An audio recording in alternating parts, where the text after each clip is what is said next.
Hey guys, welcome to the stream. This is Rod Arriagada coming to you live from the Hangar Billiards and Sports Lounge.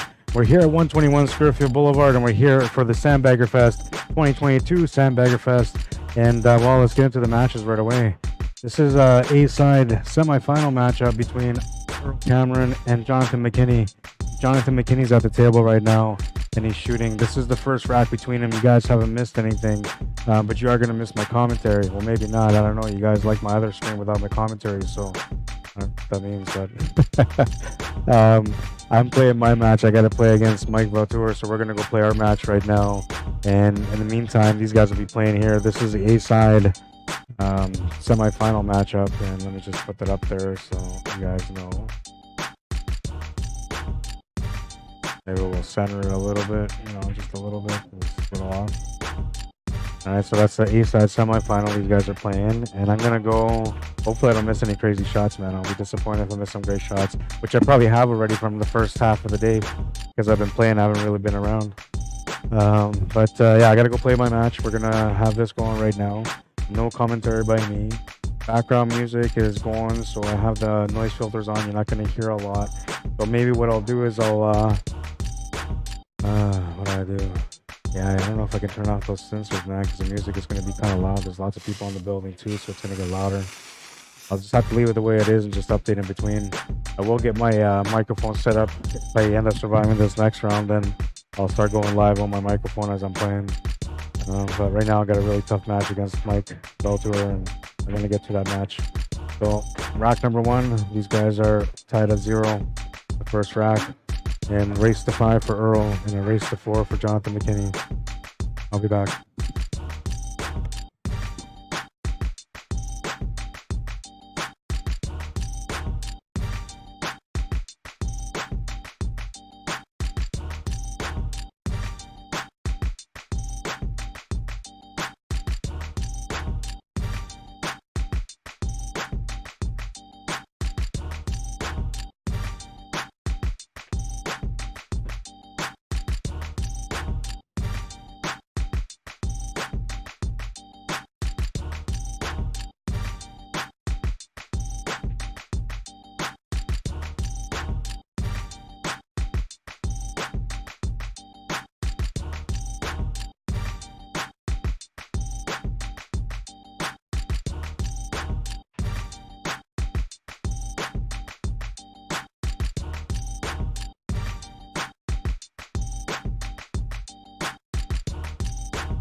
So Errol will take that one. And I'll update the scoreboard. 1-0. And it's a winner break format. So for those of you that are wondering about this game, what the SandbaggerFest is, it's for players that are playing in the league that have different rankings. So they play, I'd say, at the highest level, but they also play on the second or third lowest level of the pool league. Then they're allowed to play in this tournament as the lowest handicap that they can possibly play with, given the SandbaggerFest title.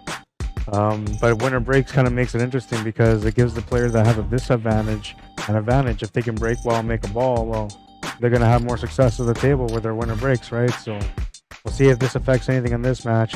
He's coming up for rack number 2.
Errol make the equal and take the second game.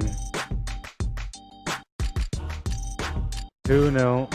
It's winner breaks, as I was saying, so he's breaking next. My opponent's shooting on my table, so I ain't shooting yet, and it's winner breaks over there, and that's our first rack. I had a chance to win the first game too, and I kind of blew it. You can tell the difference, you know, sleeping 5 hours, sleeping 8 hours, you can tell the difference when you're playing. At least I can. With 5 hours sleep, I can tell when I'm coming up short. It's just mental fatigue.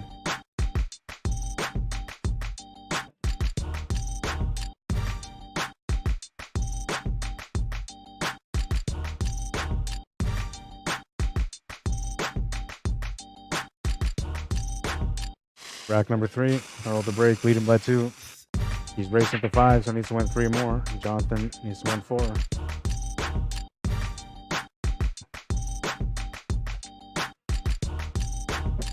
Smash and break.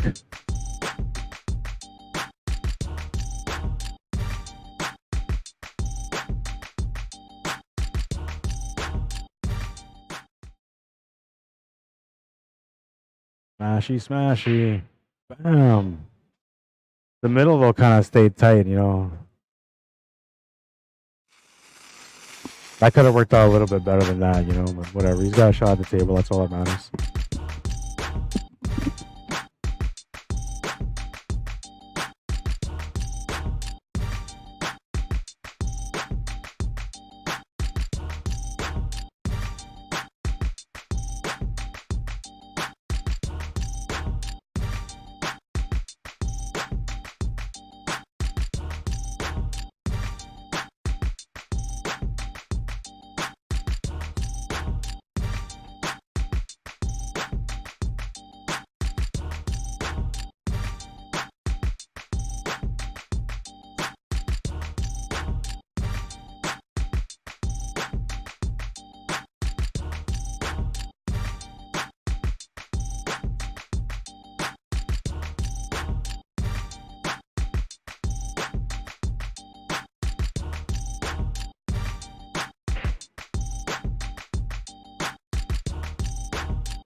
5-1. I gotta answer my phone. And I gotta get another matchup. Give me 1 second here. I'm gonna just switch the camera over for a second while we're over here playing on this table. I have to get to my phone. Leave it there for now. That's Mike playing against me. I gotta find out if I have another match for the TV table. I gotta answer my phone or call back somebody. I'll be right back.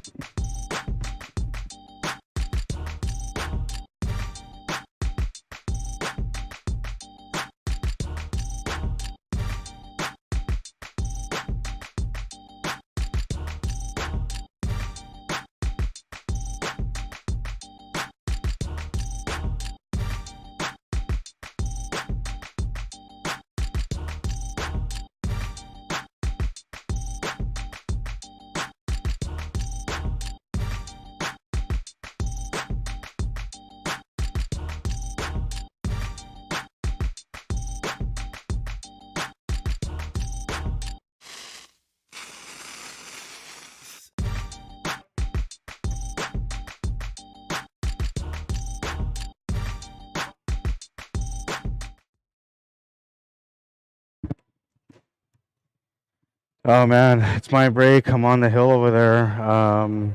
And Cam and Errol are gonna play, so I'm gonna get them set up here. We'll put Errol on the right side this time. This is the A side final coming up next for you guys.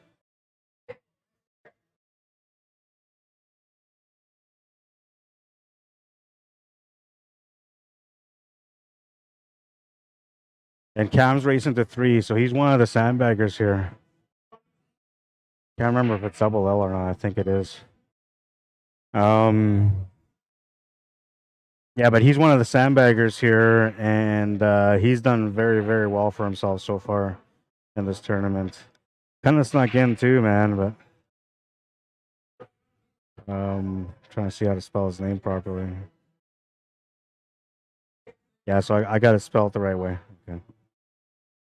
So they're gonna play their match right now, and Cam's at the table. Earl's coming up to the table. I'm gonna swing the TV over here to this table, and then you guys get a chance to watch the A side final now, while I go play against Mike. And then after that match is done, I think I have to play another match right away too. But I'll be back.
All right, I'm back.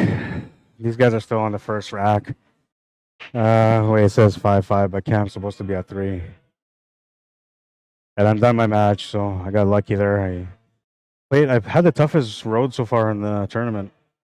Everybody that I played so far are all like the top players. But I've been surviving. My last one was a bit of a survival and a bit of luck too. When I was missing, I was getting lucky, but then when I was making a ball, I was running, so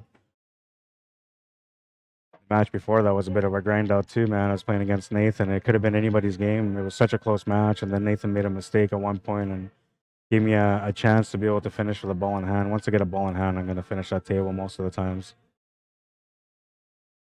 And I was able to finish that one. That's what got me through to Mike. And then with Mike, I was struggling on my break all the way through, but I got up 3 games on him. Well, he gave me 2 games. I earned 1 of the 3, but the other 2 he gave me both times after missing a shot where he felt like that table was over and he just got frustrated and swiped the table.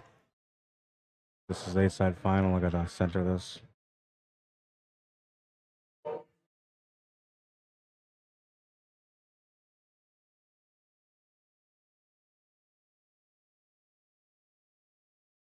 Oh, it is centered. Okay.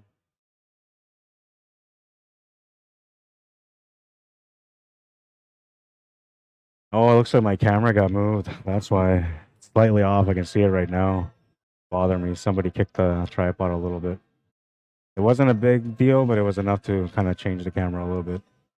I'll straighten it out next.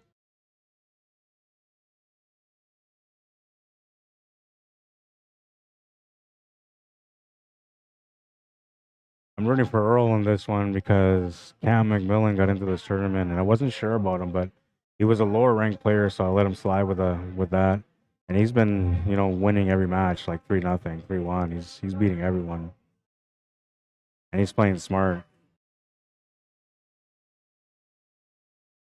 I feel like maybe he was underranked. I gotta take a look here because maybe he gave me the wrong ranking, and I trusted his word, but he's not gonna lie to me about something like that. I don't think. So show me all the names of every player anyway.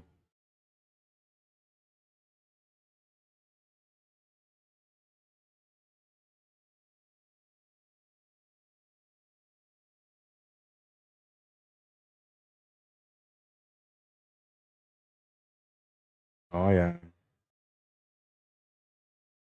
yeah. That's gotta change. That's not right. He lied to me.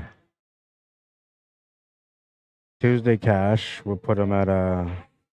Oh, he's a Cash Plus player, so technically he would have gone to 4.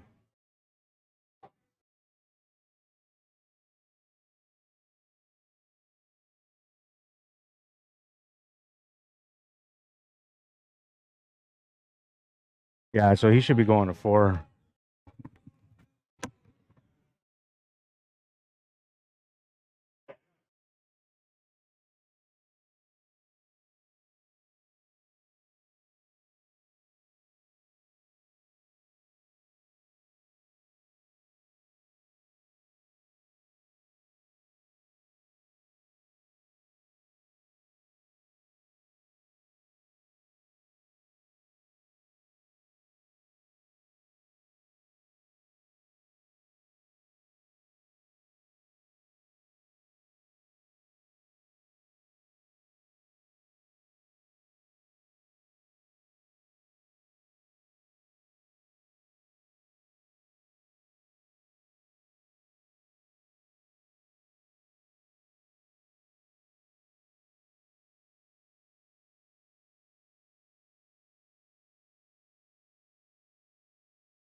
All right, so there was a little bit of a dispute. I was looking at the handicaps, but it was wrong because he's only played in the summer league, and technically he shouldn't even have played in this tournament, to be honest.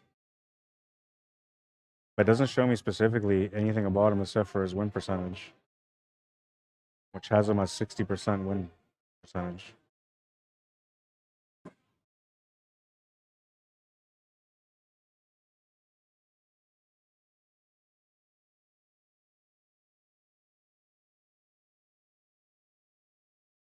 I wish it would show me.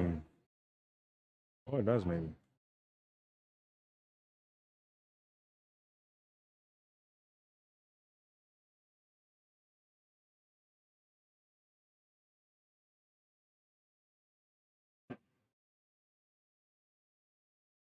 Yeah, no, he's right there. He should be where he is. I'm looking at the handicaps here from when he played. He's exactly where he belongs. It's SandbaggerFest, right? So it's supposed to be something like that, something funny.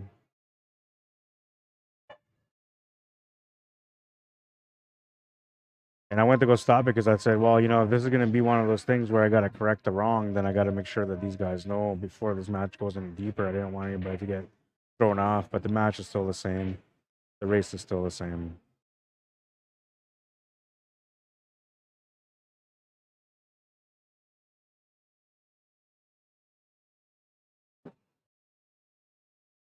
My wife sent me a message like, "Hey, your music is on loop. You gotta turn it down." I'm thinking, what? Like, I'm thinking it's the background music, right? I'm thinking, what's going on? Like, I put the noise filters on, right? I'm thinking, there's no way. And then I thought for myself for a second. I was like, wait a minute. Oh, it's the intro song. I had the intro song bumping for like, I don't know, man, a whole match. I don't know if that made it better or not, but if I got some likes, maybe it did. I had an anger, so I don't know. Maybe I didn't make anybody happy.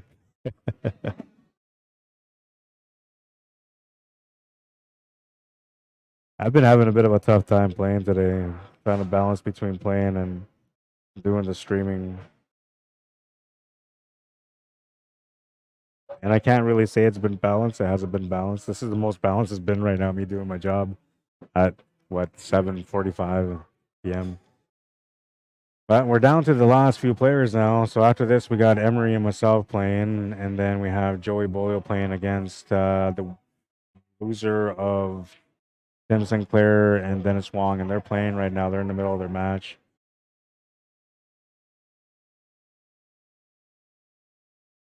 I have to figure out the payouts. I'll do that right away too.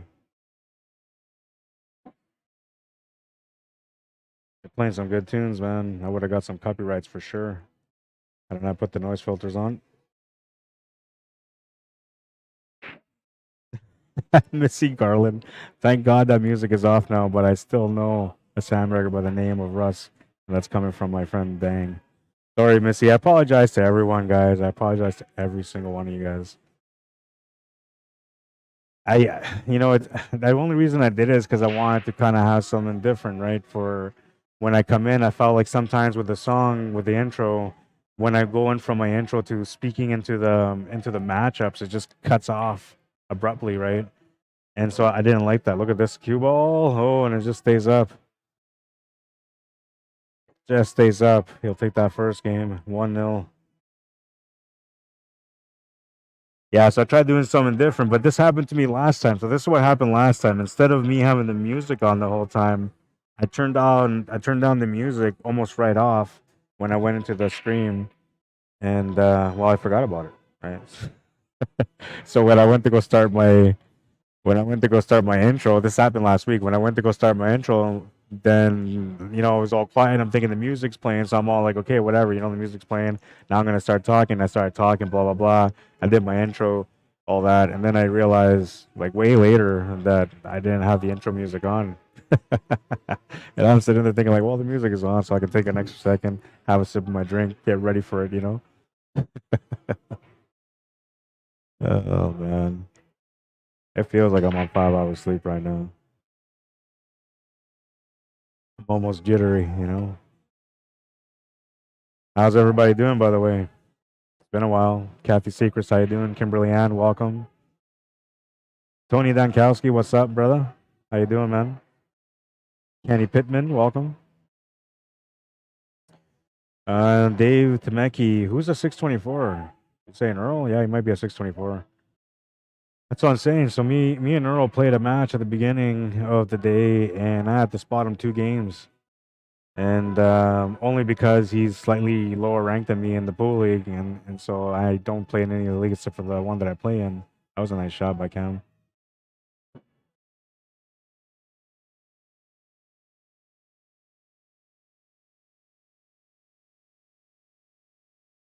The music has to go. Sorry, Robin. I am so sorry, guys. I will never even play that song ever again. Still can't tell what beat you're supposed to hit on.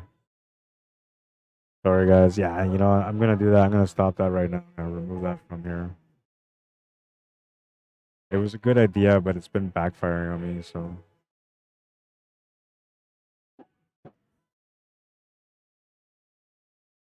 try to do it so it'd be a little bit smoother in transition, but in the end, it's made it worse. And because I wasn't paying attention to the stream, that's the worst part, is that it slid for that long. Now, if I'm not playing in a tournament and I'm here doing my commentary, I notice that right away. I stop it immediately. You're not even gonna hear more than 20 seconds of it, you know. But I'm away from it, and I had no idea it was on, so I apologize, guys. No wonder I got some angry emoticons. See, usually I get some angry emoticons. I don't even know why, right? I'm thinking, well, what did I do? What did I do? I know what I did this time. Go ahead, get angry.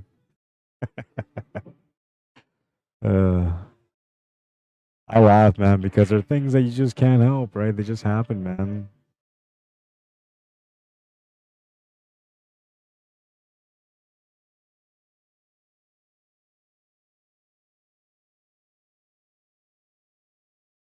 All right, so Cam came up short on that one. That brings Earl Cameron to the table.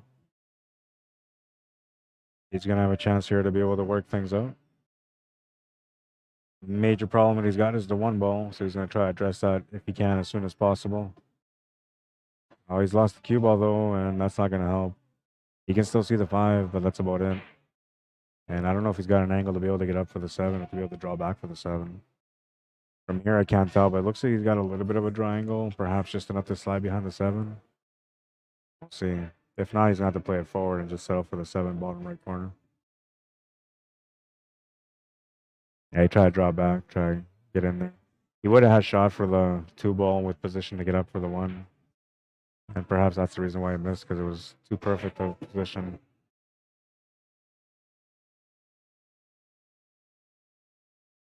All right, Cam, let's see what you got. I heard a few complaints about it, and you're going to hear complaints at a Sandbagger anytime. And by the way, this is my very, very first Sandbagger Fest. I never had it before. I'm not sure how I feel about it. I played everybody tough on the lineup so far, so I haven't had a chance to enjoy the moment. I've been the one having to fight everybody that's supposed to be a Sandbagger or a favorite. I played all the guys that are 7s or 6s, or sorry, 7s on the A side and 5s on the B side. Except for my first opponent, which was Earl. He ended up playing the 5, but it should have been 7. Wait, no, he's a Vegas player. Sorry, so yeah, I keep forgetting that you're Vegas ranked.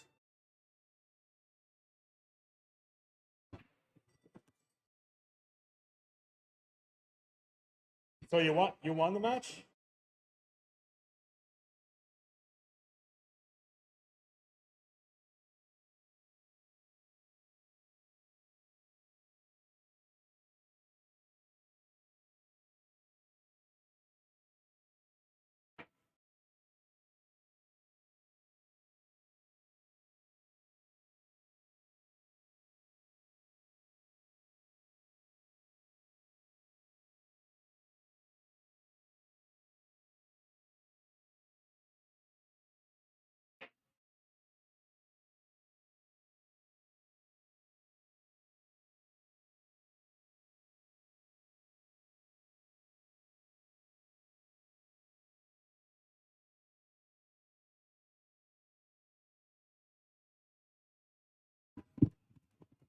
Okay, so I have that match completed. There's one more match. I got to figure out these payouts, man, because I haven't done that yet. Quick here.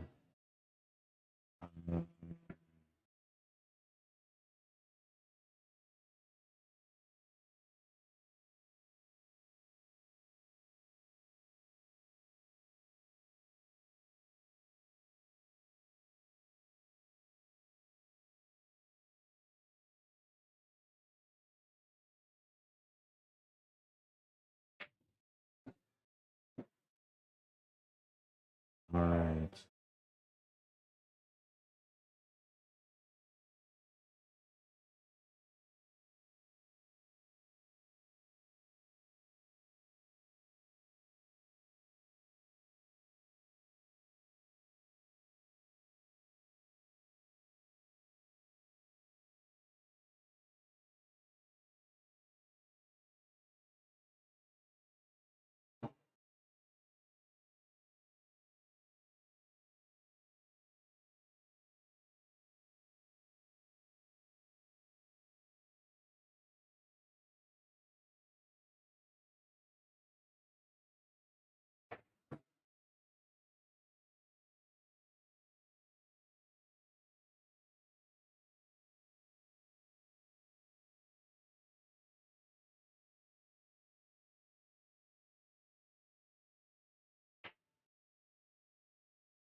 Three, six. Okay.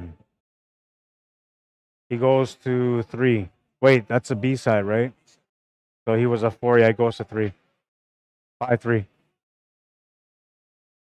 Or 4-3. 4-3.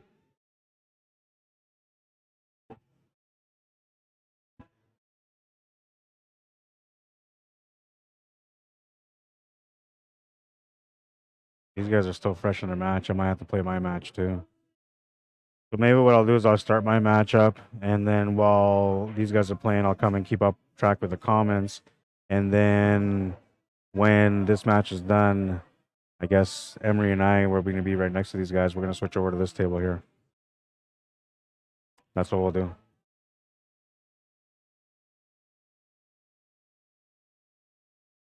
How you doing, Don? LA and Arsenal, welcome to the stream. Reginald Martinez, how you doing?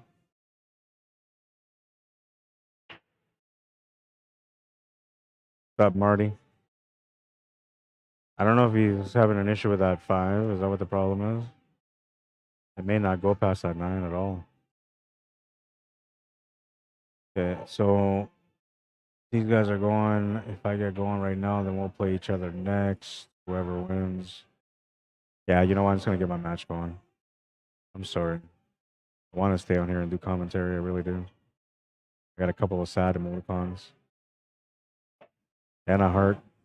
I'm a little bit confused there, man. It's like an abusive relationship.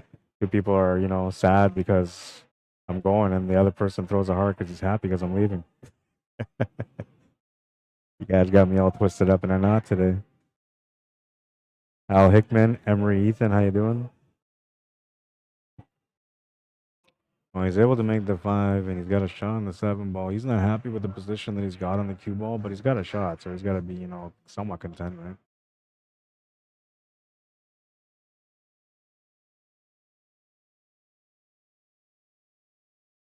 I'm going to do the rest of this table, and then from there, I'm going to move over into my match. Overcut it. He just wasn't happy with the position on it. And Cam will have his chance to be able to steal the game here. He's got 3 balls plus the 8 ball remaining, but the 7 ball is blocking the 8 ball. So it's going to be a little bit of an extra effort for him. Yeah, that's funny, right, Marty? I'm telling you, man, I had 29 likes on my last stream, and I didn't do any commentary. I was like, what the hell? That's more than usual. I think there was like, I don't know, 5 shares. It's like, Jesus, they're even sharing when I'm not talking. They're bragging about the fact that I ain't on the mic. I'm kidding. There was some good matches. You guys enjoyed it. I know you guys did. And the only reason, like I said, I'm not on the mic so much is because I'm playing and I'm trying to win. It's a Sandbagger Fest, and players at my level are not supposed to be able to have a chance to win. And so far, Errol, who had a 2-game spot for me, is in the East Side final. And other than that, Dennis Wong and myself are the last remaining players that are the higher ranked players. So far, I'm surviving. I'm staying afloat anyway, but not sure, man. Not sure.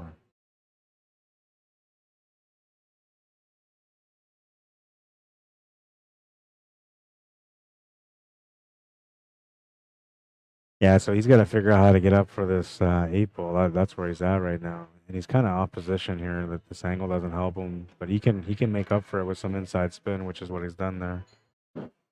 Got himself a decent shot here with a nice angle to get up for the 8 ball. He's got to decide though whether or not he's going to draw into the rail and into the 8, or off the top rail back into the 8. Both options are there.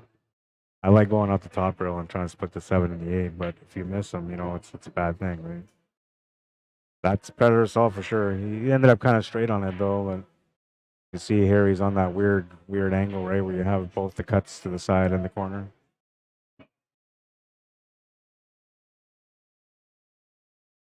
As soon as this rack is done, I'm gonna go play my match, and then when that match is done, whether I win or lose, I'll be doing some commentary, I suppose. Ken Williams, how you doing? Hi, Arlene Mand. Says miss you when you're not commentating. I know, it's different, right? Oh, did he just do that? Was that he banked that 8 ball? Yeah, I'm gonna look. Well, I gotta look on here, but I'm gonna look on there because I'm gonna play it right now.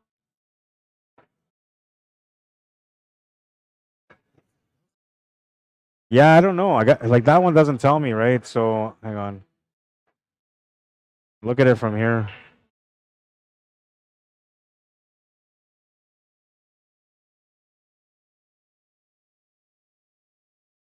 Yeah.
Yeah, so yeah, and there's a few people here that commenting definitely a foul. It was a foul, and so I had to show him that, right? And like I feel uncomfortable when I had to make that call, but I had to make that call. So Errol gets a 2-game advantage instead of the game being a tied at 1. Yeah, there's a push. Absolute foul. No doubt foul. Push shot foul. Hey, Errol. Like 10 comments that all said push. Foul.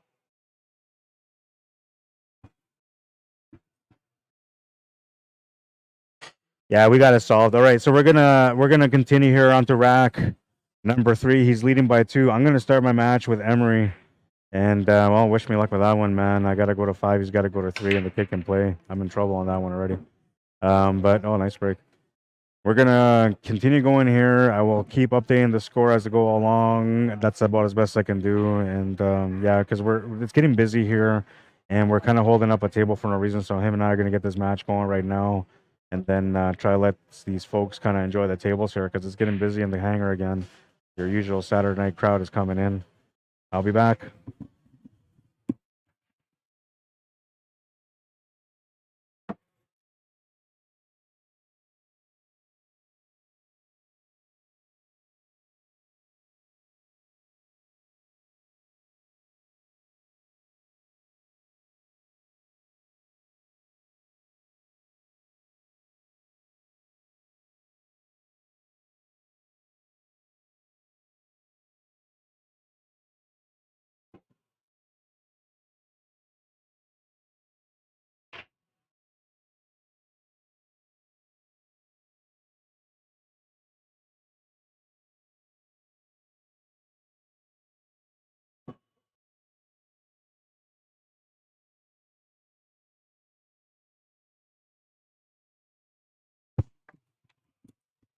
My opponent's breaking on the first track, so while he's breaking and stuff, I'm gonna chill out on the mic for a little bit. I'm right next to you guys here on the next table, so I'm not that far away. Dried Engage, what's up, man? Kelly Hool, welcome to the stream. Shauna McCauley, welcome to the stream. Brewster, what did the shooter say? Well, it was called, it was played back. He looked at it, he didn't argue with it. It does usually go to the shooter though, but he wasn't saying that no, it was a good hit or not, and you can clearly see that it was a bad hit. Even you know somebody like, I'm not gonna go there. But yeah, anybody could see that it was a foul. I had to look at it again, right? And I looked at it. What for me, what it was is the speed. You're not supposed to get that much speed on that shot. If you're making it good, you're not getting that much speed on the shot.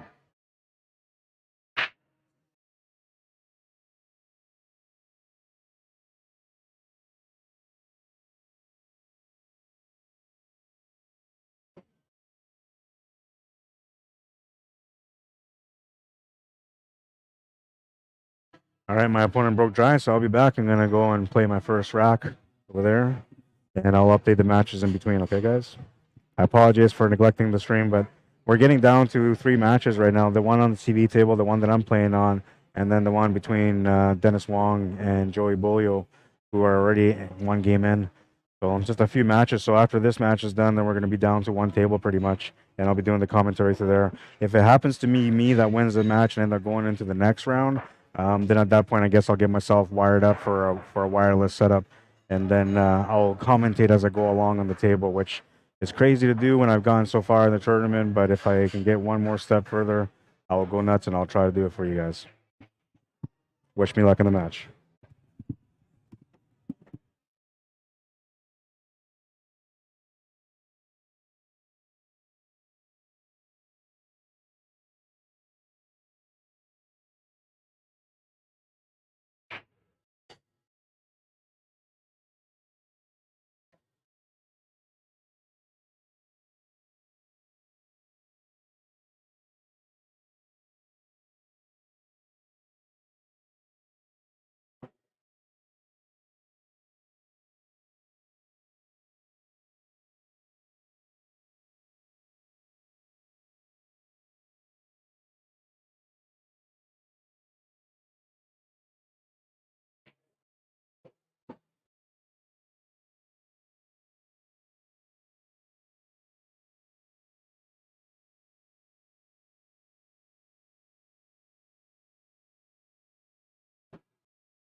Looks like Errol won that game, so it's 3-2 or 3-0 now.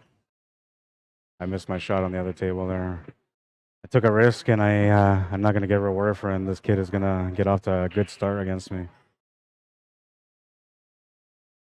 Not much I can do about it though.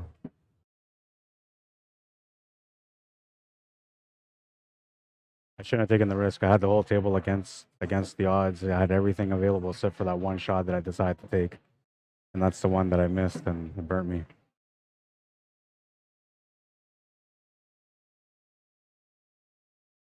And it looks like Earl's trying to work his magic on this table. 5-ball and the 3 of the last problems. It looks like the 3 goes past the 15 to the corner.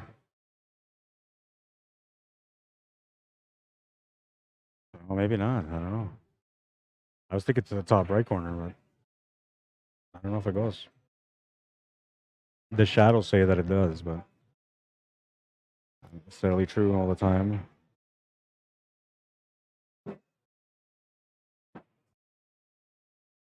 Lost the cue ball there, and Cam McMillan will get a chance to get on the scoreboard now. Ball in hand should help the situation out.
I think we're down to 6 players. I'm not sure, but I think we are. Still in my match. Yeah, this thing is messed up. I gotta fix it somehow. Just straighten it out with the remote, I guess.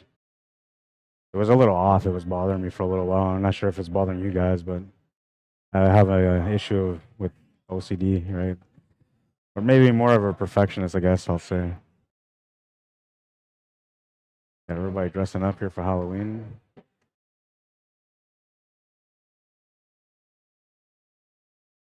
I was debating whether or not to dress up for tomorrow, man, but I don't know. I dressed up as a sandbagger today. Not really a sandbagger though, because I'm running the highest race, playing against the toughest people. But for the sake of, we'll just say that I dressed up as a sandbagger. Tomorrow I'll dress up as a commentator, because I will be doing my job tomorrow, man. Today I've been neglecting it. Tomorrow I promise you guys I'm not playing in the tournament. No matter what happens here today, I'm not playing in the tournament tomorrow. And then from there I'm taking a break from playing pool for at least a month, I'd say, because I'm switching over to snooker for a bit. I want to get my focus and my stroke back, so the only way to do that is going to the snooker table.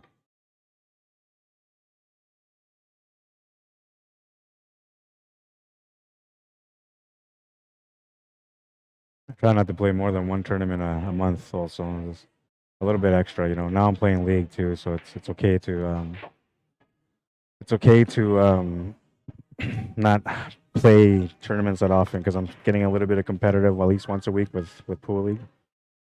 And I say a little bit of competitive because there's a long waiting time between racks, but you know, for me, I try to play good for my team, so that's what gives me the competitive edge.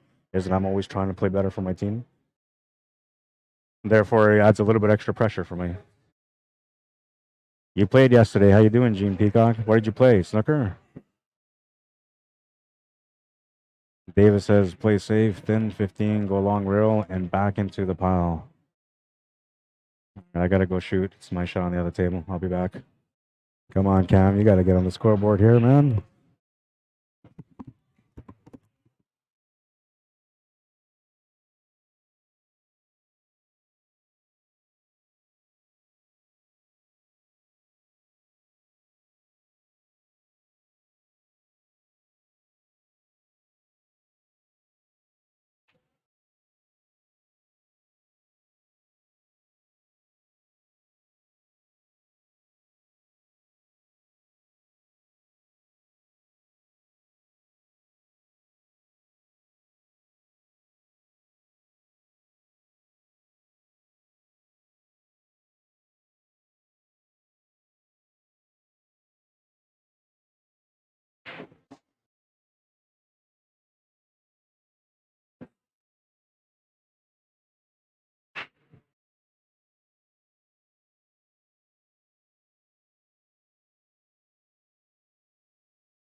All right, so Earl won that game 5-0. And Cam will go to the B side.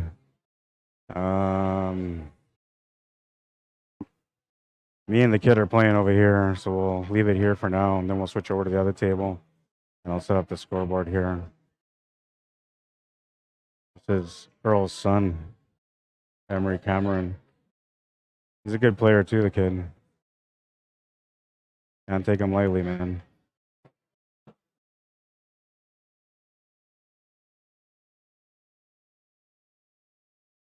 And it's 2-1 or 2-0, 2-1 after he wins this game here. I should have had this one, but I blew it. I missed a shot, costing me.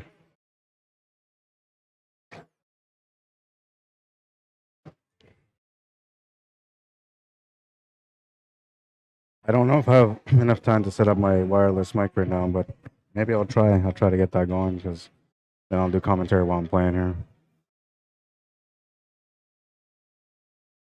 I managed to survive the storm and get into the money anyways. I think I'm in the money. I don't know. I try not to look at those things, really. Came up short on what he was trying to do. He ended up kind of funny, but the kid's got some knowledge, man. He knows his banks, he knows his cuts, he knows his kicks, he knows quite a bit. He just came up short on the draw on that one, that's all.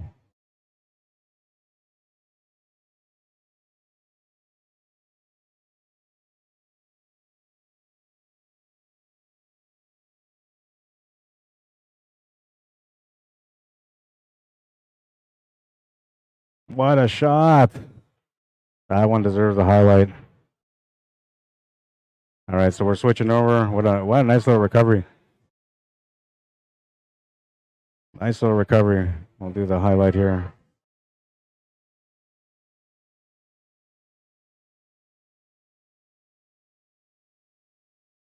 Nice little cut by the kid, man, to get on the scoreboard. 2-1. And it's winter break, so he's breaking. Nice cut on that 8-ball, man. I was hoping you would.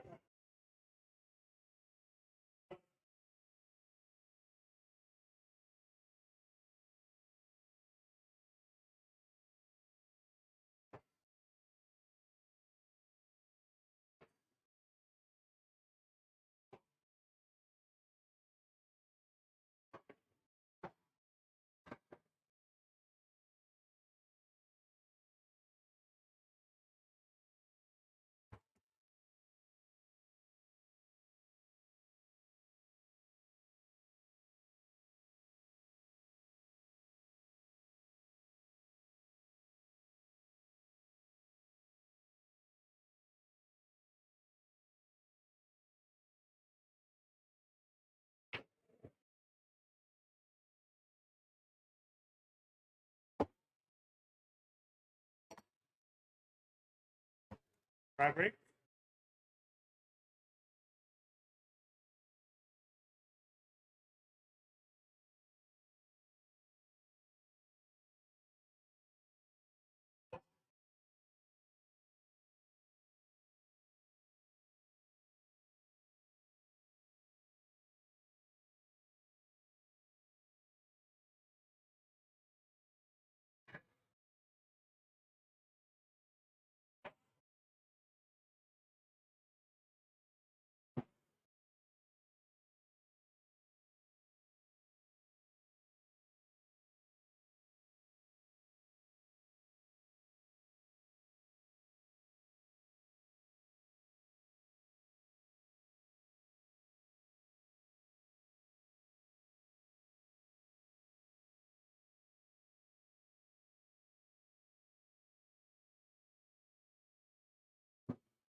Man, I almost carved out the perfect rack, and I popped up for that 5-ball because I knew that it wasn't easy, and I decided to go back into it again, but I wasn't ready.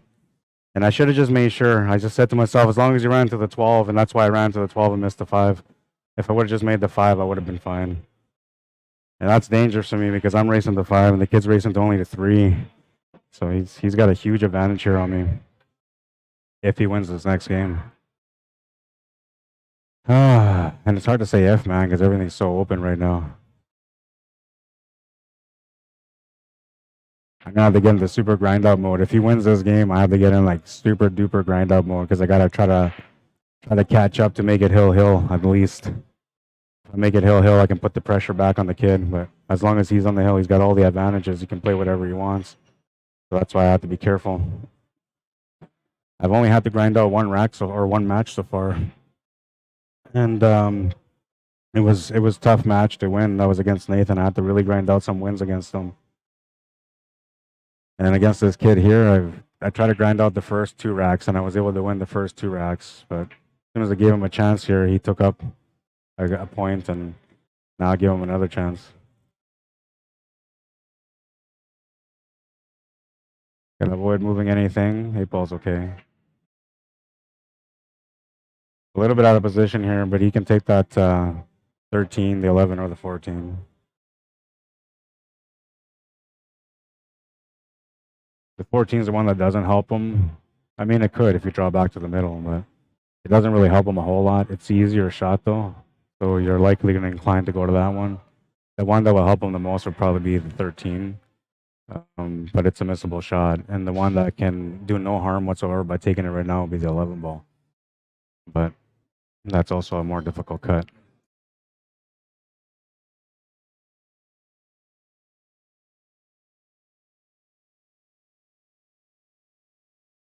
Doesn't want to move things too much. I have a choice to make here between the 11 or the 9.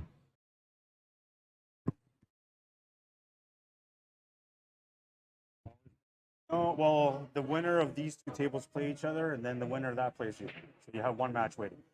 But both these matches are going right now. I'd say maybe an hour, and that'd be out at the most. I'd say an hour. Because like him and I, he's going to 3. He's up 1 right now. If he wins this game, he's on the hill. So our match could be done. Those guys have been playing for a while now. Oh, okay. They got to be close to being done too. Okay. So then there'll be one match. So that should give it about 45 minutes to an hour. Awesome. Yeah. Yeah, no problem. Yeah, that was a good shot there to take. Talking to Cam, he's a B side. I guess he's waiting for the winner of the B side because he won or he lost the A side final. So he's gonna go home and pick up his wife real quick while he has time. And he's like, "Well, yeah, what do I got? Like an hour and a half, 2 hours?" I was like, "No, man, you got like 45 minutes.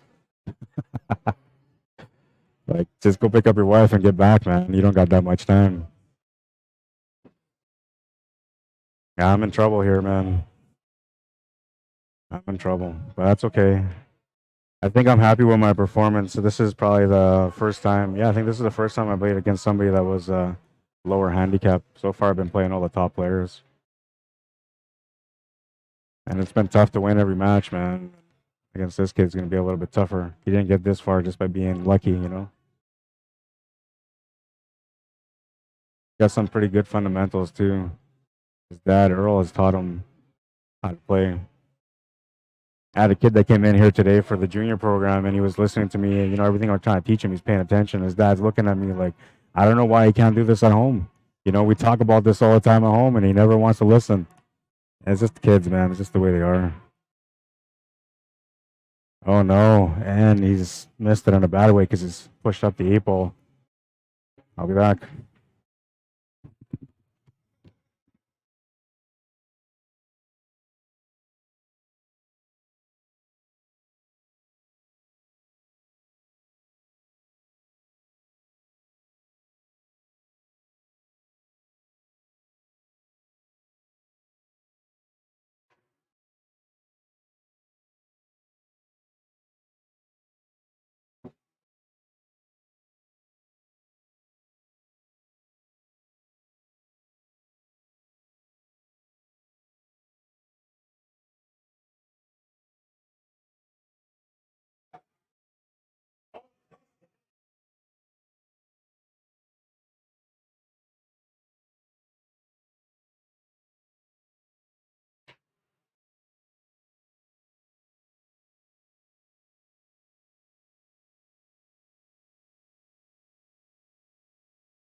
I played that with lots of pace. I was supposed to have the 8-ball, man, and it didn't work out that way. It froze up to the 8-ball instead.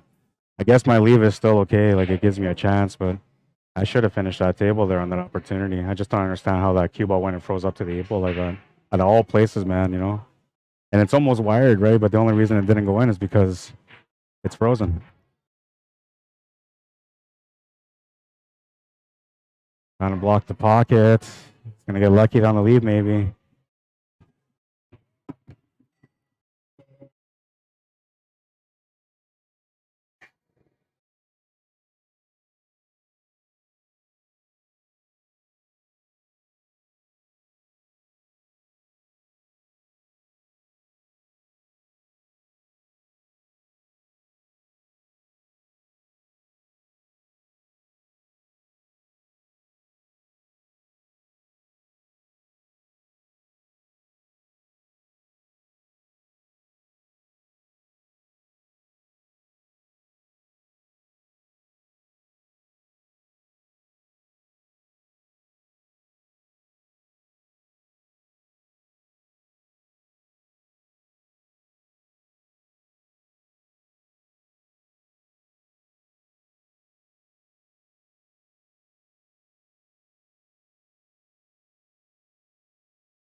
I had to go watch a shot real quick.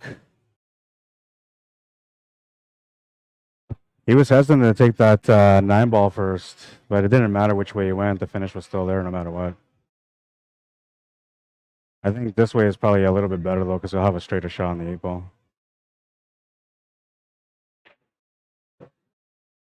Nice little jump up there.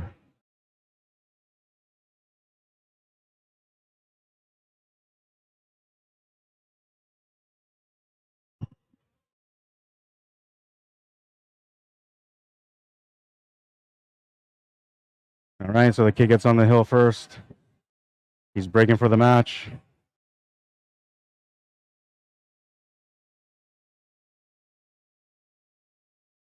Well, I may not have a chance to get mic'd up after all. If I win this match, I get mic'd up, but I don't think I'm going to win. The odds are against me now. I got to hold him back for 3 racks, and the kid's not that bad of a player. Tough to do. And he's been coming up dry every break so far, but I got a feeling this time he's going to make a ball. And I'm hoping that it won't be the last thing I see is him making a ball and then running me out. I'm hoping to get another chance, but we'll see. If the kid wins, he deserves it, man. He should have had that last game, actually. Not the one that he just won, but the one before that.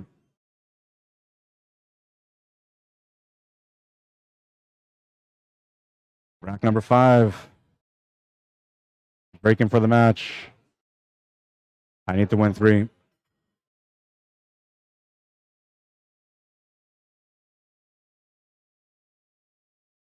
Yeah, I know the kid's playing good, man. He's made a couple of mistakes, you know, but they haven't been too crazy, and he's kind of missed some good spots where it's left me, you know, kind of questioning myself for the finish, and it's been the difference so far. Yeah, made a ball this time. I just knew it, man, because he's been dry every break. Look at this rack. Wow. A little bit of work, man, but juicy. 11 ball is really the only problem ball here. If you're going stripes, man, which I think he should, but we'll see what he decides to do. The solids aren't easy, so he's almost more or less forced to take the stripes. And if he does, I'm hoping that he doesn't rub that 11 ball here on the 9 ball, because that's what he's going to start off with. It's the logical shot to take on. 10 ball is another logical shot to take on also.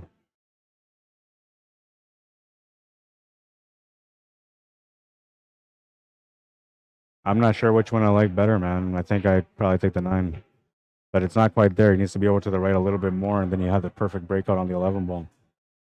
So taking this 9 might have to be a thing where he tries to take that drop back into the 7 ball to set up for the 12 for a breakout. Which, if that's the case, he's got a little bit of work cut out for him here. Looks like he's drawing, so that might be the plan. Oh, he played it through.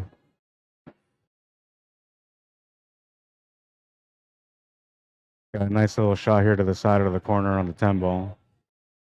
Once he makes that 12 ball, that's going to open up to 11 ball. And the 8 ball is available, so it's not like he has to do a whole lot once he gets up there. All he's got to do is just find the shot on the 11 ball, and he's good. Surprised he's taking that 15 ball, though. I thought he would take that 10. Nice pace.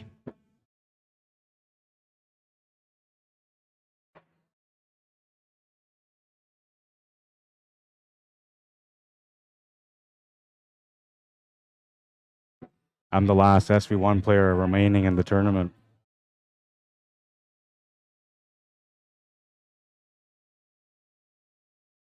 I wanted to get honors, you know, make it to the top 4 at least, and I'd be like all proud, you know. But top 6, I guess, isn't bad. I told my kids that I was going to try to do my best to come in here and win the tournament, but I knew the odds were all against me. They looked at me like I was crazy, but here I am still.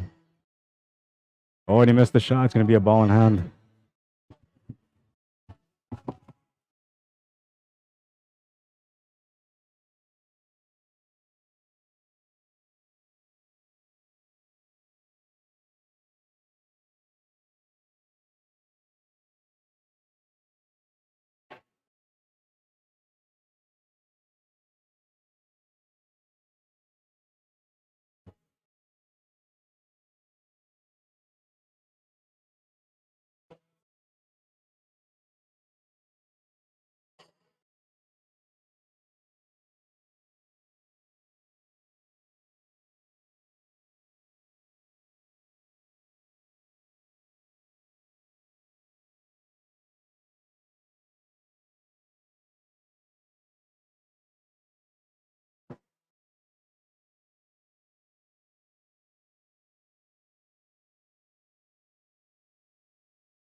No friends on that one. And looks like Jonathan Mckinney and is Jonathan Mckinney and Joey Bolio playing? Might be.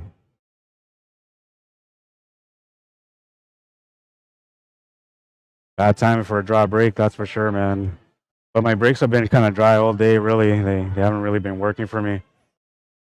I made my last match. I made 2 breaks where I successfully made a ball, and that was at the end. And I ran out both those tables for me to be able to win.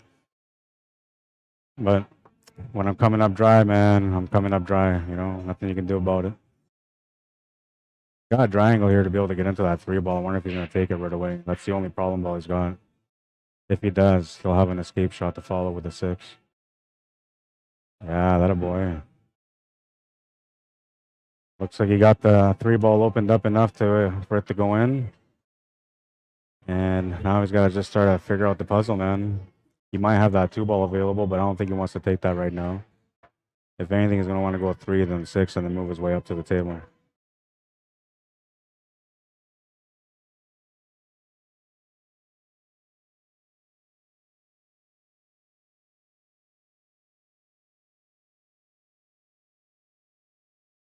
I'm surprised he ran into it.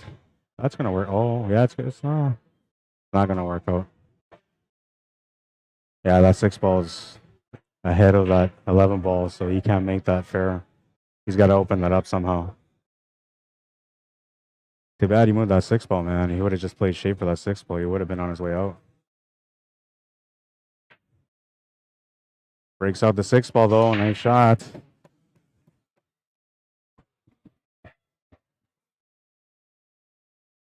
And now he's got to work his way back up to the top of the table.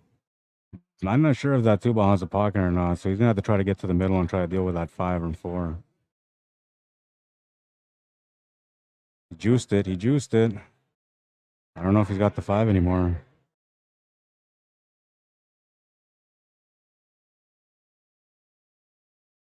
I don't know if he's got the 5. Oh, yeah, he does. He does. He's good.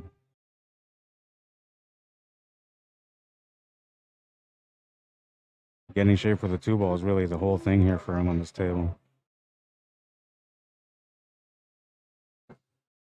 And he's got a nice shot on the 4 ball with an angle to get into that 15 and the 2 ball. Now, if he hits that 15 ball the right way, he's going to end up with a 2 ball. But if he hits it the wrong way, he's going to end up with a funny shot on the 2 ball. He's got to be careful here. And he's got to focus on the 4 ball. Because if he doesn't, he'll come up short on the shot for the shape. So, shot has to come first on this one. Get in there. Oh. Did not go in. Did he leave me a shot? I got a shot. I'll be back.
Surviving the moment. It's Hill Hill.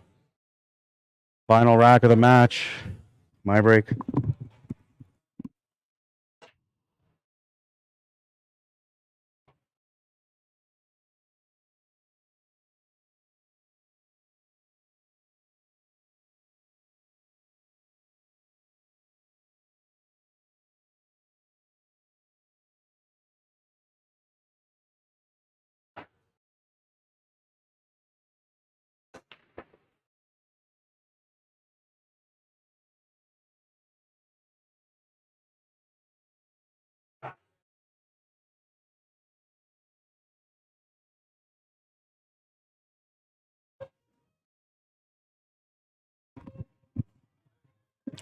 Well, I did my part. It's up to the kid to do his part now, I guess, because I came out dry. So it's his turn to close out the match.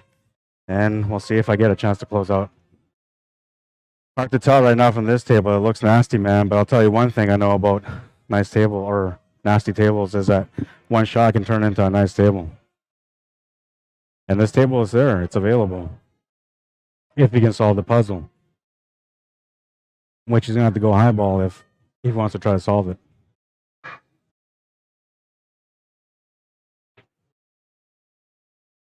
Not bad, but he didn't want to really move that 6 ball. Did it cover up the 12? It might have. It might have. He's still maybe okay, though. The only thing here is kind of queuing over the ball, and he's going to be maybe running into that 10 ball. If he runs into it good, then it won't be a problem. But he didn't, and it will be. He is able to shoot the 15 ball still, but I'm not sure you want to take that shot because he's shooting over the ball. The only other option you got is just to do a good hit onto that 12 ball, but it's not going to go in. This is not good for him, man, because if he doesn't make the shot or if he doesn't come up with a save, the table is fairly open for me. The only thing I got to try to figure out is that 6 ball. And then the 3 ball, I guess, is kind of tricky. It does go, though, so it's not hard. Hi.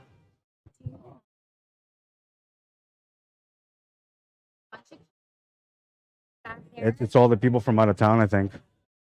Yeah, like all these guys here, they're all sitting. Yeah. Careful with the cords and stuff, don't fall.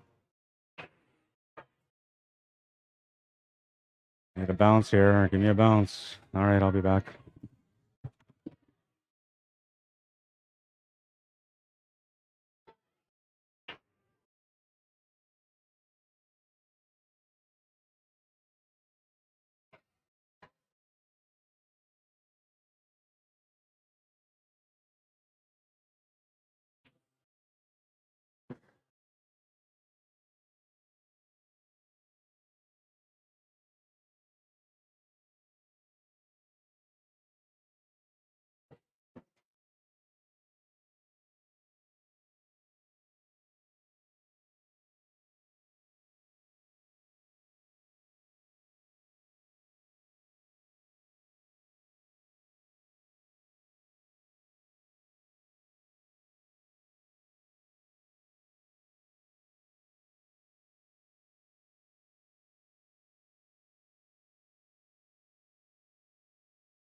I just got hooked for that one ball, man. I had no choice but to play it safe. I didn't really want to play it safe, but you know there was no other options here, and I could have just made that 7-ball back cut, but then I would have been dealing with a bank corner on that one ball, which I'm not very good at bank, so I try to avoid that situation at all costs.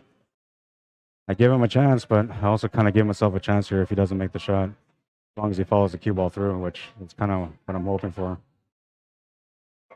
And he does, but he doesn't quite get me what I'm looking for. I'm going to have to use that 9-ball to get shape for that one ball. A little tricky of a shot here coming up.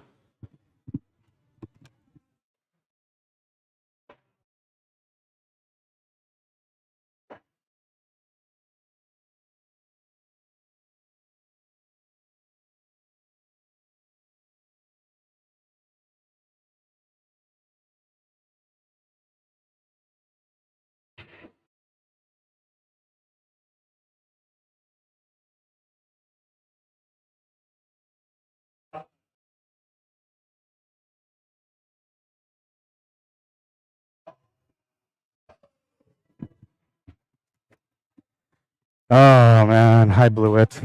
TSN, turning point, I blew it. Only because I tried to get the shape off the 9-ball, man. Had I not done that, I would have been fine. What? He's not taking that shot to the corner? I can't believe he's not taking the shot to the corner, man. Yeah, he had that shot on that ball to the corner. I'll be back.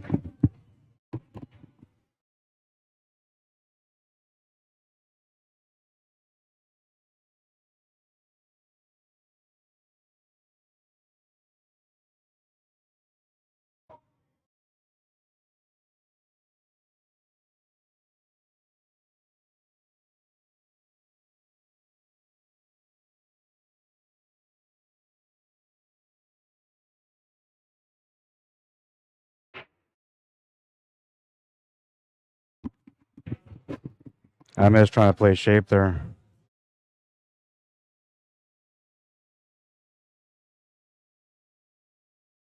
Safety. Okay, I got to make a jump now.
It was a smart play by him. He put me in a bad spot, and I was telling him before I made the jump that I've jumped every ball today, but I haven't made a single jump yet. Like no jump shots I've actually connected for the shot to go in the pocket, but I have hit every ball every time that I jumped.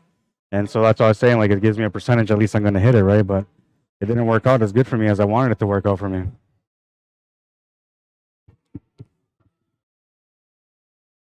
Let me know what you're going to try. 13. Is he going to try a 3-ball combination? He's got to play it off the rail, if anything, here. That's the smart thing to do. Yeah, he's playing it off the rail.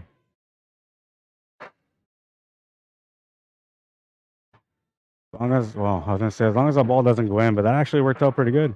He's got a straight in 9, 11 balls, or 12 ball, 15 ball is sitting by the pocket. That 15? 15 ball, yeah. I want to win, I really do. But if the kid wins, I'll be happy with them because the juniors and the ladies were supposed to have the chance to win this tournament today.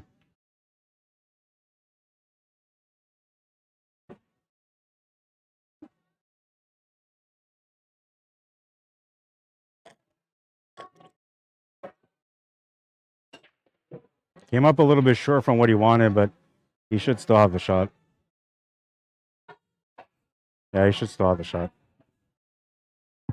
And from here, we're going to go into the B-side final matchup.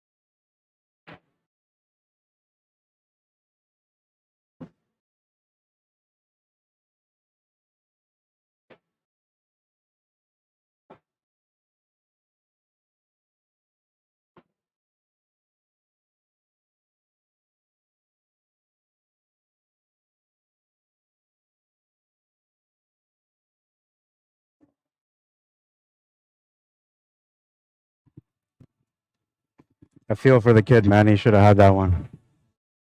He's not feeling good about it, but this is all learning experiences from pool. I gotta go update the scoreboard, and we're gonna have a B-side final matchup. I think it's gonna be me and Joey Bolio.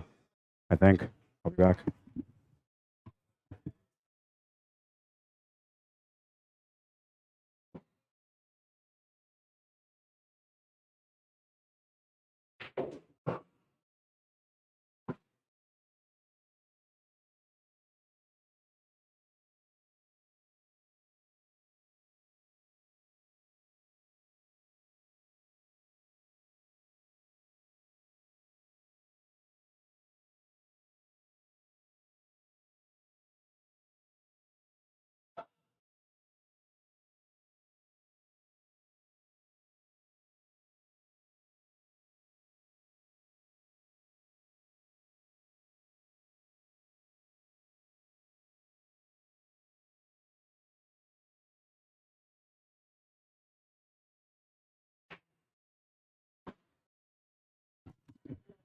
So I was wrong. That match that I played, I think, was to get into 5th, 6th. So that's I never look at that stuff. I really don't.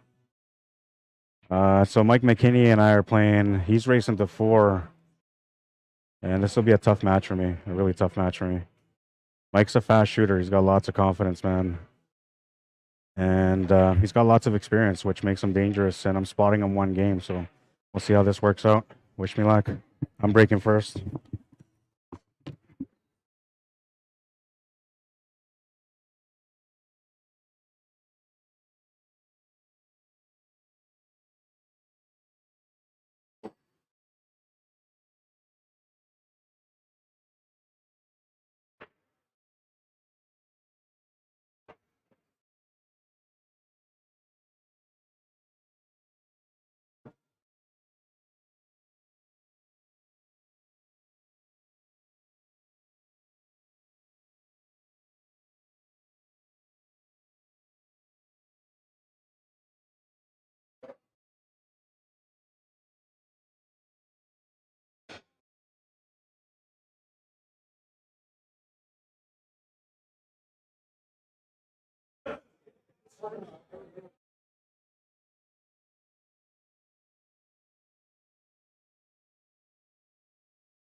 If I only made $30 so far, I fought really hard for $30 today, man.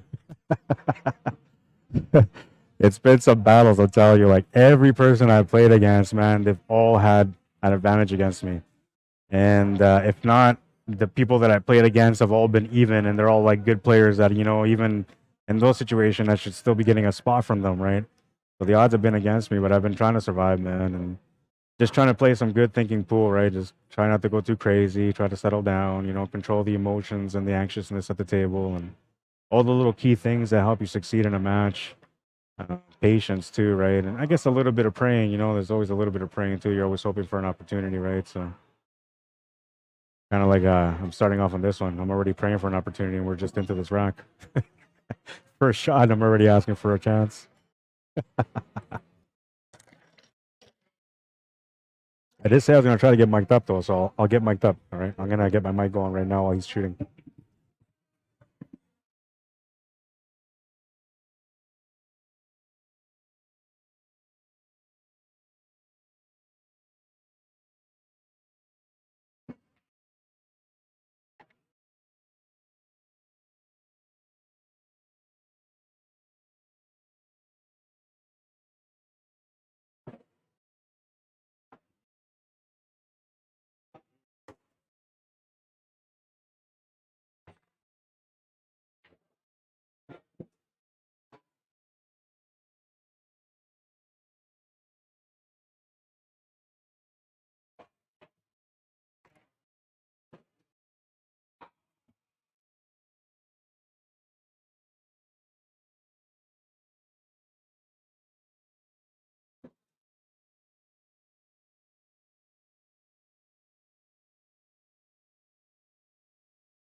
So it's winner breaks, and Mike will take the first game. I'm just trying to set up my mic here. He's got to race to 3. I got to win 5 still.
I was trying to move over that 12 ball. That was my goal on that one.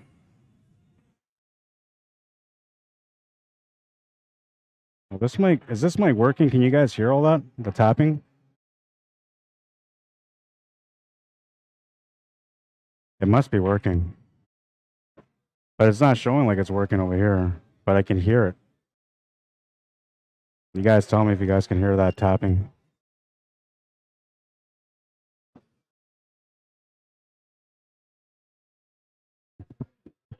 Looks like a cut to the side. Tough cut to the side, but if he makes it, he'll have the shape for the 12 ball. Unless he runs into the 2 ball. Oh, he ran to the 12 ball, even worse.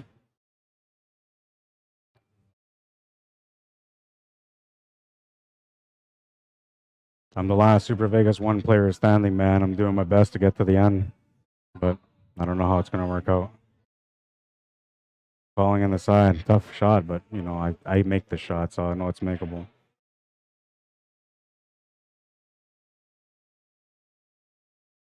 All right, so we got a little bit of control, but not a whole lot. I got to make this work.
All that game, we're tied at 1.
My shoulder popped on that one, man. I was getting too comfortable on that table. I figured it out too, man. That little bump on the 8-ball was actually intentional. Yeah, this mic is being loud, so I'm gonna turn that one off. 'Cause I can hear it. It's just not going through on the mic for some reason, or on the soundboard for some reason. He's a good banker, man. So as soon as he gets to a shot with a bank on the 3, that's what he's gonna do. I don't think he's gonna try to break it out. The only lucky thing for me here is that I left the 8-ball over the pocket, but it's no guarantee. Yeah, there you go. Nice shot right there. Try to get that 3-ball out. Putting up a good fight so far. Oh, he almost missed that one. I don't understand how that one went in. It looked like it hit the horn, but it went in. Should be able to come off 2 rails here for the 3-ball next. All right, so he's going to play a 3-ball last. It's not a bad choice. You just got to watch out. I mean, as long as he's got a shot, he's okay. All right, watch out that he doesn't end up funny on the shot, though. Which he's not.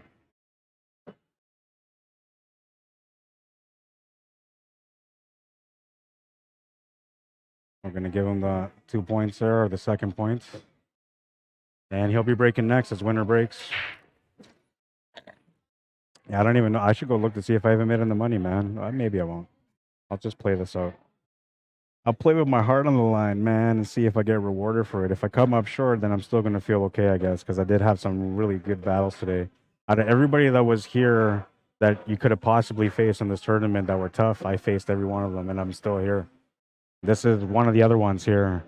And then the other one remaining would be Joey Bolio, which I haven't played yet, and Errol Cameron, who beat me on the 8 side. Now, that would be bittersweet. If I could find a way through this B bracket to get to the very final to play against Errol, then, you know, to me, that's a great day because, you know, then that means I can only maybe lose to one guy at all. But I'm kind of dreaming. I'm grasping at straws right now.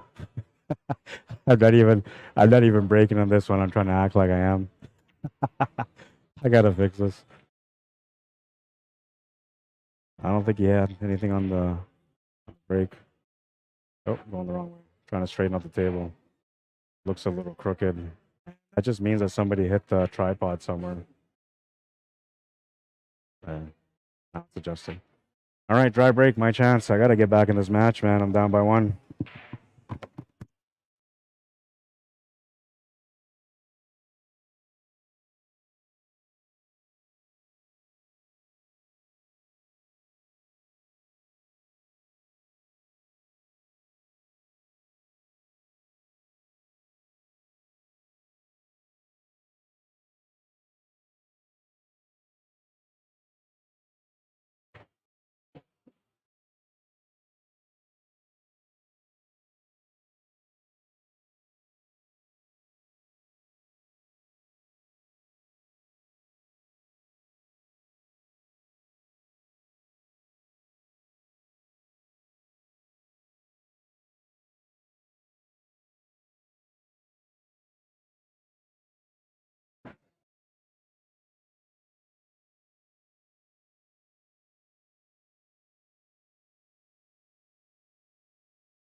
I feel like I'm running out of gas, man. Coming up harder and harder to come up with shots on the table, and Miscu's gonna give me a ball and handle. I'll be back.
How would you guys have played the shape for the 8 ball? Oh my god. I said to myself, like, I gotta make this ball travel, man. I gotta get all the way above this ball if I want to make anything happen, and I made it. What a shot. Too bad it wasn't a highlight of the day, because that definitely was the highlight of the day. I'll be back.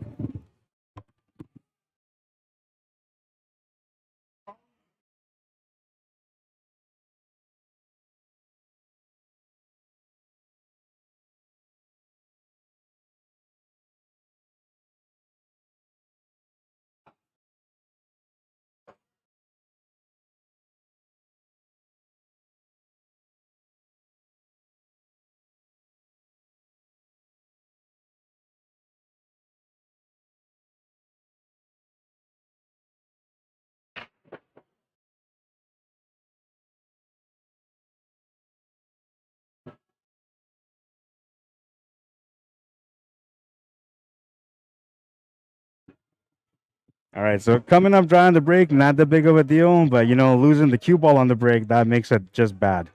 That's just bad juju, man. All right. Oh, I guess I'll just, you know what it is? It's probably, excuse me, it's probably my, because I need to have both mics set up. I bet you it's something stupid like that. So I'll just set up the second mic, that way I can get wired up here.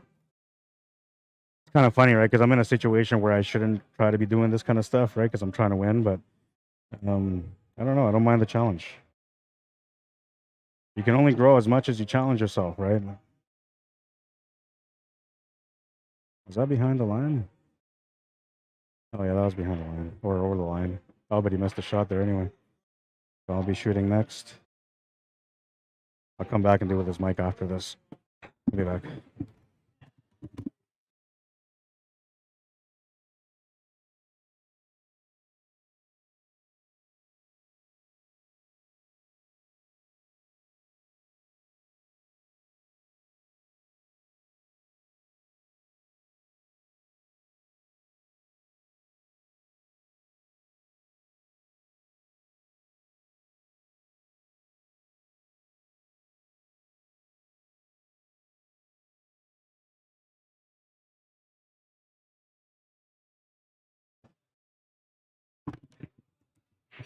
I gotta get a little focus here, man, because I'm kind of like letting loose. And it's only because, you know, I'm trying to do this stuff here on the mic. If I wasn't trying to do that, I'd probably be a little bit more focused. And I said that to myself too as I was about to shoot that 7 ball. Like, should you be shooting the 7 ball? You haven't even really looked at it. And I was like, you can make the shot. So I went for the shot. And anytime you think like that, honestly, you're gonna get burnt, man. Oh, and then he misses that one. Oh, but this leave's gonna be better for him. I'll be back.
I didn't know what to do there, but I figured I had to play safe, man. There was not much else to do. I got hooked on that 6. I'm gonna play a safety here too.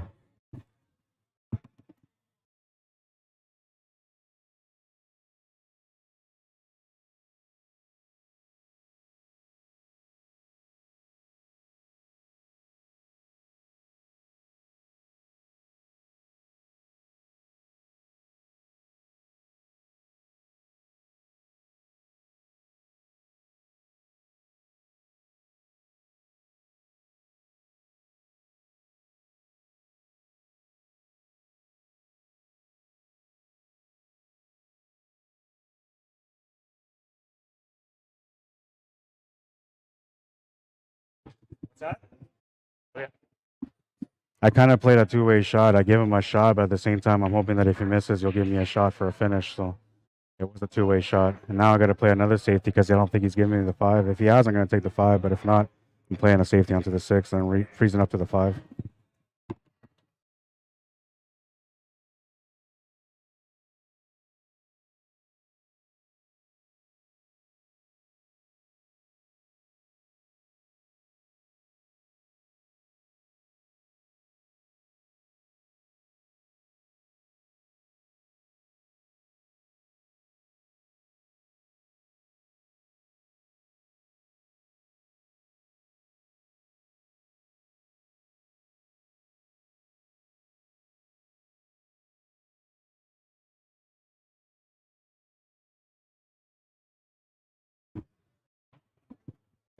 Oh, that was a bad shot, man, because I tied up my ball. I got to play it safe again. Now I got to kick the 6 ball and try to freeze to the 5.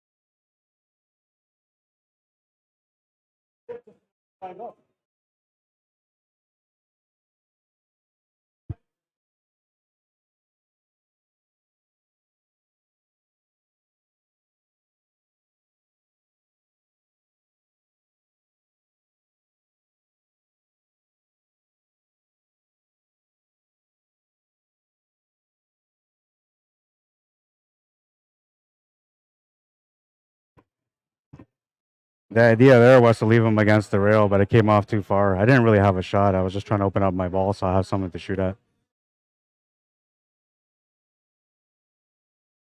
That's going to cost me a rack, and that's going to put him on the hill if he wins this game. I missed that, not the last safety, but the safety before that. It's the one where I came up short, and that's where everything kind of changed up because my 2 balls got tied up. I had control of the table up until then.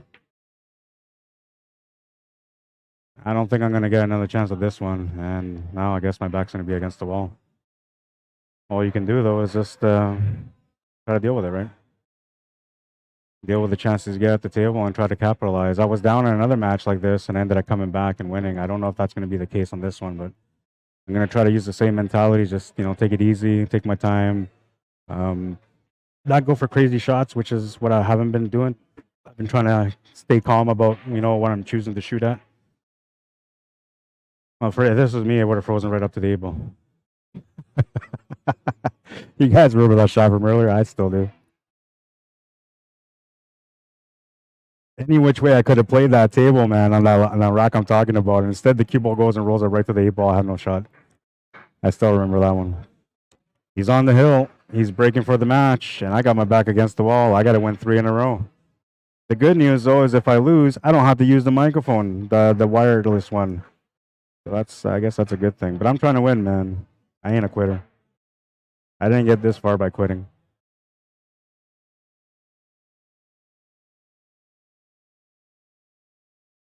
He shot with ball in hand, not behind the line, but he missed the second shot. Oh, I see. Yeah, that should have been the highlight of the day. It's unfortunate though, because I'm the only operator, so nobody was able to sit there and get the highlight for me. But that should have been the highlight of the day. I'm gonna have to get one of those like a remote control type thing. I tried using a wireless keyboard, but it didn't work. So I need to find something that's different than that, maybe a Stream Deck or something like that. But when it comes to things like that, you know, then you gotta put out money to get those things. So not sure how I feel about that. Smash and break on that one, man. He's got a nice chance to close out. I'm in a lot of trouble here. I need to find a shot. If he doesn't give me a shot, it's over, obviously. But this table's looking almost too good.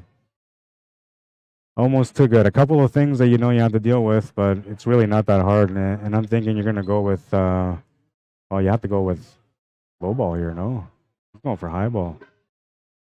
Interesting choice, man. Interesting choice. I'm surprised he didn't go for low ball. I thought low ball was the way to go there. I mean, he still has the table, so it's not a bad thing. But sometimes I get surprised by the choices, you know. And he shouldn't have moved out that 2 ball. Now he's got a bit of a problem here. I'm kind of hoping he makes this 14, because if he doesn't, he's gonna plug my pocket. I don't want that to happen. Always going the other way. Okay, trying to open up the 15 ball. Missed the shot, and I'll have a shot at the table. Not an easy one though.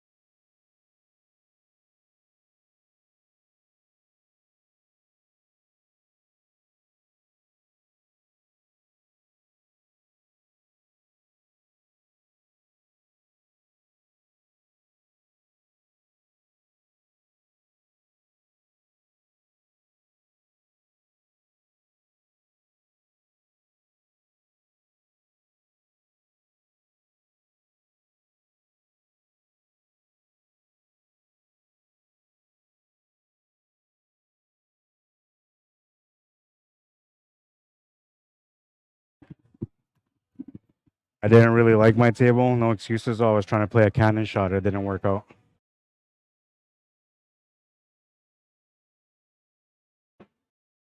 Oh, he's got a shot to the corner. He's got an angle to maybe get up for that 10 ball. Oh, he's going to try the 10 ball. I don't think that goes on this table, bro.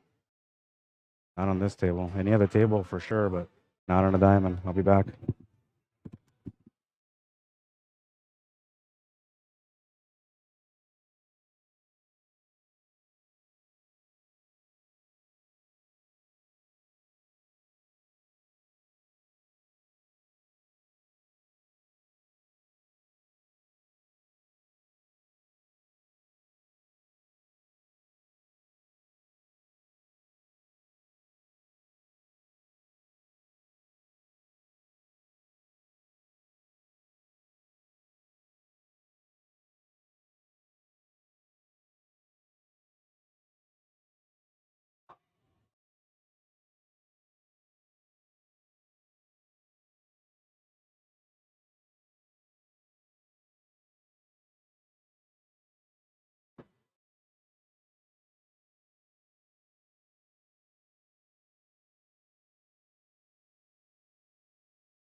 Stopping the bleeding, man. But well, I'm breaking, and so far my breaks have been dry, so I need something to happen here. Rack number 7, my break. It's winter breaks.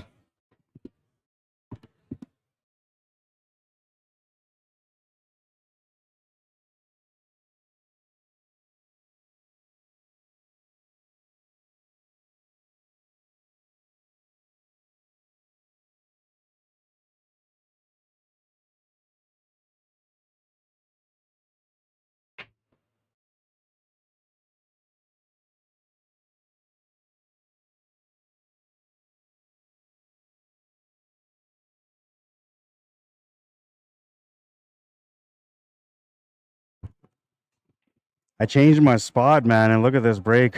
Oh, I'm a sucker for punishment, I tell you. And it starts off always with my break. I don't know, man. I don't think I'm getting another chance at this table. I mean, there's still a little bit of work for sure, but it's a pretty open table, man. Only really one ball he's got to worry about, I think. I'll take a look at it. Yeah, I don't even think he has to worry about that ball either. I think everything goes, man. He just has to control his nerves, you know, that's all. Just be calm at the table and work the table out. But he doesn't really have any breakouts or anything here. It's all positional play. I think this is the only positional play that he really has to focus on. Does it go to that corner? If it goes to that corner, he's mint. If it doesn't, well, he's not mint. That is the 9 ball sitting above the 7 ball, so he's gonna maybe have to do a cannon shot here. Or a billiard shot.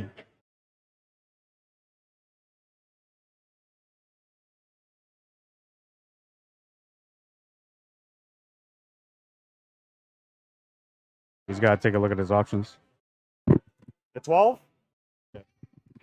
Yeah, he's going to play the carom or the cannon. It's actually, because it's called a billiard when the cue ball, and I didn't know this until I went out to Red Deer and I got to talk to Ben Francis. He's like, I hate when people call it a cannon. It's a billiard. 14? Okay. He's going to try something tricky here. And I guess he doesn't have anything to lose because he's got everything tied up, right? So he's kind of in the best spot right now. Or so he thinks. And that gave me an advantage, maybe. I'll be back.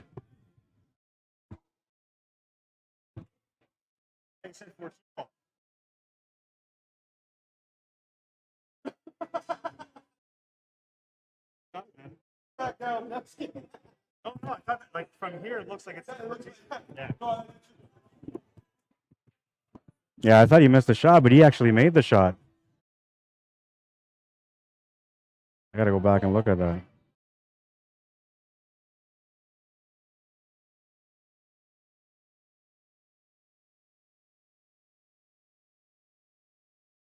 Oh, and he was really good until that. That one hurt him.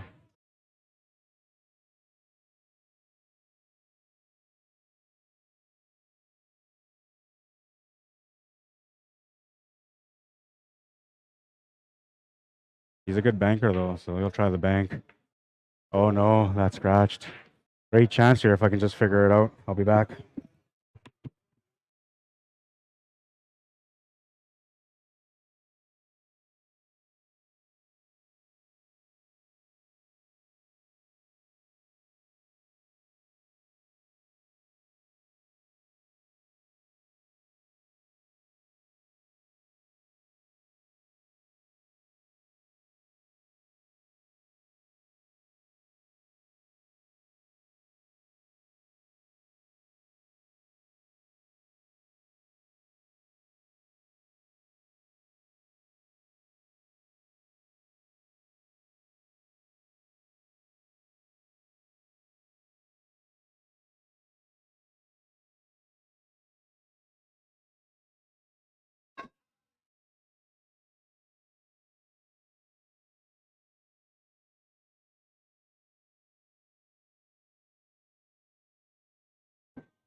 I got a little lucky on the leave, man. But I mean, I wasn't supposed to run into that 8 ball, right? I made the shot to avoid the 8 ball, and I run into it. It's just kind of the way it works out, man.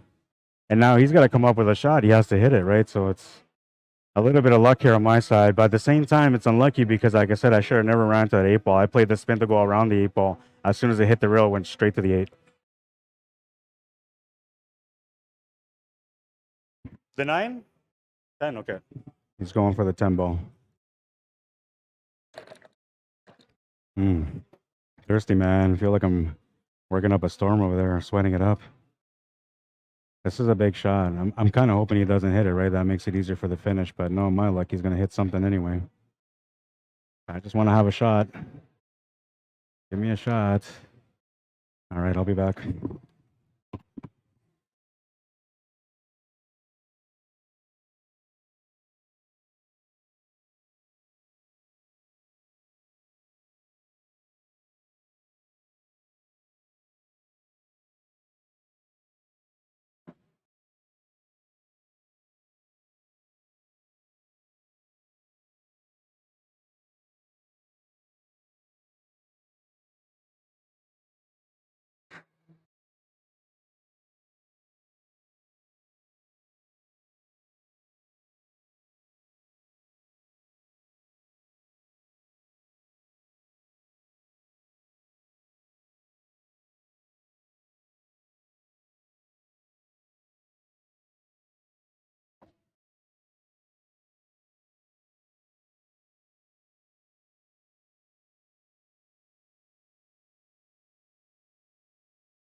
I woke you up, yeah. That was a nice jump shot, man. I made the 8 ball. Woo!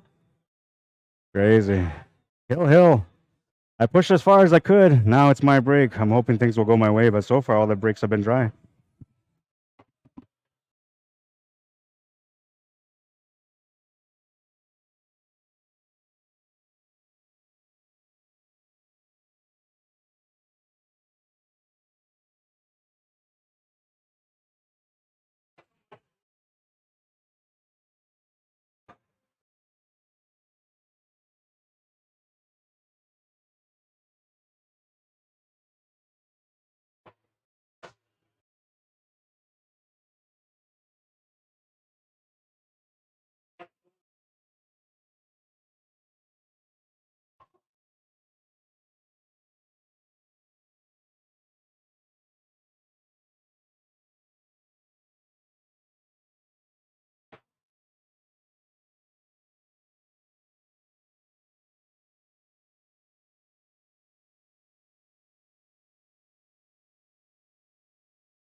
I hit that shape for that last ball so bad. And only because the cue ball took off of me. Yeah. Only because the cue ball took off of me. Otherwise, it was perfect, man. But I took that extra bounce and it gave me a nasty shot on that 6 ball. I think he was calling that ball. I'm pretty sure he was. Oh, no, he wasn't. My shot.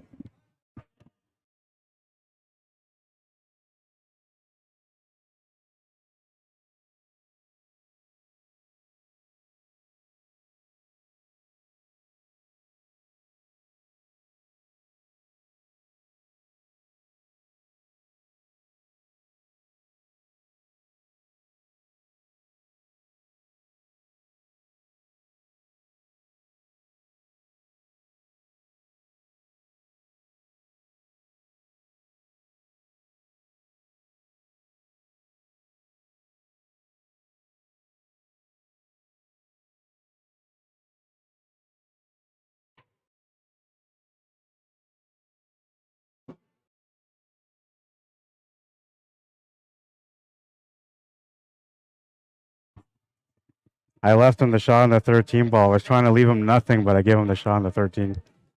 And that's gonna hurt. That's gonna hurt. A little bit of luck there though on the lead, but he still has that 11 ball to the side pocket, so he's okay. I swear to God, I'm not wishing for anything here. I'm just trying to. I'm hoping for a shot, but I'm not wishing against anyone.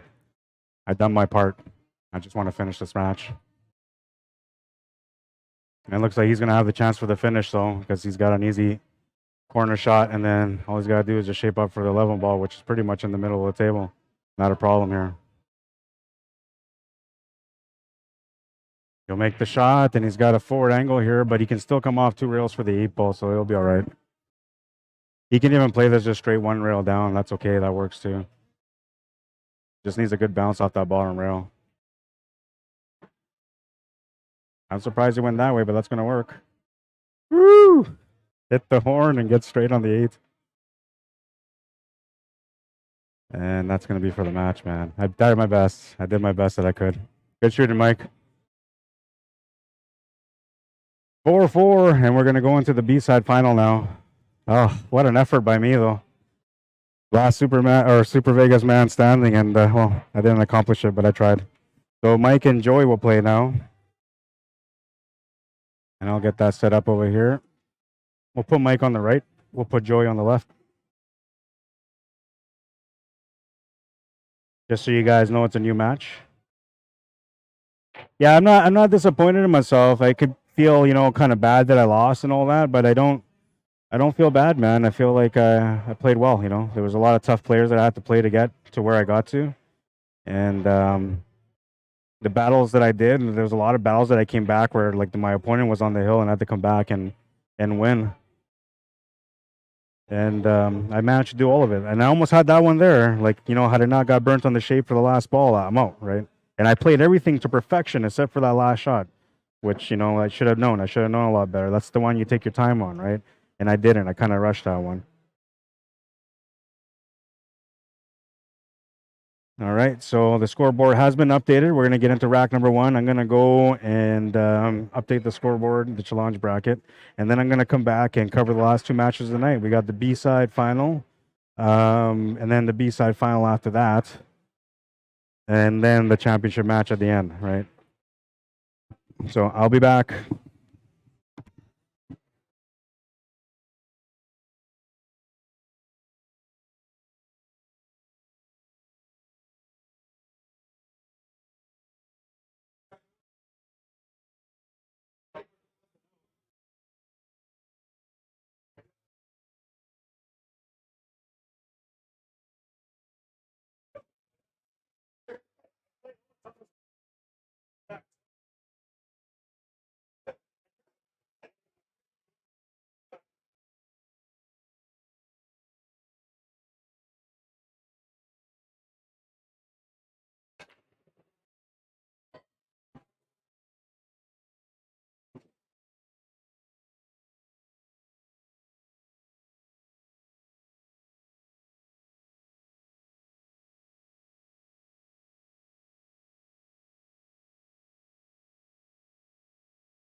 All right, I'm back. And so Mike Mckinney won the first game.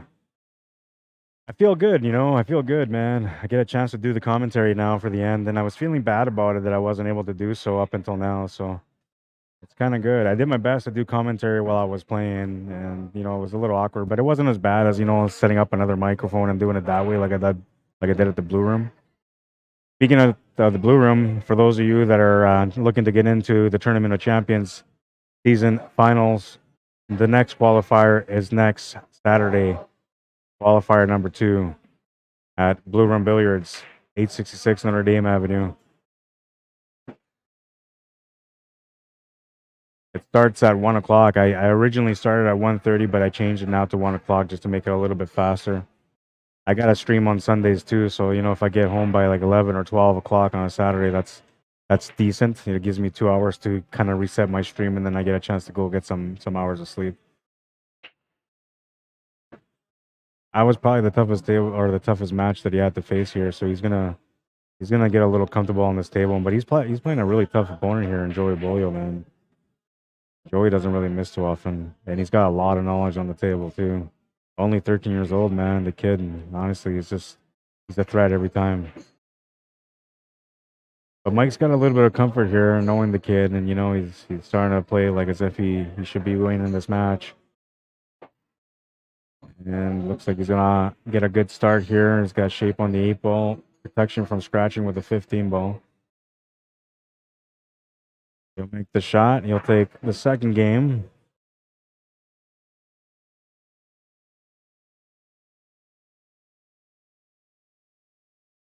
(2-0). He needs to win 2 more games to win the match. Joey needs to win 3. It's winner breaks too, man. That makes it a little bit harder. I think one of the things I'm going to change is that it's going to be winner break on the A side, but then alternate breaks on the B side. So that way people, because it's a shorter race on the B side, right? So that way everybody's got a chance to win and compete, you know, instead of short race and suddenly this guy's breaking good. So, you know, he breaks and runs 3 racks in a row and he's on the hill, right? Like that's the worst that can happen to somebody going to the B side.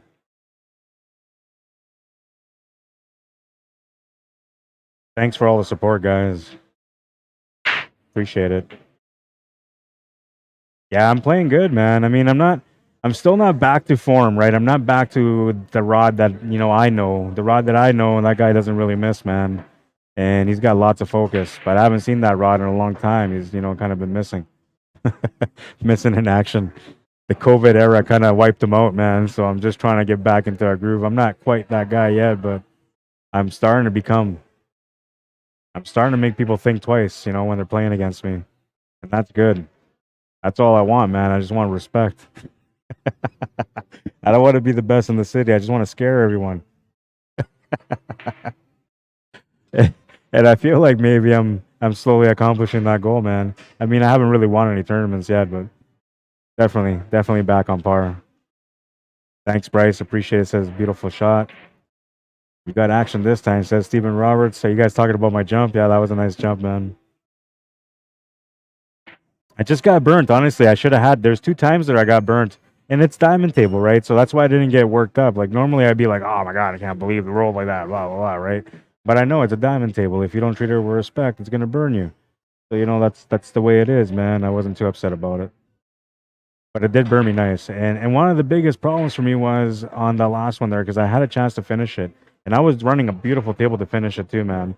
Then I get to that 3 ball, and I shot too fast, right? I shot too fast. I let the spins do extra, and it costed me at the end. But had that not happened, you know, I would have won that game, and I would have been playing this match right now. So not a bad day for me, man. Definitely feeling like my old self, but not quite there yet, you know. And the reason why I say that is not to be, you know, whatever, like, oh yeah, you're playing good, man. You know, it's not that. Is when I'm playing good, my focus is up 100%. Right, and my focus hasn't been up. That's one thing that's been short so far every time that I played is I'm playing good, but then I come up with some shots where I lose focus and then I turn the table over, right? And I mean, that all happens to people anyway as they get older and they play. So, you know, it's going to happen at some point anyway. But I just think it's a little too soon. I think it's a little too soon, man. So I'm going to go hit that snooker table. I'm going to retire from pool for about a month. And then hit that snooker table, and well, we'll see. We'll see what happens, man. Next time I play in a tournament, I shouldn't be missing. Hopefully. if things go the way I plan. Thank you, Gene Peacock says I played some good pool. Yeah, I did. Thank you. That's why I'm not upset about the losses, right? Like I was rooting for the last kid, but it's a good thing I beat him because had I not beat him, I never would have made the money. So winning that match against Emery actually made me the money, and I had no idea. But if I would have won this next match, I'd go from $30 to what was it, $75, right? So it was a big jump to win that extra game, and I was never thinking about that. I never do. I never think about how much I'm playing for or what I can win or anything like that. I just think about making the shots and trying to be consistent at the table and just not rushing things, right? Just being sure on things. And I think I did pretty good with that today. Given it's a SandbaggerFest, right? And oh, what a shot! What a shot! Give him something. What a shot! Atta boy. Switch it over here. He's got to go get his cue. We're gonna check out that shot again. That was a nice shot, man. I thought my jump on the 8 was nice, but this was nice. But mine was the highlight of the day, okay? No matter what anybody says, it was. It's just, we're not going to see it. But it should have been. I might just go and edit it. I don't know, man. I played, I think it was like 3 weeks ago, and I had like 5 highlights of the day. What a shot! What a shot, man. Jesus, this kid. I mean, look at this shot. Who does this? I'll just bank it in the corner. Thank you, sir. What a shot. Okay, Joey, okay. You get the highlight of the day, man. Whatever. Quit being such a tryhard, bro. What a shot by the kid, man. Did I tell you guys that he's just turned 13? He's one of the kids playing in the junior program. And, well, I'm hoping that, I can develop this kid to a pro and get him sponsored, man. That's the goal. The goal is to get him sponsored. Billy Ricker, what's up, bro? Jim Wilson, welcome. April and Vance Wool, welcome, guys. Charlene Maines, one of our players from today. Dan Anderson, another guy that got in there last minute. Stanley Gerard, how you doing? Well, Charlene didn't. She signed up ahead of time. I think she was like the 5th or 6th one that signed up. But Dan snuck in there. Nick Irwin, how you doing? Brian Hordenchuk, welcome to the stream. Marty Bray says, I like the winter breaks. Did you like it on the B side, though, Marty? I mean, on the A side, it's pretty good, but did you like it on the B side? Devin Morley, how you doing? Eric Wetter, welcome to the stream. Mr. Happy Bolio, how you doing? Ron Chaborak, welcome to the stream. Brandon boys were in the house a little earlier, but they had to find their way back home. And it wasn't me that knocked them out, so don't hold it against me. I had nothing to do with it, man. I was just the tournament organizer.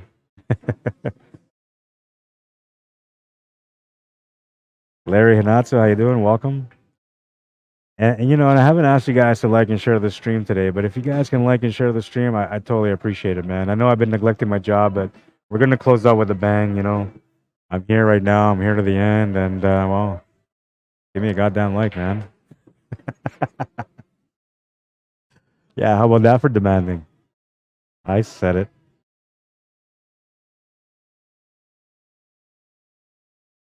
This young lad is very impressive. I enjoy watching him play. Yeah, honestly, he's gonna be one of the kids in the future here, man.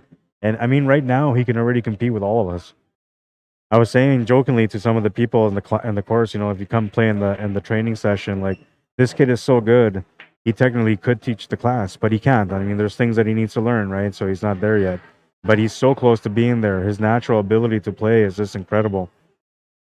But what he needs to work on, which is probably the most crucial part that he needs to work on, is the mental side of the game and the tactical side too, because he's very aggressive, which is fine. When you're young, you usually are, right?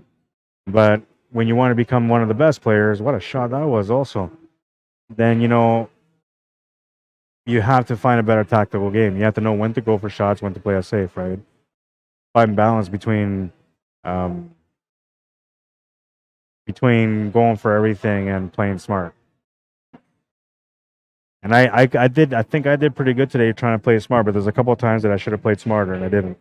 But I think that's why I got so far today. Is I was playing a good balanced game between running tables and playing safe when I have to. That ball came off a little funny on the shot. And Joy will have a chance here. I don't know if you can see that 15, but if you can, that's the shot he's going to go for. That will open up things a little bit here. He almost doesn't have to pop in that 10 ball, but he won't do that. The 10 ball is helping him out for that 1. It's also blocking the pocket for the 5. Just playing the safety. Or did he miss? I don't know. It looked like a safety, but it also looked like a miss. I have no idea, man. He's left his opponent a 4 ball, though, and that's all he's left him. Mike will try to create something out of it. An extra bounce off the rail is going to slow down and bring him up behind the 8 ball. He did not get the result he was looking for. Looking at a kick shot now. The only option. If he can cut it, looks like he can cut it. I wonder if he can get it off that 10 ball. He's just playing smart. See what he did there? He just moved that ball over to give himself a breakout. That's all he's trying to do, is create something. Joey will just play the safety here. Smart shot. He's left Mike with a jump shot, and I'm sure that's what he's going to try to come up with here. Not a bad option, but the only thing here is that if he tries to focus on the breakout also, he's not going to make the shot. He's going to break out that 10 ball. That's kind of all in on this shot. It should never really be, but it is because he needs to get that 1 ball open. He'll make the jump shot, and what a nice jump shot that was. But does not get rewarded here. I'm not sure what he's going to do. The only thing he can kind of do is carry him cannon into from the 1 into the 10, but that's not really going to help. No matter what, he's left Joey options here.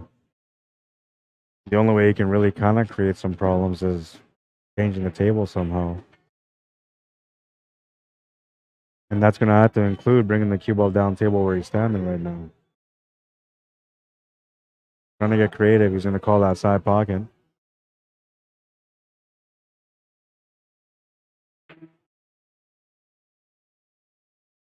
Just missed it. A great attempt, but just missed it.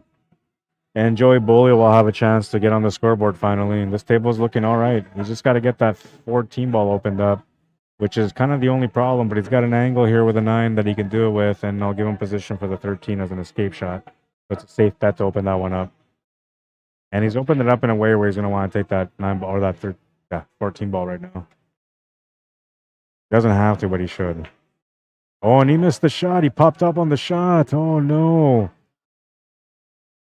See, and that's the discipline I'm talking about, right? So this kid is really good, but he just needs a little bit of discipline, man. And he's going to be on his way.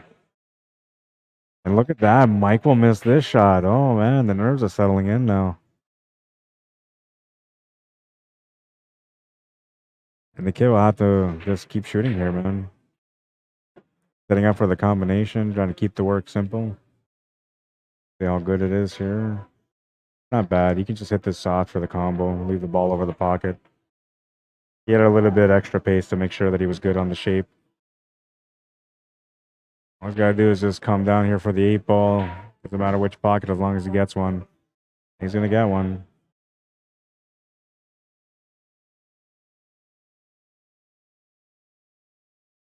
He's on the board. Or is he on the board? I think he's already on the board. I think it's... Is it 2-all? Because I see a coin there. Take a look at the other side. Yeah, so it's 2-1. Did he? I'm not sure if he moved the coin or if he's on the hill. He might be on the hill. If he moves his coin, I know he'll be on 2, but right now his coin's on 1.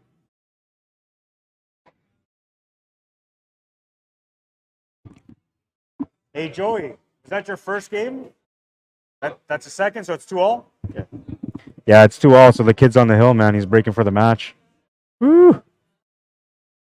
Fast action on the B side, man. Shorter races, and with the winner breaks, makes it that much faster sometimes. Mike just took a quick breather to go to the bathroom. He needs a reset. Thank you, Dryden. Thank you, Chris Mason. I appreciate it, guys. It is 2-2. Thank you. I just didn't have him on the board. I thought it was 2-0, and I missed the game there. But that's the thing. These guys just play so fast, man, that you blink sometimes and you miss the rack. It's just that quick.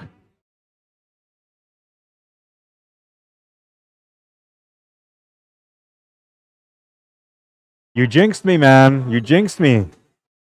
Watch out for the court. Watch out for the court. You jinxed me because you said I was going to win. You knew that I was going to win. I said to you, no. As soon as you said that, I was like, no, get away from me. You know? But it was too late. I lost already. The minute you said that to me, I already lost. Next time, just say, look, Rod, you're never going to win. You suck. And then I'll win, okay? As long as you say that. But when you say that you have faith in me, man, I just fall apart. I'm flaky like that. It's okay. I had fun today. It was a good day. Yeah. Yeah, it wasn't bad. And it's nice to see you guys dressed up. Is Michelle dressed up too or no? No, eh? That's good. At least one of you guys. You guys make the tournaments every year. Whenever you guys come to the tournament for Halloween, you guys dress up. I love it, man. It makes me feel like I'm in Halloween, right? So it's nice. But you jinxed me, and I won't forget that. I'm okay. I used to have a drinking problem. Now I have I don't drink problem. But I've been drinking here and there, so a thinking problem. Well, I got that issue all the time. Yeah, yeah. Probably made by a pool player.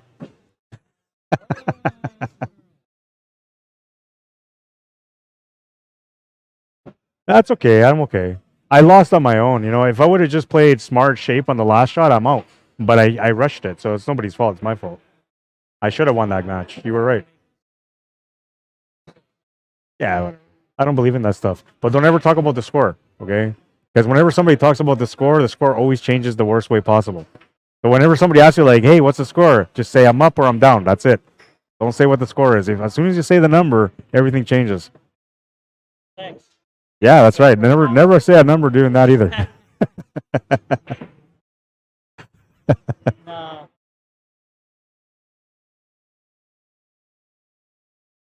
Oh, Terry Bolio. Yeah, his son's playing right now. Yeah.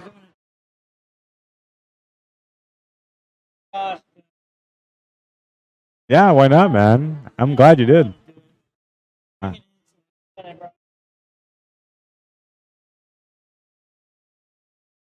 All laughing. Yeah, it sets the mood, man. Like I said. He's got a beer in his hand. He's Super Mario. He's Super Mario. That's why. Oh, it's good, man. I like it. I still remember, like, I think it was in 2019 no, 2018 for the Tournament of Champions. You guys came in and my kids were watching. They're like, "Oh my God, it's Mario and Luigi!" They just thought it was Mario and Luigi the whole time. Yeah, they love that, man. Nice hit. Yeah, that's right. Yeah, you guys just let her feel whatever she wants, right?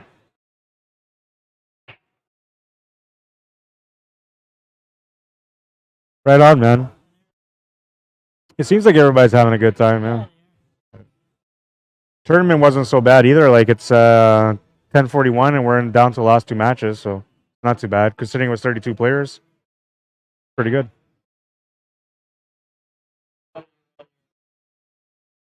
Yeah, I'm almost done. I didn't commentate all day. This is the first match I've been commentating on. Yeah, I neglected the stream all day long, and this is the worst part. I didn't commentate at all in the first stream. I had more likes and more shares on that stream than I ever do. So I think I gotta just stop talking. Huh? No, but I will when you walk by now. No, but I will now. I'll go side screen. Go ahead. You gotta walk right by the table. I'll get you on side screen. You got. He's not gonna make the shot anyway. There's Mario. Check him out. Oh, you can't see him. You can't see him. I'll show you guys though, okay, so you guys can see him. Hang on. There's Mario, right there. It's me, Mario. I love it that these guys dress up like this, man. You need me to watch a shot?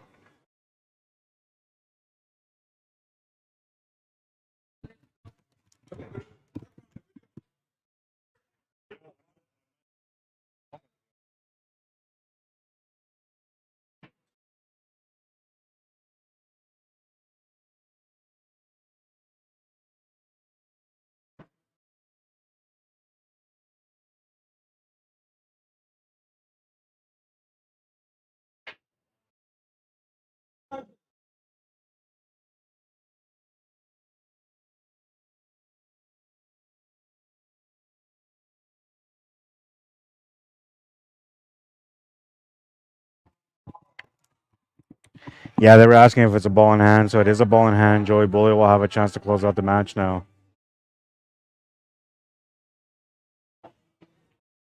Honestly, when I was looking at all the names in the tournament, all the players that were signing up for this tournament, he's the one person that I thought to myself, like, he's the guy that can win this tournament. And guy by guy, I mean 13-year-old. Just turned 13-year-old, by the way. Savannah Easton, you better watch out. You got competition. And that's not even funny. If those two got together and played a match, man, you guys would be like just so amazed by the talent that there is between these two young players. And I watched Savannah play, man. She's a very, very good player. But this kid, he's special, man. Self-taught too, man. That's what makes him special, is that he's self-taught. Raised himself to become a champion. Now we're going to tailor him a little bit to make him an all-around champion. And like that, just like that, man, give him a ball in hand. It's going to be game over. And that's going to end the match. The kid's going to move on, and he'll have to play against Cam McMillan now in the B-side final, the last one. I'll be back. Cam, you're up. So we'll put Jolie on the right this time. We'll put Cam on the left. This is just a straight-up race to three between these guys.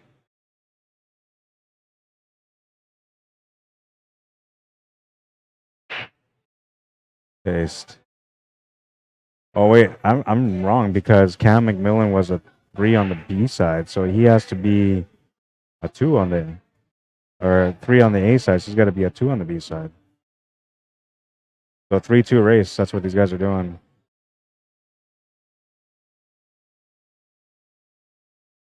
Checking out the lag.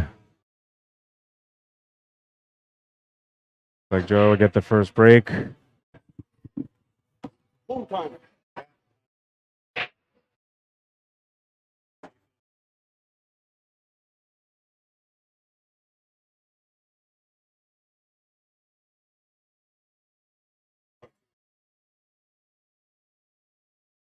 Because he was a 3 on the A side, so he's down to 4.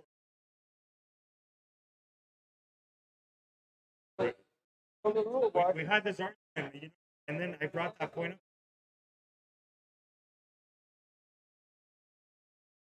up. Sandbagger. Yeah, I know. But so are you.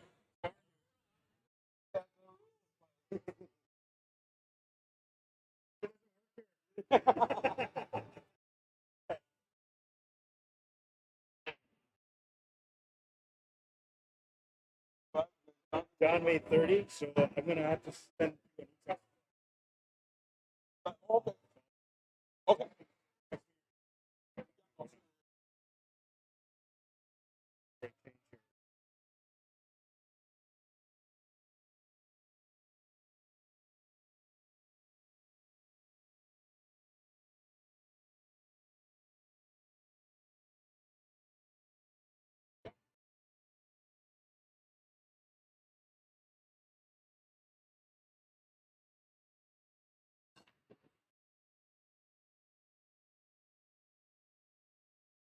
Jonathan.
All right, B-side final. Race to 3, race to 2. It's a short race on the B-side. It's winner breaks.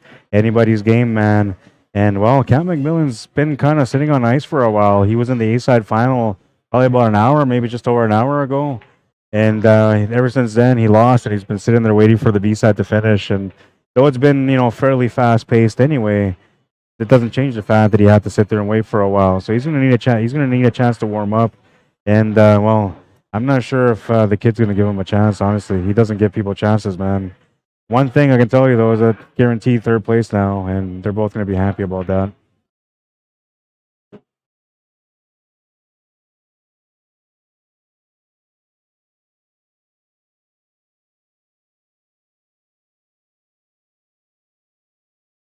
The McKinneys came in. Both father and son came in.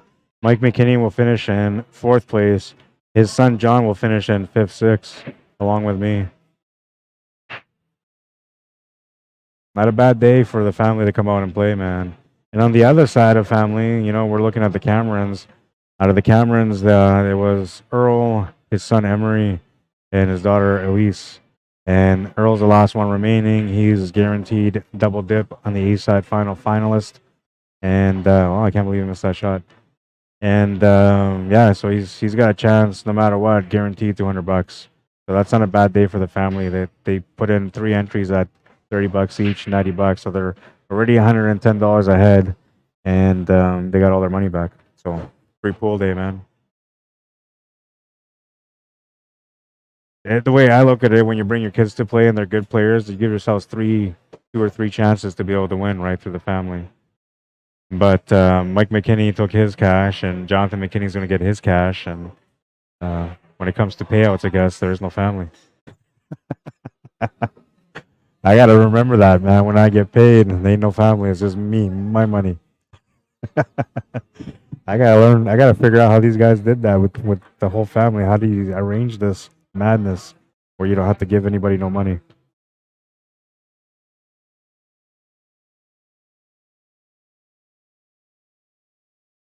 All right, and I'm back in the room. Linda says, good for him. Nice shooting. Jose Enrique Ramirez, ¿cómo estás? Bienvenido. Patrick Pro. Chris Quinney, welcome to the stream. Or is it Quinney? Yeah, it's Quinney. Crescencio de la Cruz, bienvenido, welcome. Robert Nadella, welcome. Hope everybody's having a good time today watching this tournament. It's been entertaining. It's SandbaggerFest, so known ability is not applied here. Just comes down to whether or not you can play. That's it. Known ability is out the door, man. And that's what made it SandbaggerFest, and it's been entertaining. So far the feedback from everyone, it's something different, right? It's something where like all these top SB1 players, they're not supposed to win or even get in the money, right? So it made it very interesting for a lot of these players, and it's just unfortunate for all the SB1 players that were playing that most of them end up coming across paths with me, and I was able to survive all those matches. Nice shot, kid. Nice shot.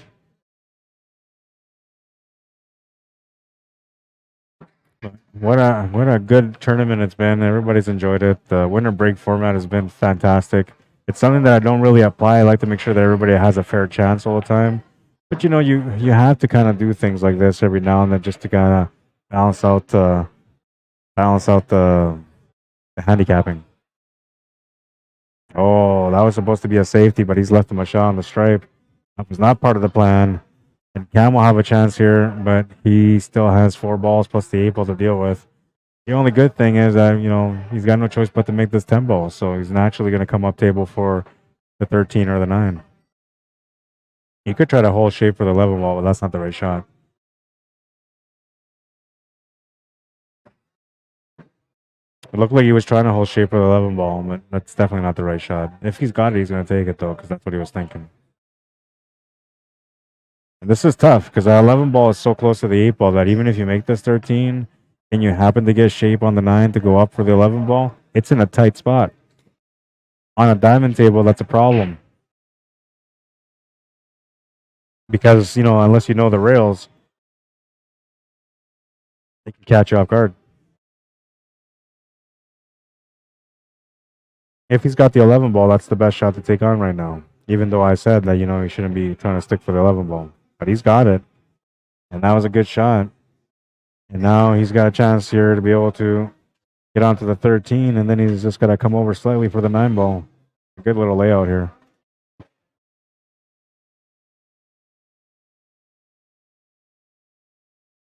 Lost the cue ball a little bit there, and that's going to create a bit of a challenge now because it's a huge back cut or a bank now. You can see here from this angle, it's a lot more intense than it feels. But I'll see how he deals with it.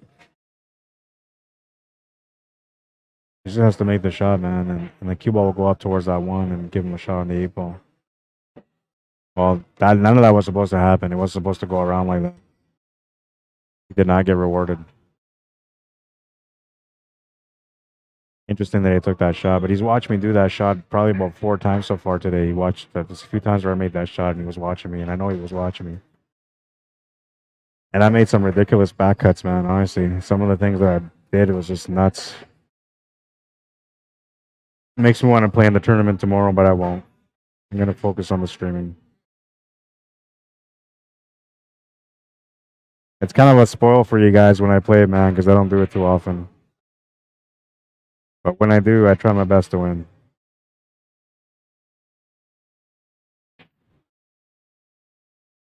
Hit that 8 ball first. That's going to be a foul. Oh, no, wait. He is on the 8 ball. Ooh, good thing I'm not shooting anymore, man, because I ain't paying attention. He let loose on that one a little bit too much. He's gotten straight here. Might have to sell for a bank side, which I wouldn't do, but maybe he will. And he was setting up for the bank side. He was. See, so little things like this is where the discipline can come in for the kid, He's so talented at making shots that as long as he has a shot, that's all he looks for. As long as he got a shot, I'm good, right? And it works for him, it really does, but he needs to finesse himself a little bit. What a shot by Cam McMillan on that one. To steal the first game, 1-0.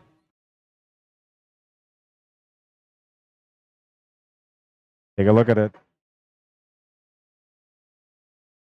Obviously, it was going to be a setup here because the kid was trying to shape up for the bank side.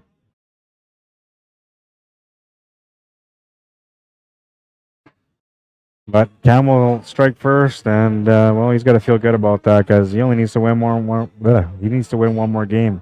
He's on the hill, and he's breaking for the match.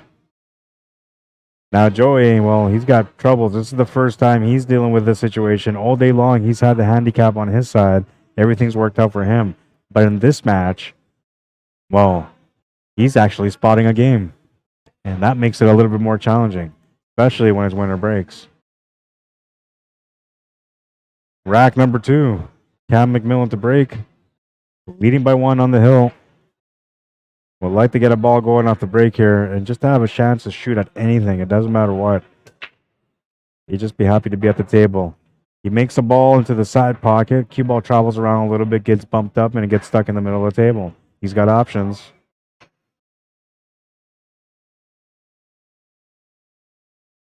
Couple different options, man. You got to figure out what you're going to do, though. I'm liking low ball myself, just the way I'm looking at this table. But if I did take that, I would start off with a 2 ball.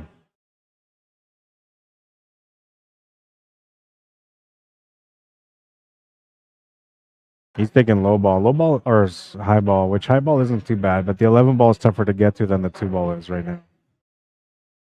So I feel like the low ball is the way I would go, but there's nothing wrong with going with high ball if that's the way you want to go.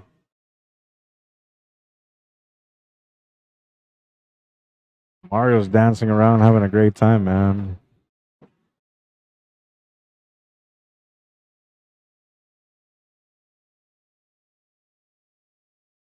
I can't back up. He's already out of the camera. I was going to show you guys. He's like dancing it up and having a great old time, swinging his beer around, letting everybody know that it's time to play Mario game. It's the Mario drinking game, the 18 and over game. It's like Mario Party, but, real.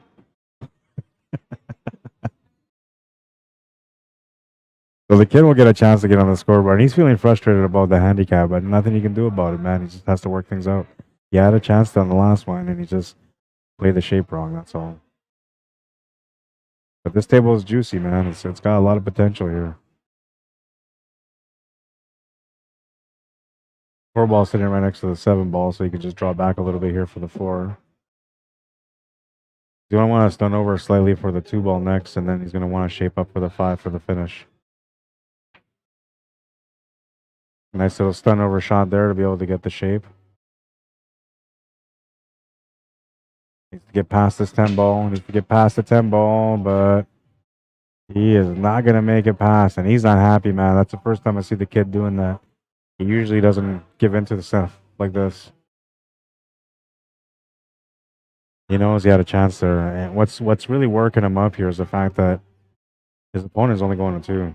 So that puts all the pressure on him, which is something that he hasn't really had to deal with until now. And he ain't going to be happy about it. He already said to me a couple of times, but I'm a junior. And I said, sorry, man. The handicaps are the handicaps. He's a 2. What can I do? And by the way, I never have these handicap tournaments. I never do. But I figured if I'm going to have it, well, it might as well be something fun and different. So that's why I went with SandbaggerFest. I laugh every time I think about it because I talked about SandbaggerFest like 3 years ago, man. And when I talked about it back then, people said to me that, I'm crazy, right? Like, it's crazy. Don't be doing stuff like that. And then COVID goes through, and now I do my first SandbaggerFest, and people actually like it. It's not too bad. I laugh at myself, man, because I'm always trying to come up with different ways to, make the game a little bit more competitive, to change the pressures around, right? And this one was an interesting one. Gary Piper, how you doing? Errol Crosher, welcome to the stream. Is that how you say your name? I hope so. Charles L. Cuddle. Not Cuddle, it's Caudle, right? Warren Joseph, Drunken Chief, welcome to the stream. And the last person, Medi, I don't even know, but welcome to the stream, Medi. And this will be for the match.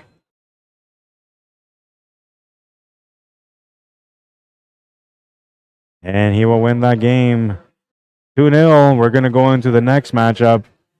And now it's going to be Earl Cameron playing against Cam McMillan.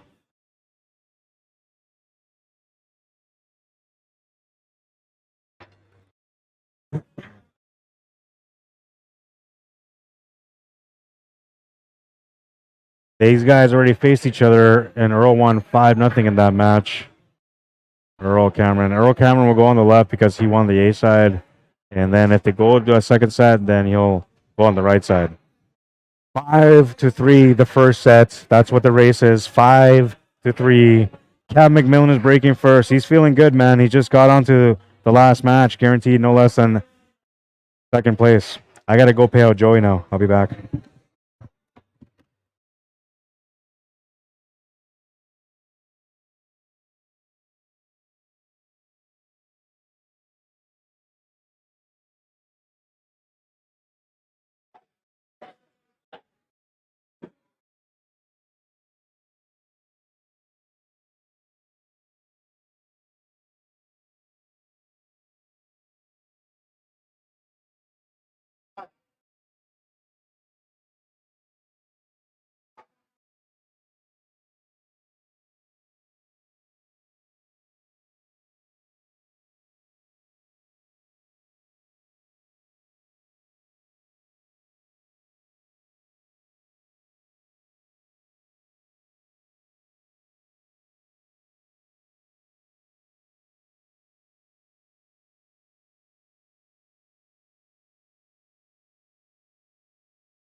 The first game rule?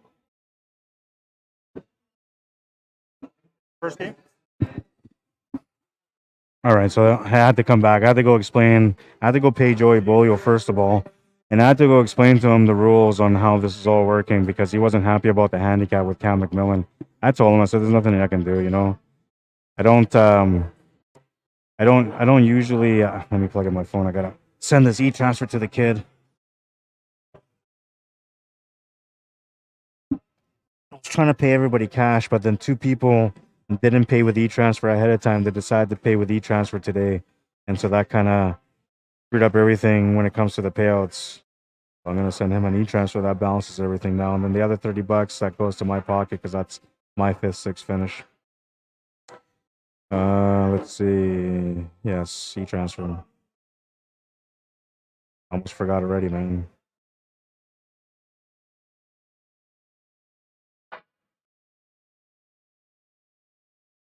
Ah.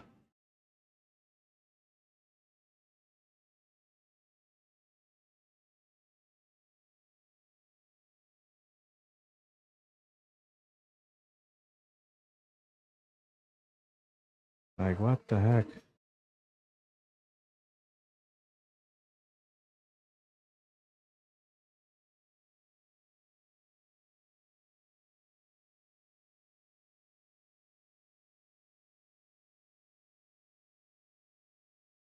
I don't know why I can't do this.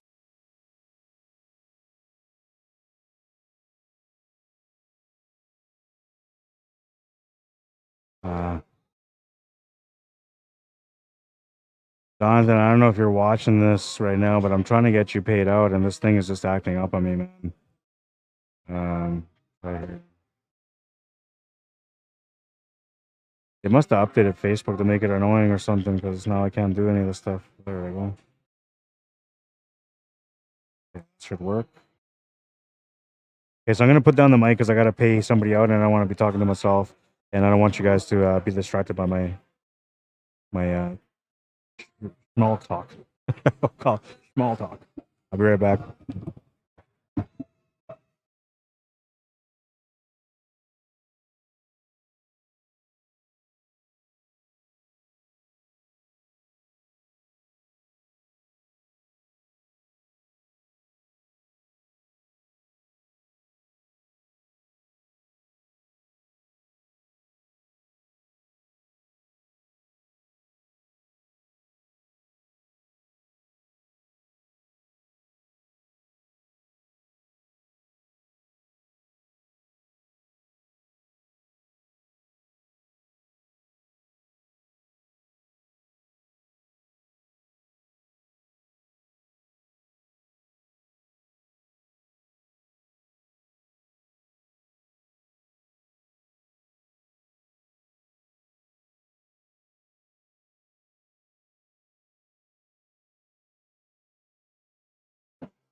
All right, I'm back.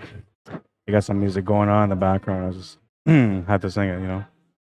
That's what I do, man. Did he collect it? Yep. All right, so Jonathan's been paid.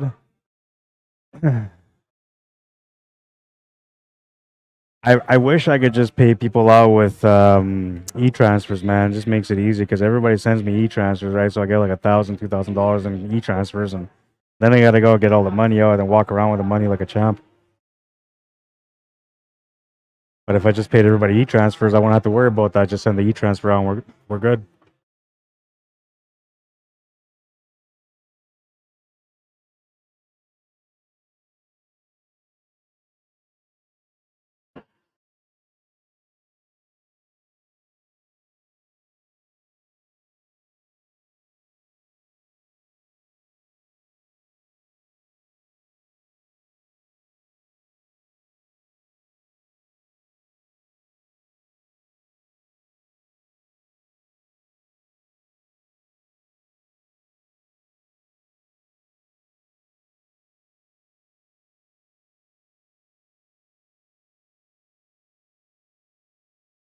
And Errol will make quick work out of that one.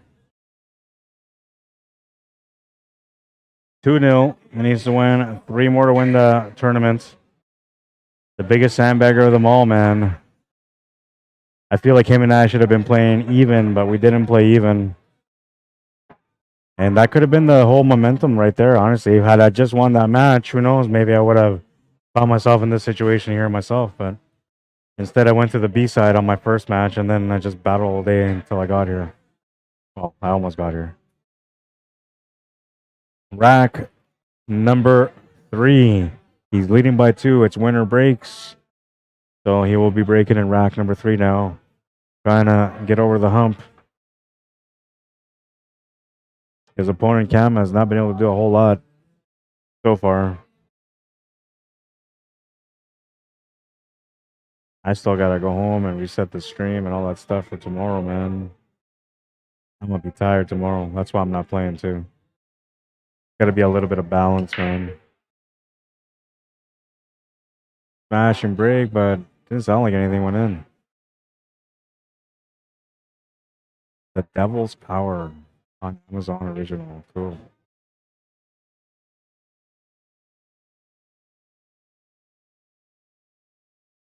I've been having a tough time watching or finding something to watch on TV, and usually when that's the case is because you've been watching too much TV, right? That's usually the case. I don't know. I don't know if that's the case for me because I don't necessarily watch a lot of these shows. I just put them on for background while I work on my computer type thing. And then every now and then I'll get into episodes, right? I'll kind of start following the story here and there. Maybe I'll stop doing work every now and then to pay attention to a certain episode, but for the most part, it's usually just background, right? And then usually I find myself having to play the episodes all over again the next time because there's a lot of things that I missed on it. But yeah, so apparently I watch a lot of TV, even though I haven't. People are like, I say like, hey, what's a good show to watch? And everybody's like, this one. I'm like, I watched it. What about this one? I watched that one too.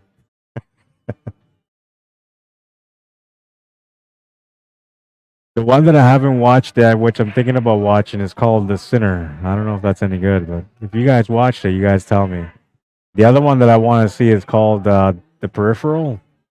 I think that's called The Peripheral. I believe it's an Amazon show. I tried watching it a little bit. It's a little, a little twisted, right? So my wife was like, no, I don't want to watch it. So I was like, all right, I'll watch it on my own. I haven't had a chance to watch it yet, but Peripheral. I think it only comes out every Friday. What's your guys' go-to show? Which is the one that you guys are watching? And I'm talking about like new shows right now, not the shows that came out last year or the year before that. What is one of the new shows that you're watching now that you feel is just an incredible show to watch? So incredible that I might want to not work just to watch it. And it's gonna take a lot of effort, man, because I like to work. Nice shot. Very nice shot. And that was probably one of the key shots that he had to deal with or try to figure out, and he's done great there to figure that one out.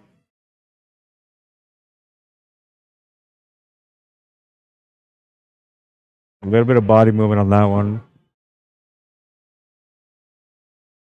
Now, the only problem here is that he's trying to get this 5 and 6 ball open, which I believe the 6 ball goes, but the 5 ball doesn't. And the 1 ball was supposed to give him the angle to be able to get into that area, with the 7 ball being the escape shot. I don't know if that's still the plan, but that was the plan. He's taking a look right now to assess to see if that plan is still viable or if the plan has to change. I can tell you can see that 4 ball, so that's not a problem. If he wants to draw off the 4 ball back towards that 9 ball, that will give him the 6 ball. He can also set up for the 7 ball off the 4 ball instead of trying to break that out. He's going to try to break it out, though. And nice shot that was. You can see here from this angle, he's got the 7, he's got the 6, he's opened up the 5 ball. He's got a possibility to get onto the 1 ball as well off the 5. So right now, everything is kind of set up prime for him.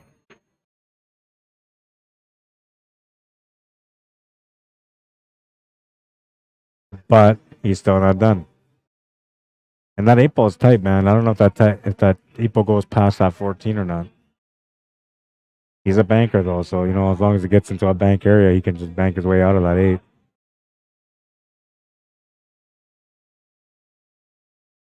I feel like you want to take the 5 ball here instead of the 7 ball. You can take that cue ball to run across off the rail into the 9 ball, which will set you up for the 6 ball next.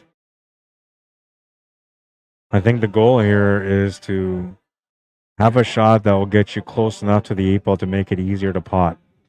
That's the goal on this rack. And that 5 ball doesn't help him at all. But he's looking at it as in, you know, he's got to leave it here and come back to it after. But I feel like that 5 ball doesn't help him at all. And it actually helps him a little bit more right now just by taking it, but we'll see.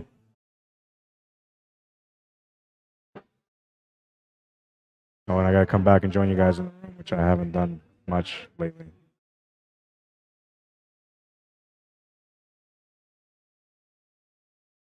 He's rank cash too, Chris Mason.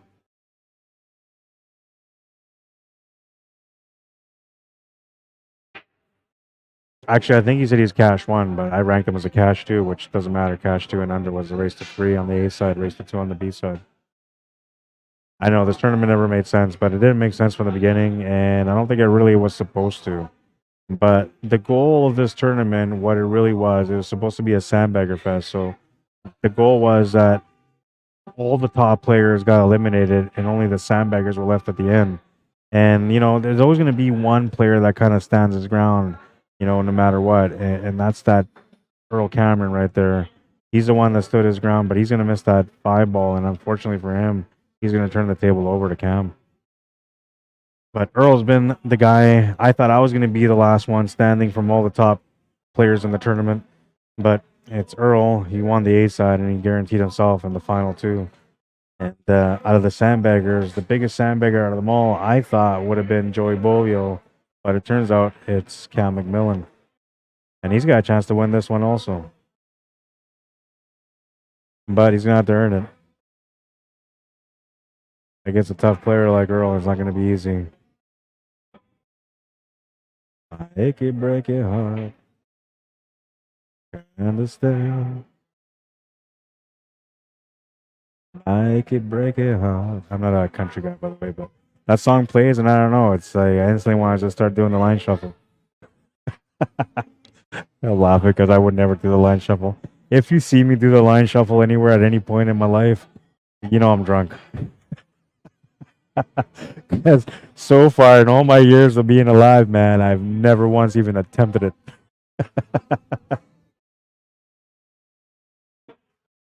But this song's got me thinking about it because every time this song comes up, man, you know, everybody's starting to do the line dance.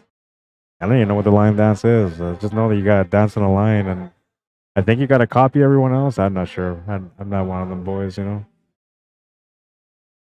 If it ain't rap, it's crap. I'm kidding, man. I like my rap though. And I like my classic rock. Nice shot, Earl. Oh no, man, what a shot! And it almost looked like it was gonna fight off the rails and stay there, but it came off instead, man. Unfortunate for him. By the way, my food's coming. Oh my God, it's here. Sorry, had you walking around all over the place. Oh, but that's not for me.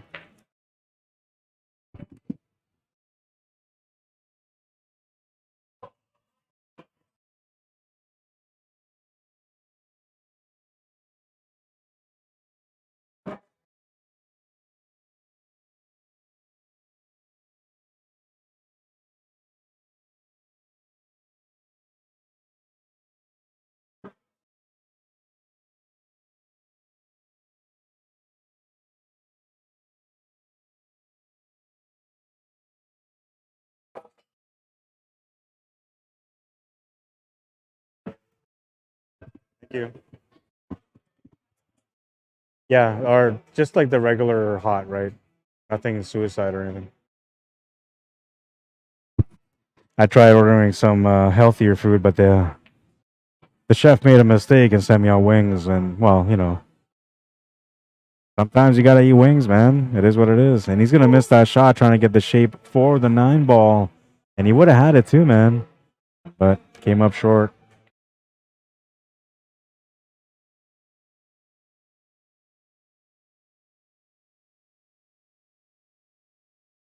I was gonna say I didn't want to say anything until after he shot, but after missing that first one, or not missing, but scratching off that first one, it almost makes you feel like you missed the last time, but you didn't. So a little bit of that was going in his head about that 8 ball, and that's the only reason why he came up short on it.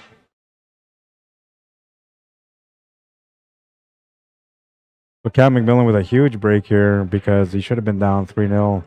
Now he's gonna have a chance to be able to tie things up. Hit that a little bit light though, and he's gonna have a bit of a challenge now. He's calling it to the corner. Is he trying to get it off the rail off the 8? Or is he cutting this to the side? Oh, he's cutting to the side, okay. And get in there. Not that one though. Damn it. I was talking about the 9, not the cue ball. That's unfortunate there for him. He made a nice shot. And Earl's gonna get a ball in hand here on the 8 ball. I don't even know why his opponent's making him shoot it. But he is. I'll just stop it. Thank you. If anything, that was fast.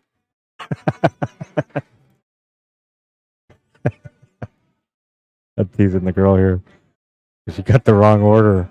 And she's like, well, I'll go get you the ribs instead. I said, no, it's okay. You already made it. I don't like wasting food, right? So I was like, no, I'll just take it, right? And then she comes back right away. I said, oh, just take the wings and ask them to toss it in hot sauce for me. So she went there and came back right away. And that's why I was teasing her. I was like, well, if anything, it was fast.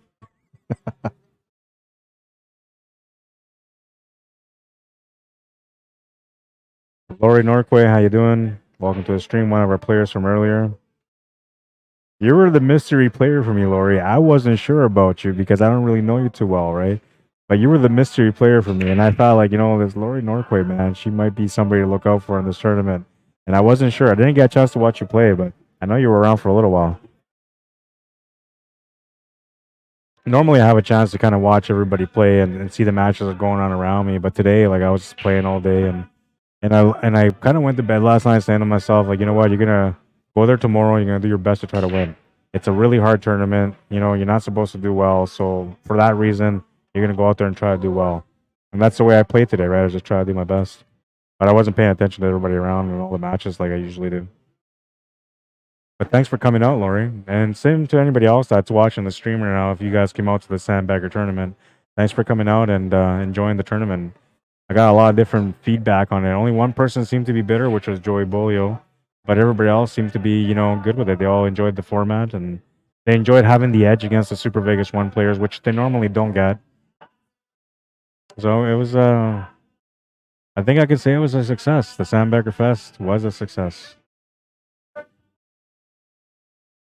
And I thought I was going to get murdered today because of all the handicapping scandals. But the only one that wanted to get at me was Joey. And I said to him too, I said, dude, if you win that first game and you win that second game, you go up 2-0 against your opponent who's racing the 2. Do you care if he's going to 2? I said, no, right? Why? Because you're up 2 games. All you're caring about is not winning, right? But I said, you thought to yourself about this guy being a 2 and that bothered you, and then that stuck to you. So as soon as you lose that first game, all you're thinking about is, well, this guy shouldn't be a 2. And that throws you off, right? Growing pains, man. The kid's only 13. He just turned 13.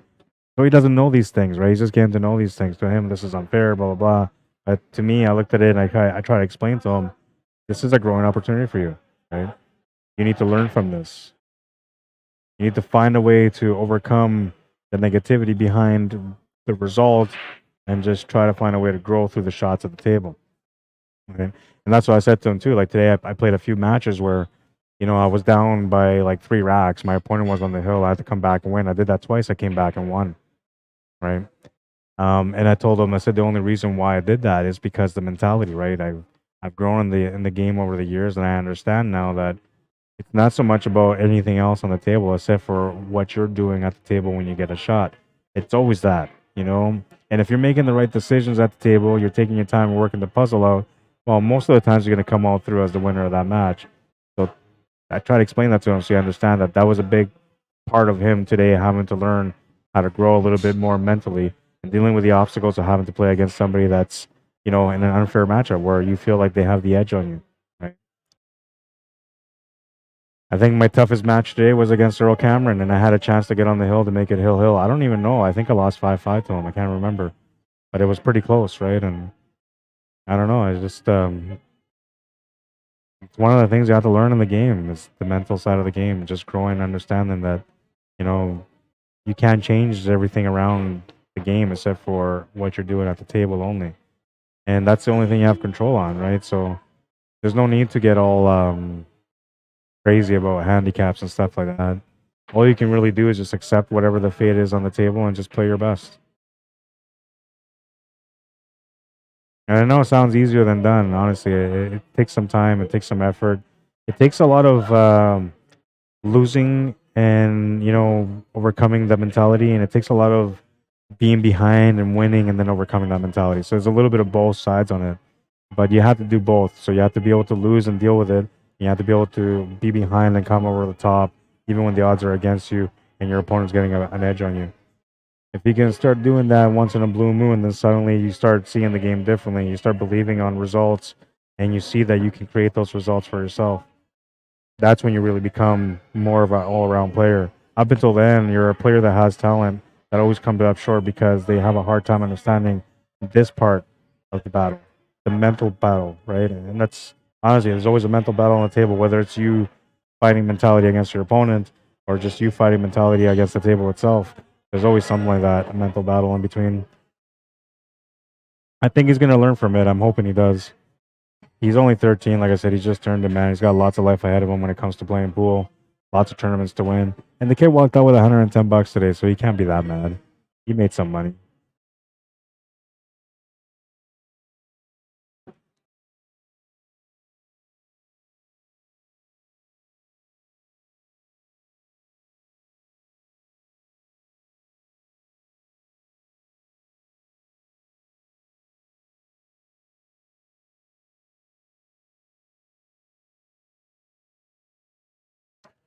Oh, and Earl's trying to work things out on this one. It's almost there, right? He's thinking about that one ball, but that one ball's actually going to help him for shape on the 8-ball, so he doesn't really want to take that right now. It would be good to come across for the 6-ball here. And he will. That was a key shot right there for sure, having to come back for the 6.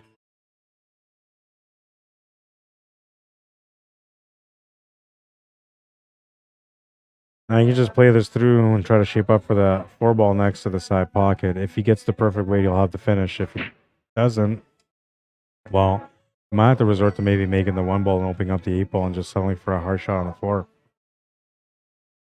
That's the way I'm looking at this table right now. I don't know if he is, though. Because, I mean, he could take this cut to the side, run into that 12-ball flush. Now he has the 1-ball. He's opened up the 8-ball completely. That's a really good choice, too. But you have to be precise on the contact. And you have to be precise on the angle. This is probably the most challenging shot for him right now on this rack. He just has to figure out how to do it. Me, personally, let's go with side view. I like to see this. All right, so the side view is telling me that he's got a nice tangent line to get up table for that 8-ball. And he shouldn't run into that 8-ball. You should be putting a little bit of left-hand draw, just a little bit, to get that cue ball to go up towards that 12-ball. He's going to try to hit this with soft pace and just try to control the cue ball. And I don't know if he's got it. He got pretty close, man. He's got it. He's got it. All he's got to do is clear past the 12 now, and he'll have the 8-ball. That nice straight through shot. Good pace, perfect weight. He's got the 8-ball, and he's looking to get on the hill.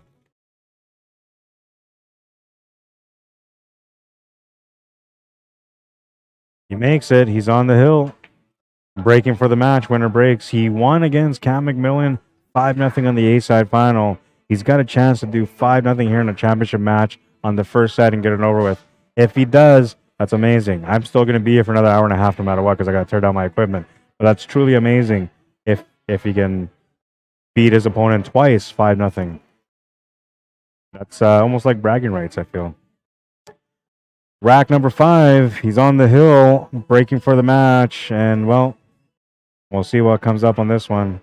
Will he get the finish, or will the pool gods give Cam McMillan another opportunity on this table? I feel like he's going to get another chance. I even feel like maybe he's going to win this next game. He doesn't have a choice but to if he wants to keep playing. Here we go. Rack number 5. Good contact on the break, but nothing's going to go in, I don't think. And it looks like Cam's going to get a chance, so he's gotten a chance. All he can ask for. This table is a bit of work, though. It ain't easy. And he's going to have to earn this win. I feel like the best option here would be a little high ball, but low ball's tempting. But I feel like high ball's the option. We'll see what he goes with. I'm going to try to bust a munch on my wings real quick because I didn't want wings and now they're starting to get soggy.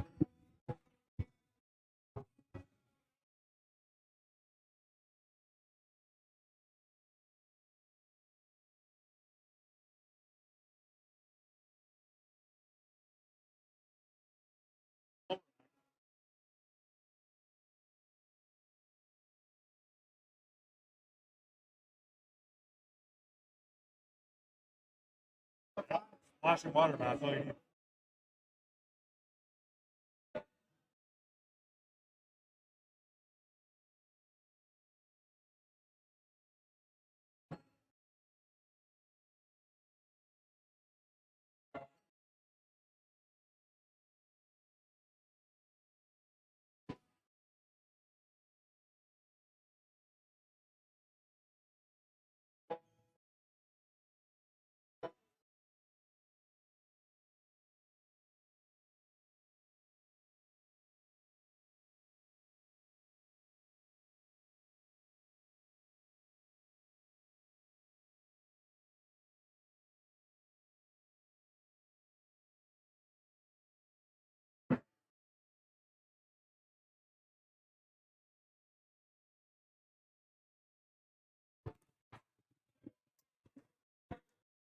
I was going to eat my wings. I had a couple, but I changed my mind because I felt like, what if he finishes his rack? What if the game is over? I've been neglecting my stream all day long. And I feel a little bit better about it now that I'm eliminated. I'm able to focus on the stream again. But I didn't feel good about it all day long. It's been bothering me.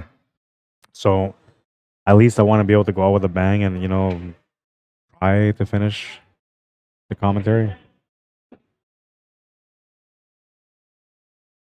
He's gotten a little bit unlucky there, but he still has a shot on the 5 ball. The only problem for him here is that 7 ball has no pocket, and he can't break it out from here. He's got to play shape for the 4 or the 3 next.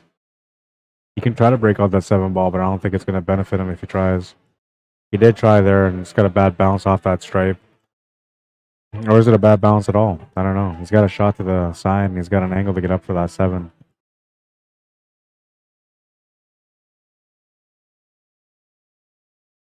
The only thing is he doesn't have a draw. Like, he can't cue into the cue ball for the draw, so he's got to try to play this as natural as possible. And look at that. Wow. It almost worked out perfect, man. It didn't, though. I mean, he still has to earn it. But that almost worked out perfect. Now, I'm rooting for Errol. If Errol wins, I don't really pick sides, so I'm not really picking sides. Let me just get clear about that. I'm not picking sides. But I'm kind of rooting for Errol because he beat me, right? He's the first guy I lost to in the very first match. So if he goes through and wins the whole tournament, that makes me feel pretty good because it feels like the only guy I lost to was the guy that was supposed to win the tournament. So that's okay. Well, no, I'm lying because I lost to Mike Mckinney too. But Mike Mckinney earned that one, man. He deserved that win. I pushed him as far as I could. I got to the hill, and that's all I could do. I think we had a good match. I think he enjoyed the match too. This will be tough to do, man. I don't know how he's going to get shape with the 7 ball. He's got to try to miss this 9 ball altogether and come back up table, and that's going to be near impossible. Well, he did miss the 9, and he's going to hit that 11 ball instead. And I don't know. It's makeable. Scratchable, though, but makeable. A little bit more to the left, he would have had that cut to the top right corner. But from here, I'm not sure what to do. He's taking a look at that. It's the only option he's got, right? The only thing is about making this shot is that you can't really control the cue ball a whole lot. So you're just trying to avoid the scratching. That's what all the work is on this one, just trying to avoid the scratch. It's a difficult cut, though. Yeah, the scratch was there, and he's going to scratch. Not happy about it, but what can you do? You know, it's going to be ball in hand for Cam McMillan, who's trying to get on the scoreboard and stop the bleeding. He's got a great chance to do so here with a ball in hand in rack number 5. I just want him to get on the board too, man. But I'm really, no matter what happens here, both players deserve it to win.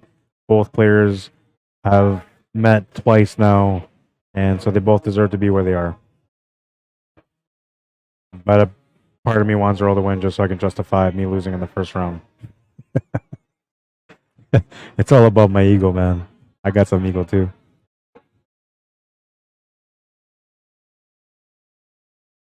Huda Guns, how you doing? Shirley Bergeron, welcome to the stream.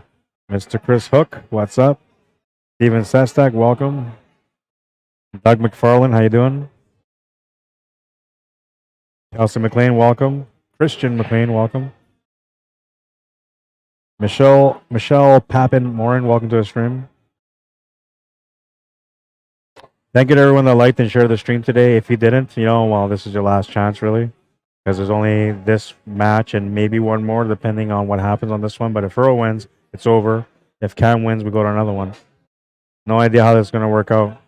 And I don't believe in, like it's already destined because he's 4-0. I've come back from 4-0 to win 5-4, so don't give me that noise. I know better. Never over until the last ball drops.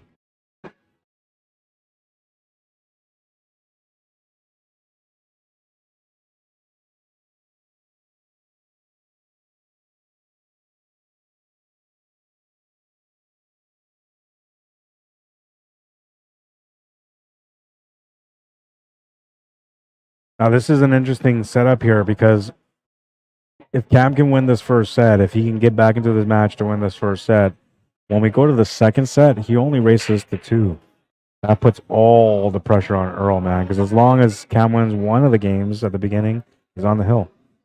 That makes it extremely hard. So Earl's going to try to avoid that by trying to win this match altogether.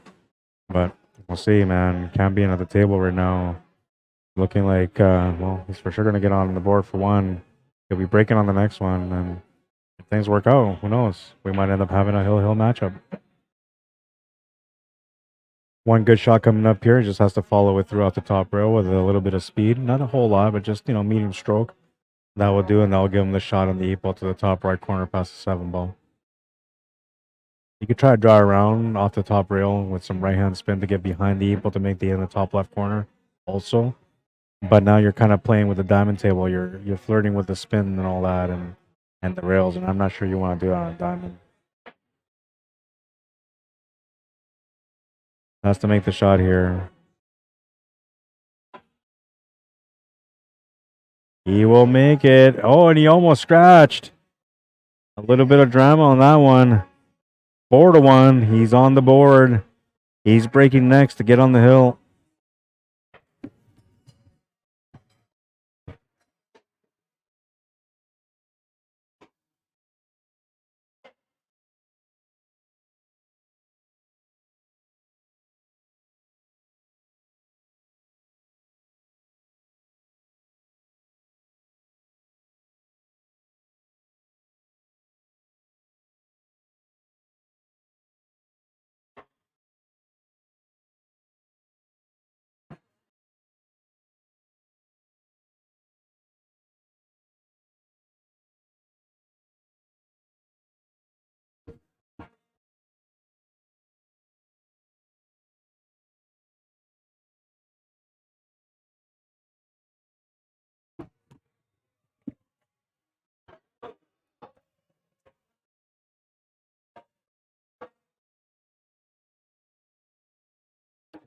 Chris Hook says the Devlin Stanley tourney winner is, or sorry, the Devlin Stanley tourney winner versus my pick to win it at the start. Who was your pick to win it at the start? I wasn't there for that last one for the Devlin Stanley. Was Cam McMillan your pick? Or was it Earl? Jesus Cazares, ¿cómo estás? Bienvenido. Randy Baggett, how you doing, man? SandbaggerFest, Randy. I crossed the line, Randy. You went too far. I went too far, man. I created SandbaggerFest. I laugh every time, man. It makes me laugh because I swear to God, I was talking about this 3 years ago and everybody thought I was stupid. Joke's on you guys. Not that stupid, am I? I am. I really am. That's why I'm laughing. Got to do a little bit of a draw shot here. He's got a small window for the 6 and he needs to land it if he wants to be able to finish this table. Oh, and he's missed the shot trying to make that window. And the worst thing about this, he's left Errol a shot on the 15, which is one of the only problem balls. And that's going to give him shape to get onto the 11 ball, which is another one of that kind of problem balls. Other than that, well, this table ain't easy, right? So we got to figure this out, first of all. But that 12 ball's in a bad spot. Once you make that 10, you open up that 12 ball, right? Once you make that 13 ball, you can get into that 14 and the 9. So there is a layout here. There is a chance of a finish. It's just a matter of the selection, the pattern that Errol makes here to be able to try to accomplish that finish. I think he's going to have no choice but to take that 15 ball. And I'm pretty sure he's looking at that the same way.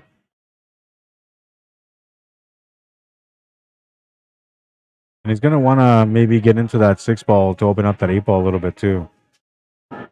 Or at least bump into the 8 ball and, go off the top rail on this 11, run into the 8 ball slightly, and then you still have the shot on the 10 ball.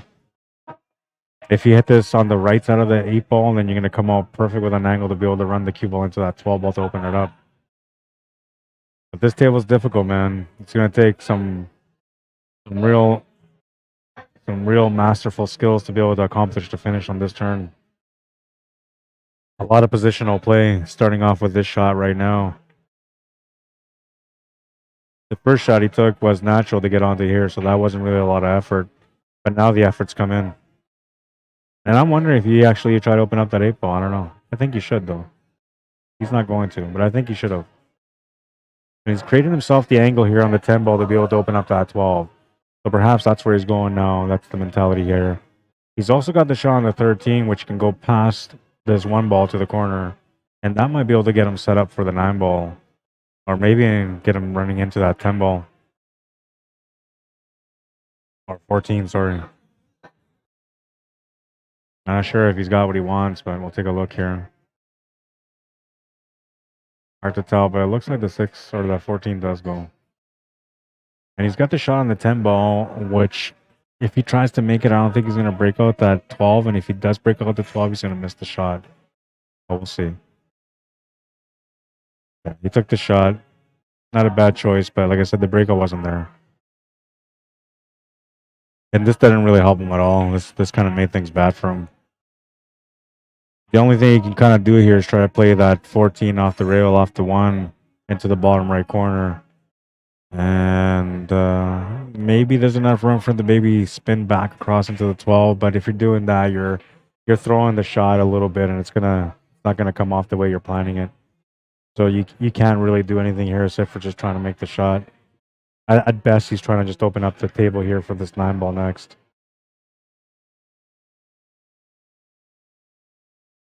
Good try. And he's kind of taking over the pocket. Cam McMillan has a chance, though. Looks like he does. The 1 ball does go by. Tight squeeze, but it'll go.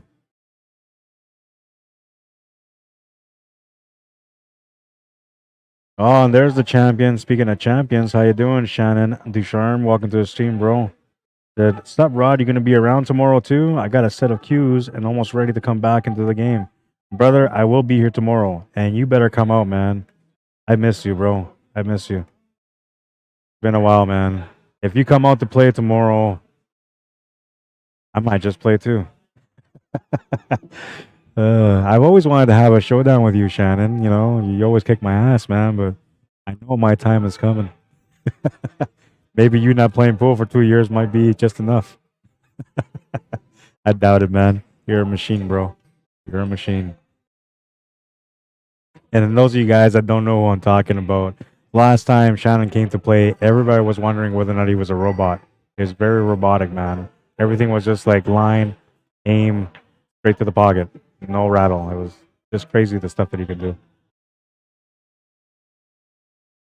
But yeah, come out tomorrow, bro. I'll be here. You know me. Trying to do everything I can for the game all the time. I'd be damned if I miss a Sunday unless I have to work somewhere else.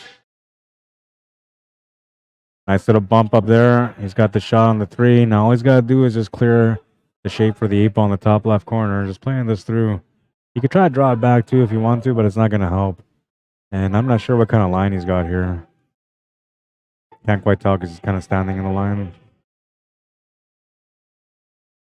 So it looks like he's pretty straight. So you're almost tempted here to play the draw, but you should be trying to just hit this with a touch of spin. Just a little touch, man. Like quarter tip, eighth of a tip. Not a whole lot, but lots of tops. That way you can just sneak this ball into the pocket and follow up for the 8 ball. Looks like he's going to go for the draw shot. This is a little bit harder to do, but it ain't impossible. And the ball's pretty much over the pocket, so it won't be that challenging. He's stunned over here for the 8 ball on the side. And this got to feel good for him. So far, he's only lost to Errol. And now he's got a chance to be able to maybe push this game to the hill. Oh, and he will push it to the hill, all right. Hill. 6 games in, has not decided anything. We're going to move into rack number 7 now. And Cam McMillan will be breaking for the match. But if he wins this rack, this game coming up, rack number 7, we will have to go to a second set. Or these guys can decide to split if they want to. It's up to them. I won't force them to play or to split, whatever they want to do. But if Errol Cameron wins this one, the match is over. He'll be the champion, the biggest sandbagger of them all.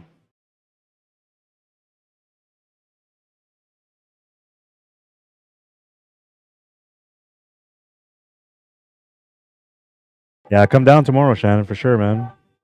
I shouldn't have said that, though, because there's probably like 20 people that come out tomorrow. They're all watching like, oh, Shannon's going to be there tomorrow? Okay, I'm not going to come out. Don't be scared. It's just Shannon. You know, if he runs you out, just enjoy the moment.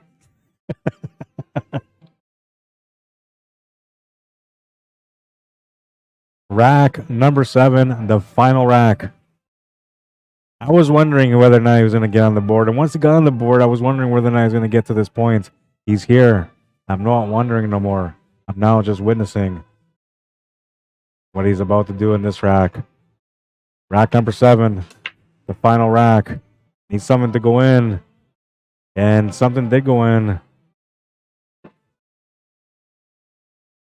It was, I believe, the 13 ball that went in. It is an open table, though. So he could choose to shoot whatever he wants to. I can tell you that that 4 ball is sitting right next to him right now. So if he wants to take low ball, that can be an opening shot. Same with the 7 and the 2. They can all help. Trying to think what I would do here. I think I would go for the 7 ball. It's a tough opening shot. The 2 ball is a lot easier, but if you go for the 2 ball, you have to play with topspin, run into that 7 ball, bump into the rail, then you're setting up for the 5 on the side. That's the only way you go with the 2 ball. And if you go with the 7 ball, well, you're more or less just trying to go into the rail and back into that 5 ball, and that's not going to be a good choice. But I would have started off with the 7 ball, but I think I'm wrong. Now that I'm looking at this and I'm analyzing, I feel like it's either the 4 or the 2 that we go for here.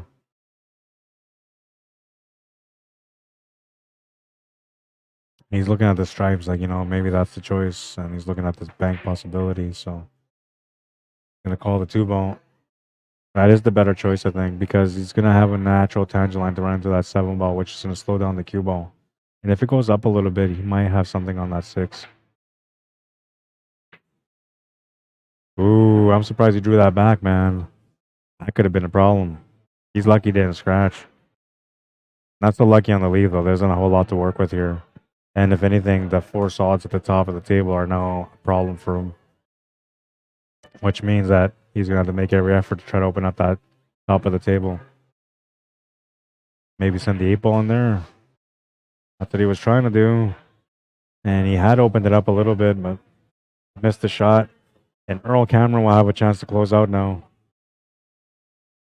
Can he do it? A little bit of a mess on this table. He'll have to maybe go into this pile and open things up here just to kind of open up the table and reset it a little bit. And that's exactly what he's done. He was hoping for a better result than what he got. Not much you can do about it, though. He's got the 14 if he wants to go that way. I don't know if he's got the angle to be able to run to the 11 ball from there. If he does, that's a shot, right? But from this angle, it looks like he doesn't have that. So there's no way he can do it.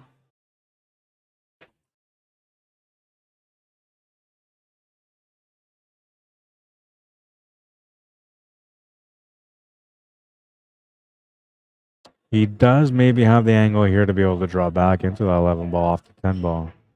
If he can draw into it past this 5 without hitting the 5 ball, that would open up the 9 ball for a follow-up shot. I don't know if he's going to go for it, though. But I know he's got a tangent line that draws him right into that 5 ball. He could try to avoid that by adjusting the spin and run into 11 ball instead.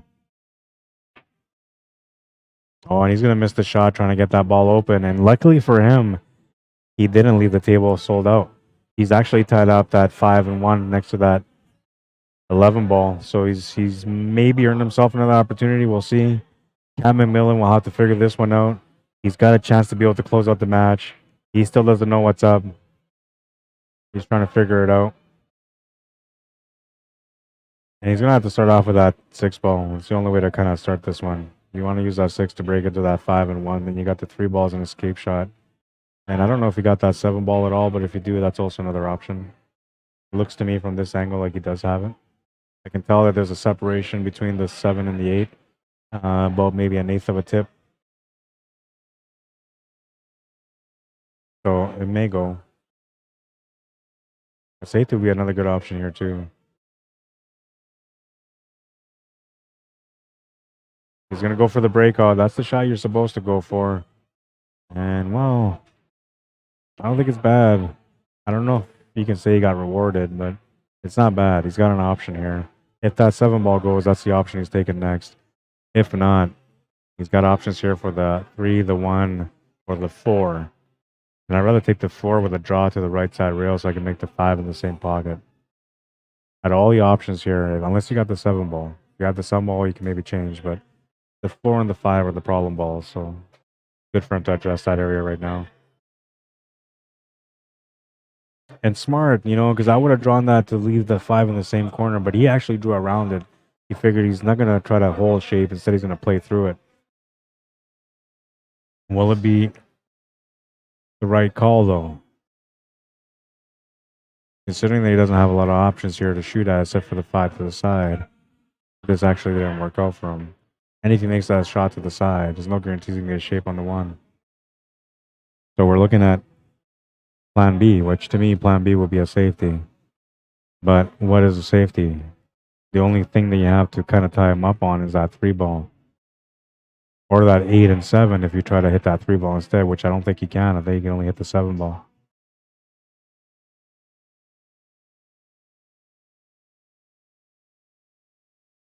And a little bit too heavy. He's given Errol a chance here on the 10 ball to the bottom right corner. And, well, he still has to earn this, man. It ain't easy. But he's got enough wiggle room here to be able to bring the cue ball up table. I wonder if that 9 goes to the side or not. It won't matter, though. Oh, maybe I could have. I don't know. Can't tell from there. He's got the shot to the corner, though, so he can still continue here. I just don't know if he doesn't like the angle. Maybe he's thinking, you know, because he's got around to that 11 ball. But I don't mind this. I would just kind of make this, if it goes past the 1, I make it at the top right corner. And just try to get that cue ball to hit the right side of that 11 ball. Just a nudge, right? If you do that, you might get the shot in the 11 ball next, which is going to be key. If you don't, then, you know, you have to play shape for the 11 ball after the 12.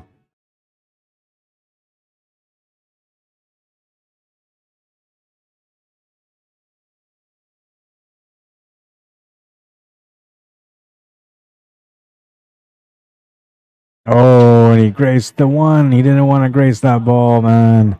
He was trying to play the perfect finish. And, well, Cam's going to get a chance to close out the match. Now, this is the worst case scenario because if Cam wins his match, he only has to race the 2 in the next one. And he's got, like, huge advantage with that. So Errol wants to win this one. He doesn't want to go to the next one. But right now, it's out of his hands. His opponent has a chance to finish here. And it's looking really good if he can just figure out the last bit of the puzzle, which is the 7 to the 1, the 1 to the 5, or to the 3. If he can solve that part of the puzzle, then he's out. Pretty simple, right? Except for it ain't, you know, when you try to add in pressure and what you're playing for and all that other stuff.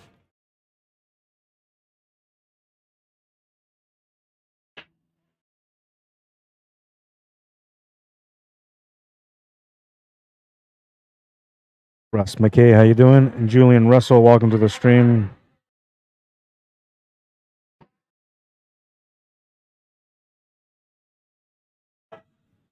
Shannon says, miss you too, bro.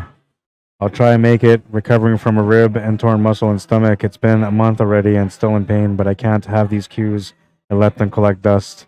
I hear you, bro. I'll probably come give her a go. Yeah, that'd be awesome, man. And if you can't make it, it's okay. You know, you can always come by and say hi too, bro. You don't have to necessarily just play, you know. But if you play, that'd be awesome. I like watching you play, man. And then Shannon says, for anyone worried about me coming, I'll say I might not come. He's likely not. And you shouldn't be scared, honestly, man. I mean, we've had so many great players that come through these doors to play here at the Hangar. And I'm talking pros, Canadian top pros, right? We had lots of them, man. You can't be scared. There's no room for fear of the Hangar. There's just conquer. Conquer and conquer and conquer. Or at least try your best to conquer. What a shot. What a shot that was. That was the one that made him the finish. Without that shot, he doesn't get that finish, man. And he's going to deliver. We're going to a second set. Now it's 4-2, yeah. Oh, man, this is the worst, absolute worst case scenario here for Errol Cameron because now he's got to go to 4. His opponent's got to go to 2. If his opponent can win the first game, he's got his back against the wall the whole match. That is stressful. This is one of the things that Joey Bolio was talking about, like how the stress is when you're playing against a player that, you know, is a good player and shouldn't be playing the way he's playing.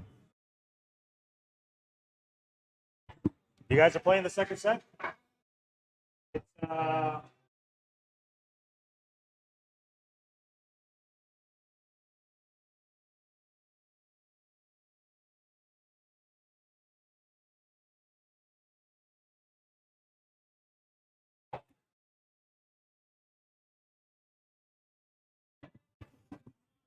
right, I'm just setting up the scoreboard here, just telling these guys what they're playing for. They didn't know what they were playing for. And Cam McMillan will find himself on the left side of the table now because he's won the first set, and we want to make sure that everybody knows this is the second set. McMillan. Race into 2. Gross. Absolutely gross, mate. La la la la la la la la la la la la la. Oops. 4. So now it's been set up.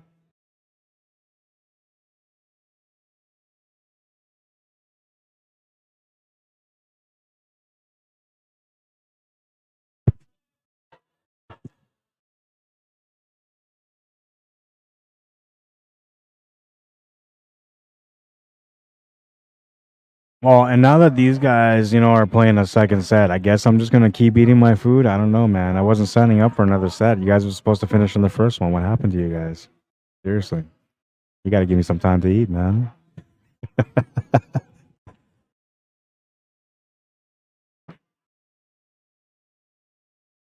Nice little back cut on the 3. Gonna get lined up here for a combination.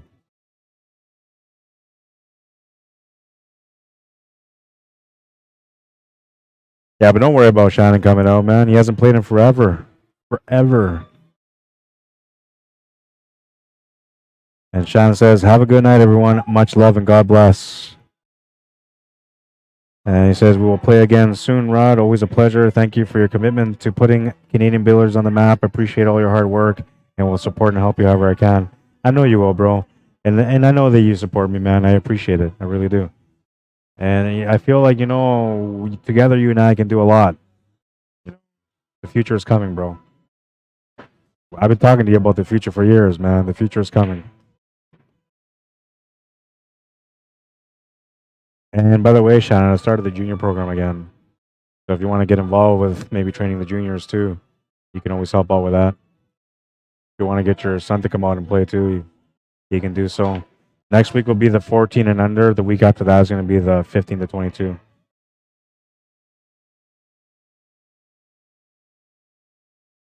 But thank you for the compliment too, bro. I appreciate it, man. You know, I'm always trying to do my best. I get a lot of flack for the work that I do sometimes, and you know, whatever. But it's a job that I take a lot of pride in, man. So when guys like you appreciate what I do, it helps me feel like it's all worth it.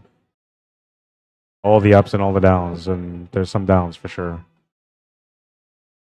Oh, he's gotten the shot on the 2 ball. He's got an angle here to run into that 14 ball.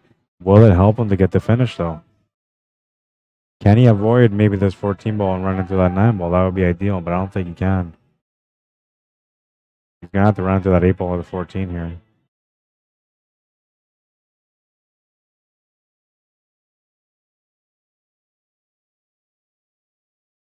People walking by is about to shoot.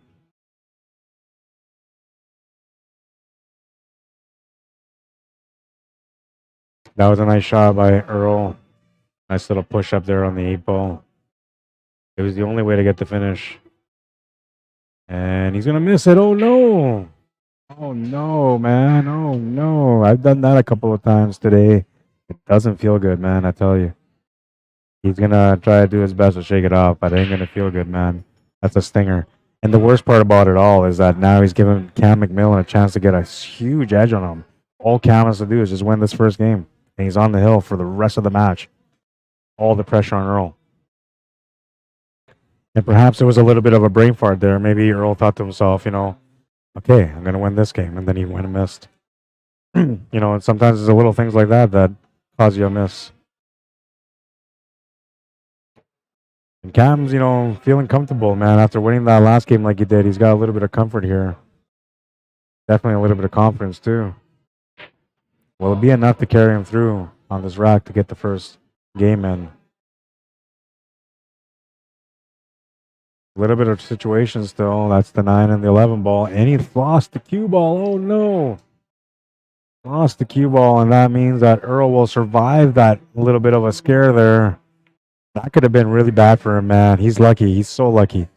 Yeah, no idea how lucky he is. He knows how lucky he is. Could have had his back against the wall, and instead he's got a chance to still be able to win this match. All he got to do is just try to get this next game, and maybe the next one after that, and then he can put all the pressure on his opponent instead. It's asking a lot, though, man, in a 4-2 race. But what that means is that you have to be a little bit more careful with your selection at the table, and you got to be careful on the chances you take. You take the wrong chance, well, that's the last time you're going to come up to that table. Right? So you got to be very, very careful here when you're in control. Especially when it's the second set, because there's no other chances. It's just this one, and that's it. And look at this smash and break, man. What a smash and break that was. Wow.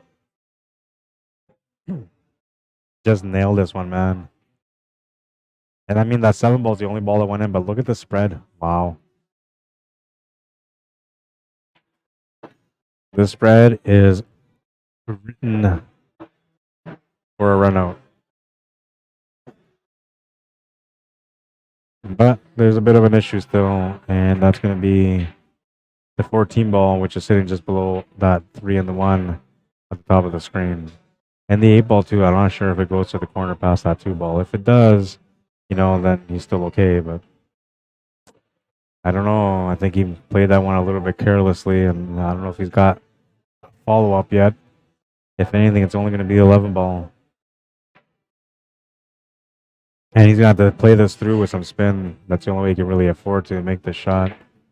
Can't really force it with some extra side spin. He can only play tops and back up. And he should hit just to the left side of this first diamond on the bottom rail on the right side. Hit just before that and then come back up for 15. He could try to spin his way forward to get up for that 9 and 10 too, but I don't think you should be doing that. I think you should be setting up for the 15 ball here.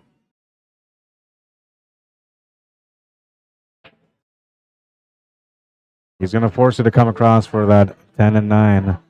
And a nice little window. I feel like he might even have the window on the 14. He's not looking at it though. You take a look at it now. But yeah, that's there. I mean, he doesn't have to take that though. He can just draw back here. He's got the 14 to the side too. He's going to take a look at that right now. Got to be very careful here on how he decides to finish this table because he's getting within that finishing line now. I like making this 10 and shaping up for the 15 ball next.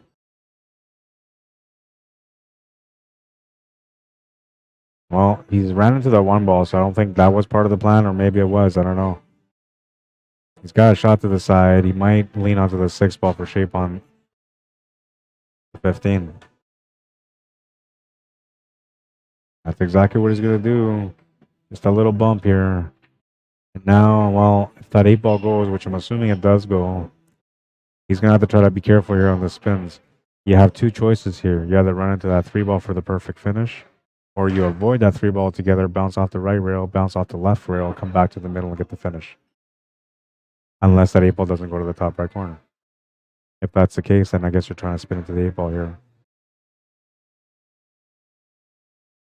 If he's going to spin into the 8 ball, he'd be putting bottom left, so I don't think he is. I think he's trying to get onto that 3 ball. Oh, he went with the 2 rail bounce. I like that one. Oh, a little bit too hard, though. He still has a shot. Now, I guess it never went to the top right corner. That's the reason he played it that way. But he played the shot exact same way I would have if it went to the top right corner. It's to be a challenging shot here. But it is available. And what a shot that was. Beauty. Finesse. Absolute finesse. Steals the second game.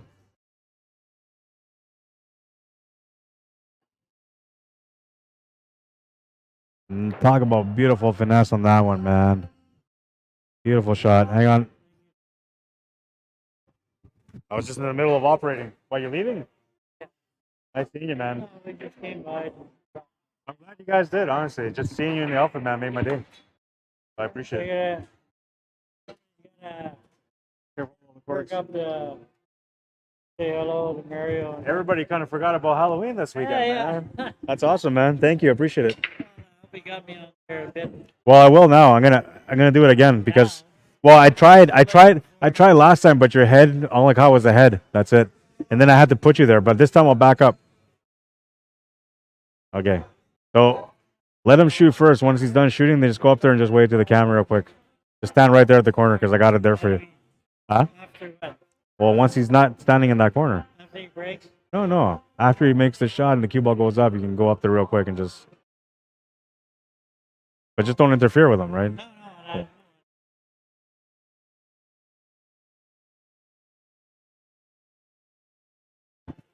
He wants to show off his costume, man. All right, so there he is. He's going to walk by. There he is. Mario's coming to check out the scene. Waving high. You can't see him, but you can see his hands. Bye-bye, Mario. Enjoy your weekend, man. It's nice, honestly. I like it when these guys come here and they dress up for Halloween and makes me feel like, you know, we're in the spirit. I'm not going to dress up tomorrow. I dressed up as a sandbagger today and it didn't work out too well. So tomorrow I'm coming out legit. I'll be coming out as a 7 or as a 6, sorry. I think they bumped me up to a 6. I don't know. I may never play that Sunday tournament again just because they bumped me up. I'm too used to the sandbagging stuff, man. You know, I'm already spoiled. I need to be a 4, bro.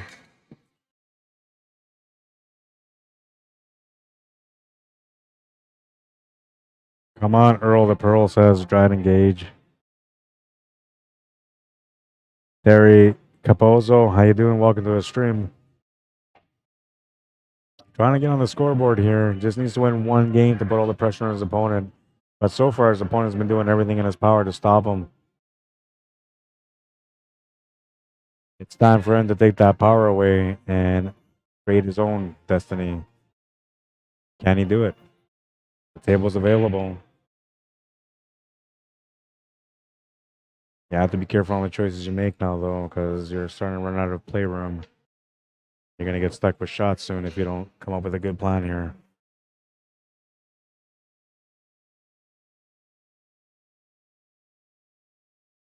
Needs to bump over that 12 ball.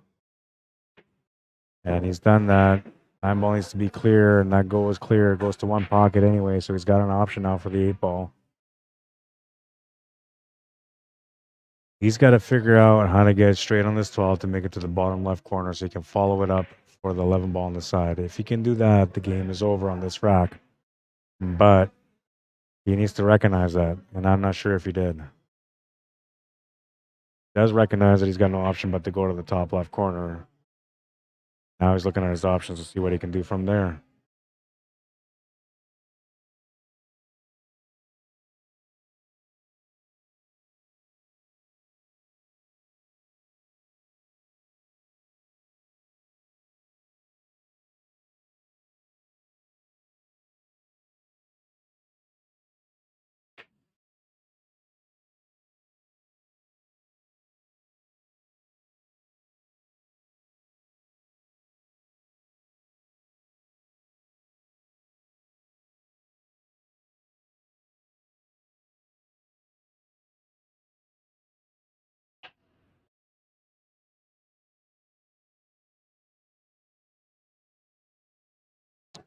Well, now he's kind of at the mercy of the table. He needs to come around off the side rail and in between that 2 and 11 ball. Oh, no, and it stays up. And he actually shaped up perfectly for the finish there. Man, that's going to hurt. I mean, he still has a chance at this table. Don't get me wrong. That 4 ball's tied up, man. But Earl's got a chance here. And if he can capitalize, well, he's going to be on the hill first.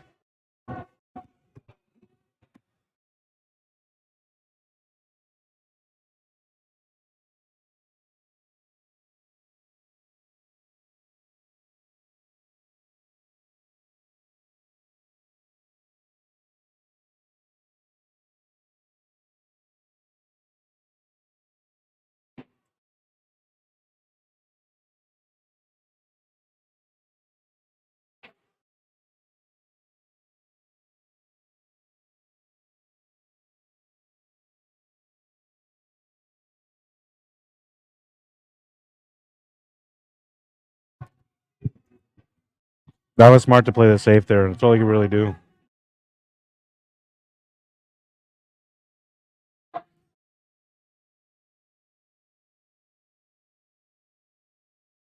I think you can see some of it. I just don't know if he can make it.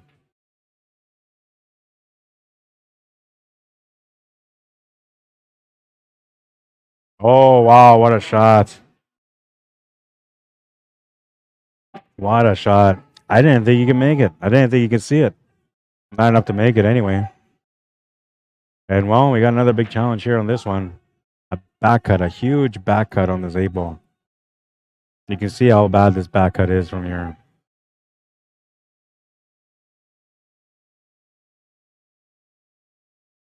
Just missed it. Oh, man. And the worst part about that is he's left the 5 ball available for the side pocket. So Earl has a nice, easy opening shot. He's taking a peek to see what his options are. That 2 and the 7, well, they have to go in individually. Combination on the 4 to the 3 might be okay, though. I'm actually playing the combination here. And I'm playing this soft so I can set up for the 2 ball on the side.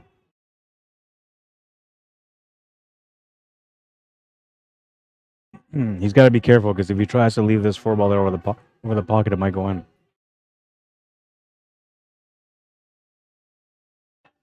I'm actually wondering whether or not it's best just to take the 3 ball off the rail.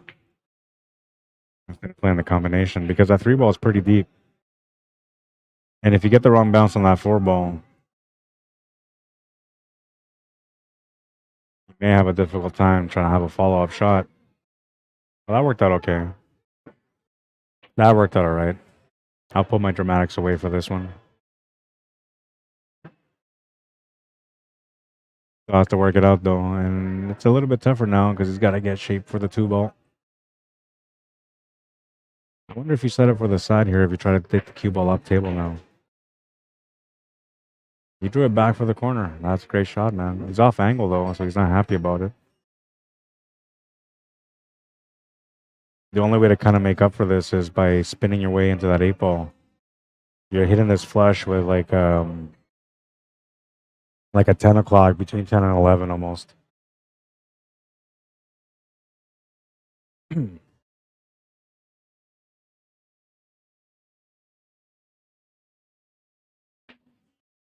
I wonder if he can maybe just punch the shot and come off the rail.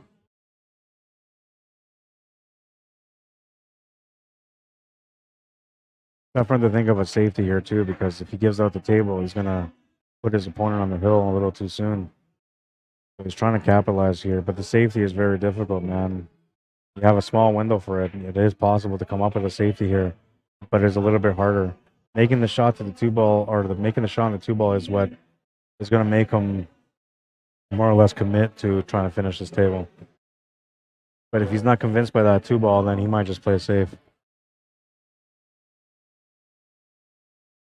It's going to be a tough safety, though. You have to be so precise on it, man. You're basically banking off the 7 ball and trying to get that cue ball to roll up in a line with that 2 ball on the 8. I feel like that's what I would go for here, though. I don't think I would go for the shot, but if he can make it, I'll eat my words. He can get shape on the 7 ball even more so. I just don't see it, man.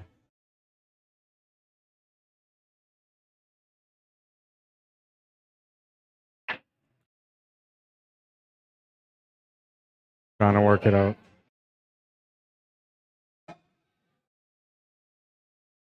$12:30, man. I might not come in till like 1:30 tomorrow.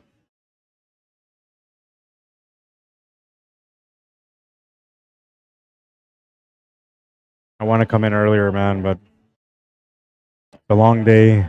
It's a long day, man. And I got to go back home and reset the stream and all that stuff too, so.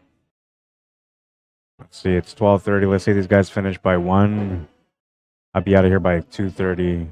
I get home by 3. Finish doing my setup by like 4:35. Yeah, no, I won't be here anytime before 1, I don't think. I'll try though, because I'm not playing tomorrow, so it doesn't matter if I come here tired.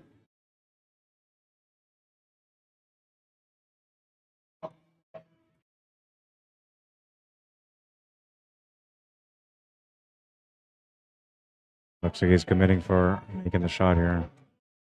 Is he trying to go off the 2 rails and back to the right? Maybe the option here. He's got enough room to avoid it. The scratch.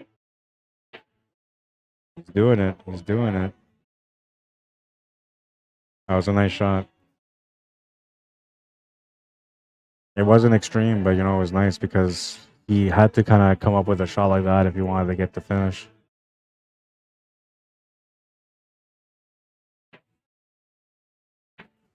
And he'll make that shot with some confidence.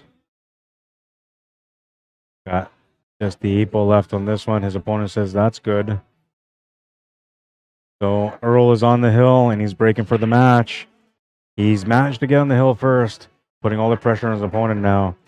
And well, I don't know, man. Something tells me that it's going to be a hill here, but we'll see. We will see. Only because I'm looking at the time and I'm thinking, well, I'm going to be here longer. So when I think like that, usually it takes a little bit longer to get the matches done. And I feel like maybe we're going to go to the hill here. We'll see. Rack number 4. Errol Cameron to break. He's grabbing his breaker right now. Preston Jones, how you doing? Michael Kramer, welcome. Jamie Lechuga. Is it lechuga, like as in lettuce in Spanish? Welcome to the stream. I don't know if you knew that, but lechuga in Spanish is lettuce. Remember I was telling you guys you're going to learn some Spanish. You're going to learn a little bit of everything with me. There's your Spanish lesson today. Lechuga. Brought to you by the letter L. It's time for me to go home, man. I'm having too much fun. And nothing's fun about being here this late right now.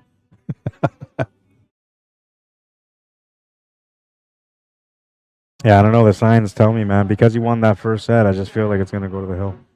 It's got to finish dramatically, right? The sandbagger has to have a chance to win. That's just the way it's got to work out. I'll be damned if I don't get a hill on the second set for my first sandbagger, man.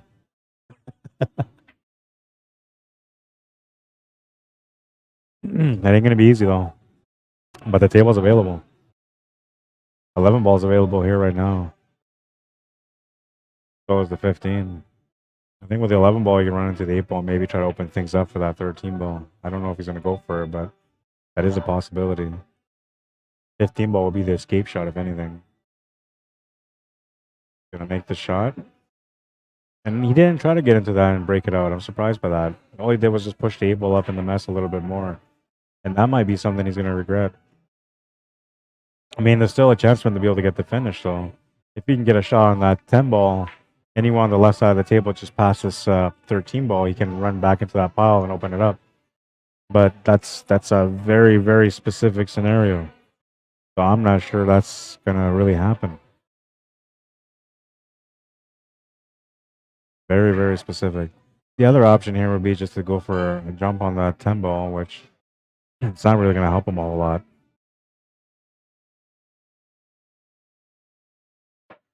Rolling forward for the 9 ball on the side is the only option that I see here, but I'll see what he does. He tried to get forward there, and unfortunately for him, he's going to turn the table over to Errol Cameron, who will finally have a chance to close out the match.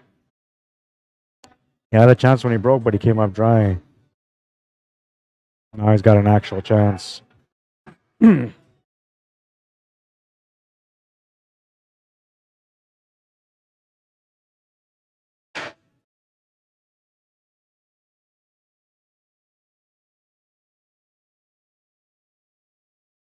Oh, these guys are having karaoke night. Cool, man.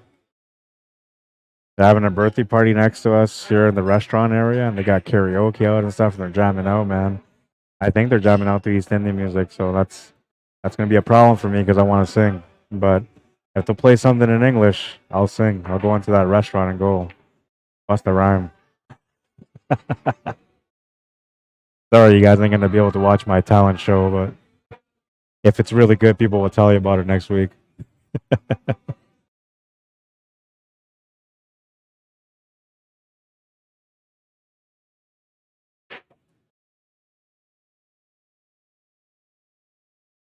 The golden chance, can he make it work? It's all kind of there, but it's not, you know. It's almost there, but it's not. That 7 ball is a big problem, and he's almost got to take it out right now. Which he didn't. That was important there. And now playing the safety off the 7 ball doesn't help him. But that might be the only option. I guess he can play the combination 5 to the 6. That's an option there. Or is it? Yeah, it's not bad. The 5 ball is going to go towards that 4 ball, though, because 5 is hitting the top side of the 6. So it's going to push up towards that 4. You might have to play the combination to set up for a safety next.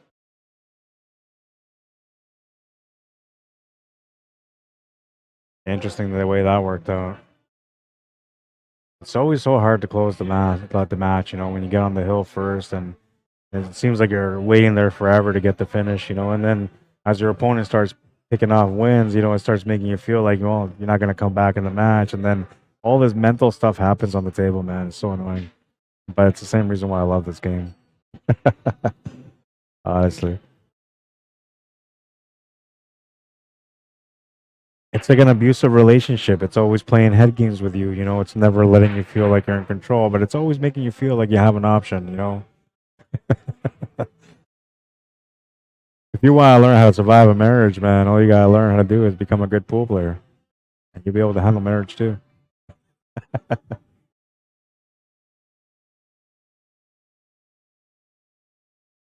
Yeah, he's in tough here, man. This is not helpful at all. And even for safety wise, I can't see anything here.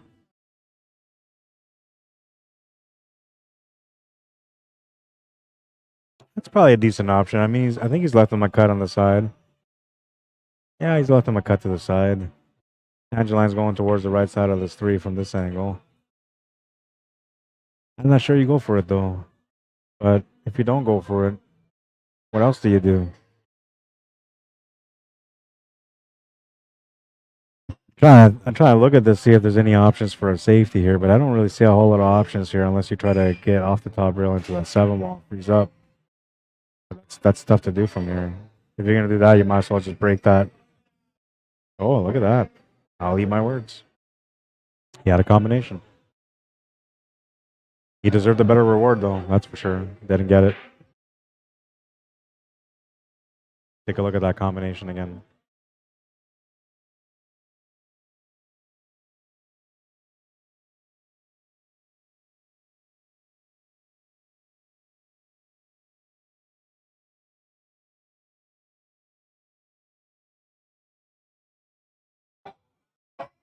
That's going to be a ball in hand. He never got a rail. Errol will ask for it. Cam will confirm that it is a ball in hand. And I don't know if he's going to come back to the table anymore, man. With a ball in hand, Errol's got to be a favorite to finish this rack, to finish the match. I just can't see him screwing this up.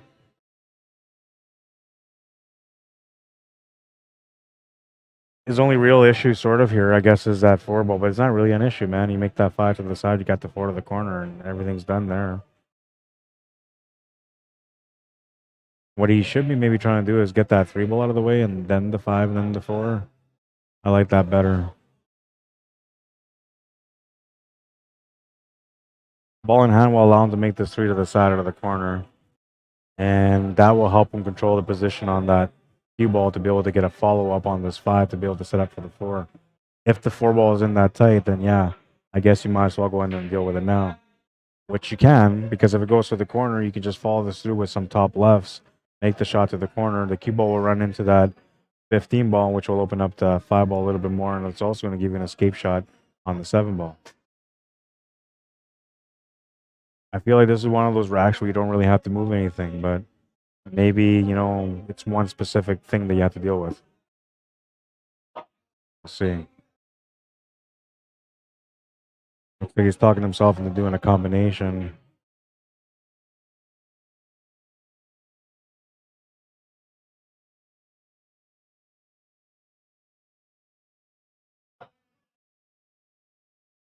Got to draw back here for the 4 ball. Interesting choice, though, the way he played this.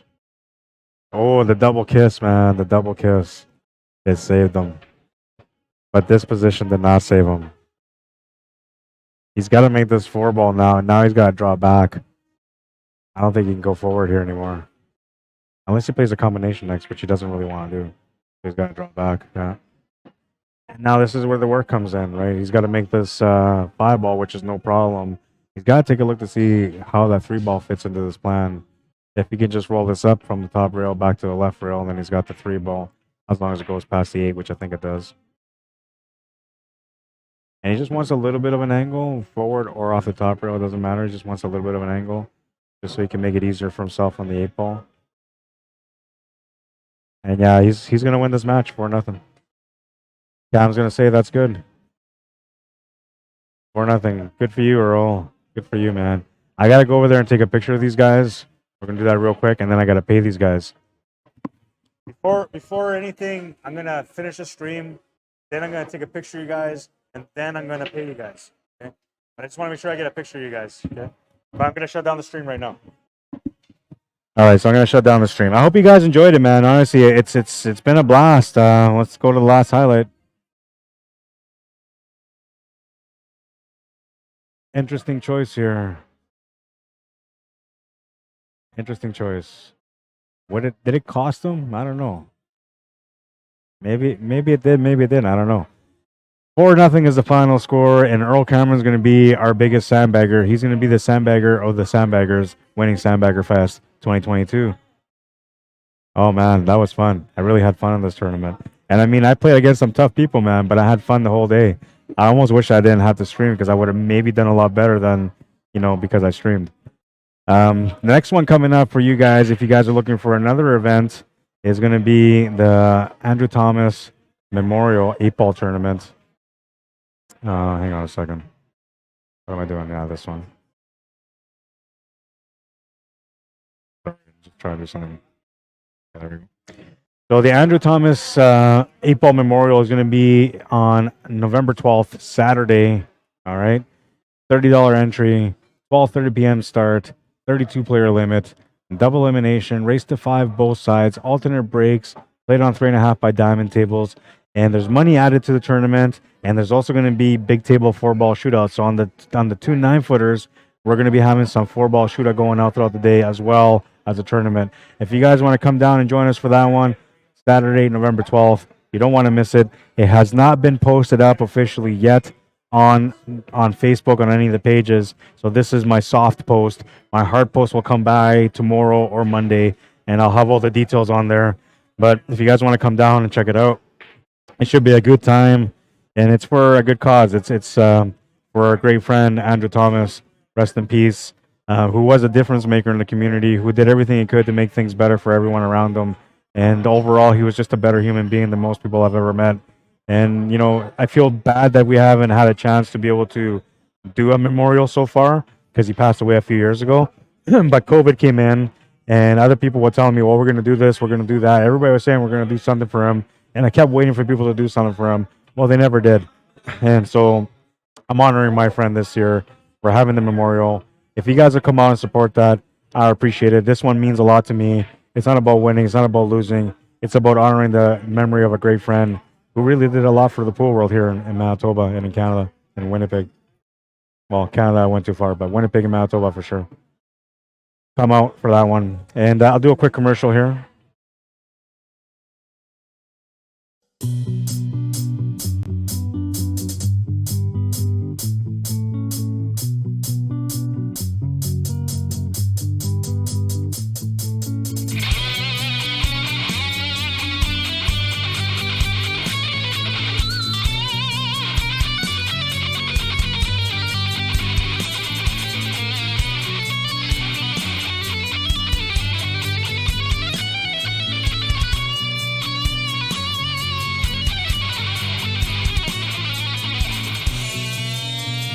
What's up everyone, my name's Rambo. I give private guitar lessons online, beginner to expert level. I teach technique, rhythm, theory, and songwriting, and I can help you learn almost any style you'd like. I'm taking in new students of all skill levels, so click the link below if you want to take your skills to the next level. Don't forget to follow along for more. Keep practicing, studying, and training, and rock on.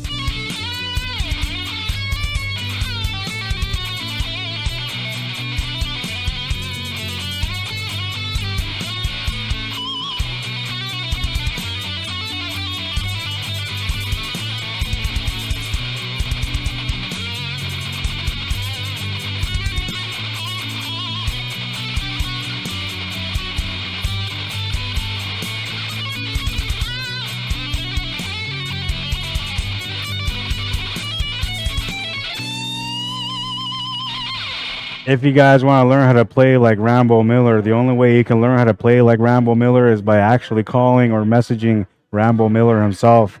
Give him a shout, man. King 6-string guitar lessons with Rambo. Awesome dude. And you've seen the way he plays, man. He can play really good.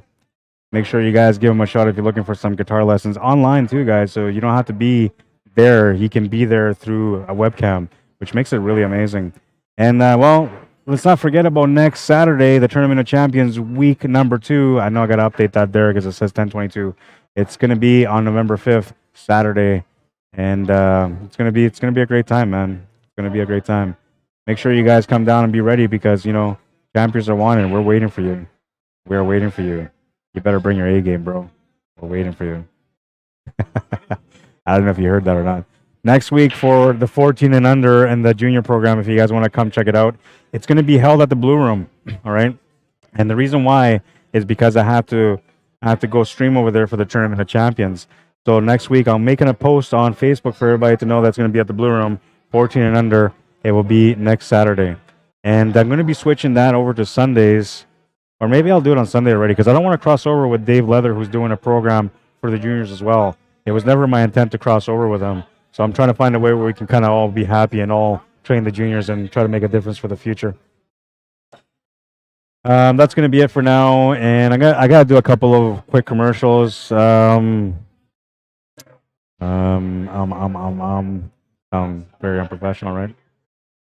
JamUpApparel.com is where you want to go if you're looking for some great gear. Check out all these amazing jerseys, man. Whatever you're looking for, jerseys, hoodies. They have, I don't know, yoga pants for women as well. There's a little bit of everything there for you. Check out JamUpApparel.com. If you want to order any of that stuff, you can order through me as well. I'm a rep for Jam Up Apparel now in Canada. So if you guys need anything, let me know. It would be a true pleasure to be able to hook you up. I'm going to try to get a special code for you guys to give you guys a deal so that way you guys can take advantage of all this beautiful stuff that we have available at Jam Up. Maybe you guys can gear up your team and look really sharp for the playoffs. Let me know if I can help you guys out. I got a plan. I'm going to try to find you a discount. I have a plan. And if I can deliver, you'll be happy. I'm telling you, you'll be happy. That's going to be it for now. I hope you guys enjoyed this stream. We're going to go to the wisdom. It's always about the pool wisdom, right? Every day, no matter what, whenever I'm streaming. The more you sweat in practice, the less you'll bleed in battle. What that means is get to the table, work your butt off, and when you're not feeling really good at it, you know, when you're feeling like it's time to give up, you just don't. You don't give up. Instead, you just face it, deal with it, become better, and grow as the champion within. That's all it is, man. All you got to do is work through the frustrating moments of your life at the pool table. And before you know it, you have a calm, conscious mind that's just going to let you do everything you want to do on the table. It starts with you. It starts with the practice. Get to those tables, become the champion within. And that's going to be the stream for now. I hope you guys enjoyed it. I had a great time. But I'm going to have to leave soon because I have to come back tomorrow again for the Sunday Open, man. It never ends for me. And now, well, every weekend's busy. Pool, pool, pool, pool, pool. If you love pool, call me, message me. CSLManitoba@gmail.com. Maybe you want to find out what the next events are. I can let you know that. I'm going to post them all up eventually. But, you know, you can find out ahead if you're looking for some action. And if you want to add me or follow me on Facebook, you know my name, Rod Arriagada. It's at the top here from the commentators list. And, yeah, just add me. I'd like to, you know, have you on my friends list. And maybe we can have a little chat here and there, do some memes, you know, do the funny stuff, right? I hope you guys enjoyed it anyway. And, well, my name is Rod Arriagada. Add me or follow me. It would be a pleasure to have you on my Facebook. If you want to message me to come out to your town to cover an event, CSLManitoba@gmail.com. If you want to support me in any way through all the programs and everything I do for pool, you can do so via PayPal or e-transfer at CSLManitoba@gmail.com. Both things work. Let me know. If you guys do help me out, I'll appreciate it, man. If you don't, I'll understand. Tough times for everyone, man. But when the money comes my way, I'm trying to create good times for everybody for the future. So you are supporting the future if you support me. And on that note, I'm going to call it a night. I hope you guys had a good time. I will see you guys again tomorrow morning, or I'll see you at the tables next time, which is going to be tomorrow morning or tomorrow afternoon, I guess now, for the Open 8-Ball Sunday tournament here at the Hangar. Until then, have a good night, everyone. It's been a pleasure. Thank you for liking and sharing. And if this is your first time watching us on CUESPORTS Live on Facebook, make sure you follow. And if you didn't go to my YouTube to follow me on YouTube or subscribe to my channel, you suck. No, you don't. But go over there, go to YouTube, check the link on this post, go to YouTube and just subscribe to my channel, man. I'm trying to get to 1,000 people. I have 99. I'm so not there, but you can help me get there. All right, that's going to be it for now. I'll see you guys at the tables next time, which is going to be tomorrow. Have a good night, everyone. Cheers.